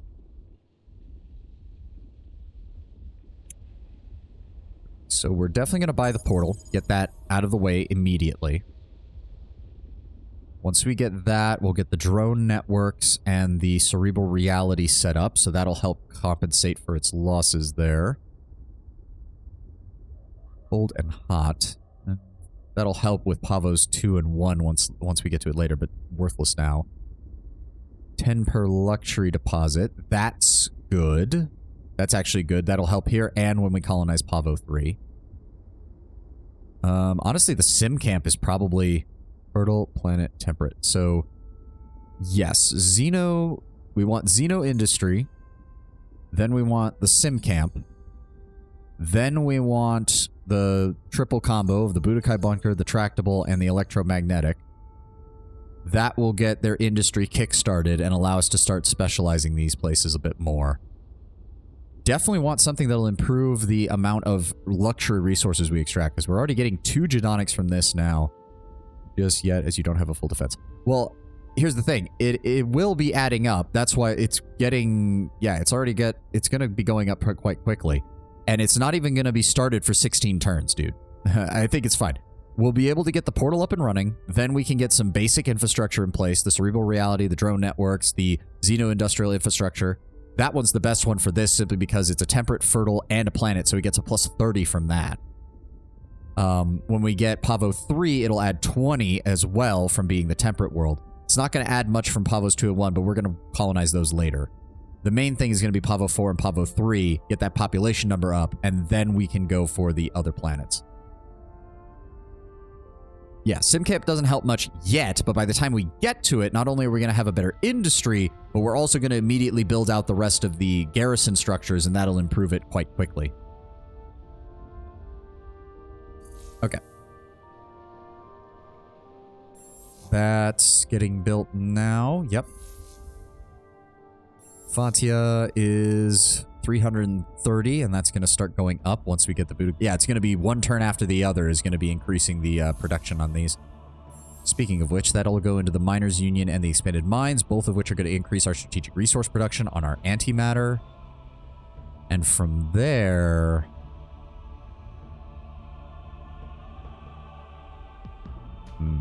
might want to grab the... maybe... these automated fleets scour a given system, filtering traces of valuable resources from dust, asteroids, and any other natural or artificial debris. That might be a good idea. That'll just give us a straight-up additional +1 to our titanium and our Hyperium income. And this will be a good system to have it on. Yeah, I think that's a good idea. Or do I want to put it on a system that has both titanium... because Ida has both of them already. Would that be better? I'm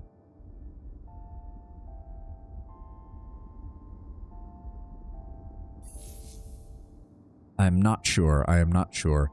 That being said, we have passed the 4.5 hour mark, and I do have some stuff to do today, unfortunately. It's not work-related, but I do have some cleaning and other things to do. But we did do a longer stream than usual for our Endless Space. I'm sorry, Tenwin. Don't worry. As I said, we will be back on our usual schedule by Friday. And tomorrow, I'm going to be doing a long stream for Pillars of Eternity as well. I'm honestly really glad. I was actually considering playing Pillars again today, just because at first, I was not feeling Endless Space, but I do love how this game keeps drawing me back in every time I start playing it again. I've got to give points to them for that. It's very well done. I know, Tenwin. I know. I still here longer than usual. I was still here longer than usual. We got past the 4.5 hour mark. And we actually made some decent progress. We are now at turn 75. We are officially 1/4 of the way through this game, because I believe I set it to 300 turns for a standard game. So we are 1/4 of the way through the game now. And we are in the middle of the pack, as it is. 420. We're just behind the Cravers. We're way ahead of the Vodiani, who hopefully when we take their systems, we will be able to shoot up quite a bit higher in rank. Because holy crap, Fishmom and the fucking... Fishmom and the goddamn Sophonts are just having a economic and science race, and they are not even bothering with us. I have to imagine the two of them are not on good terms. They might be separated by a short distance, but it doesn't take that long to go from, like, here to here. I have to imagine that they're not going to be very happy once the two of them start bumping up against one another on influence. Any specific reason you think the game draws you in? Just the overall feel. Like, I have my issues with some of the UI and stuff being a little difficult to understand and read, but the overall feel of it as a 4X game is very nice. I am always down for just playing a game where I just slowly upgrade things across the board. And I like the Vultures because I also just like the Vultures just because they fit that defensive military. Like, they don't let their military slip, but they're also very much a resource and, like, economic faction. I mean, they don't really get any outright great bonuses to their economy, but they just feel like, because of the way the Argosy works and all that, you really want to pick out your systems really well. Like, we're not going to be playing like Fishmom, who just grabbed all the special resources, or the Cravers, who are just slowly consuming everything down here. I mean, look at this. 14 there, 2 there, 5 there, 6 there, 6, 6, 2, 7. Yeah. Like, the Vultures feel like a nice middle-of-the-road faction who can kind of go in any direction you want. I like that. I also, as I've said before, Ted, when I love their aesthetic. I love their aesthetic. Fucking nomadic Vikings with like high fantasy style armor, but in a sci-fi setting. I love the fucking aesthetics for the Vultures. But yeah, I think that's gonna be it for today. I was really enjoying playing this. We'll continue to play this on our Tuesday. What's the word I'm looking for? Our Tuesday variety days, and we'll keep playing this. But yeah, we will be back to Pillars of Eternity 2 tomorrow. I'll do another long stream with that, and then I will be off Thursday, and we will be back to our regular schedule on Friday with a standard 3-hour stream. Unfortunately, I'm going to be going back to work on Thursday, so we're going to have to go back to the usual schedule. I will see you all then. Thank you all for joining me. Hope you've all had a great stream, and I hope you all have an amazing rest of the day. And yes, Tenwin, Happy New Year. I will see you all tomorrow in 2025. God help us all. Have a good one, everybody. Bye.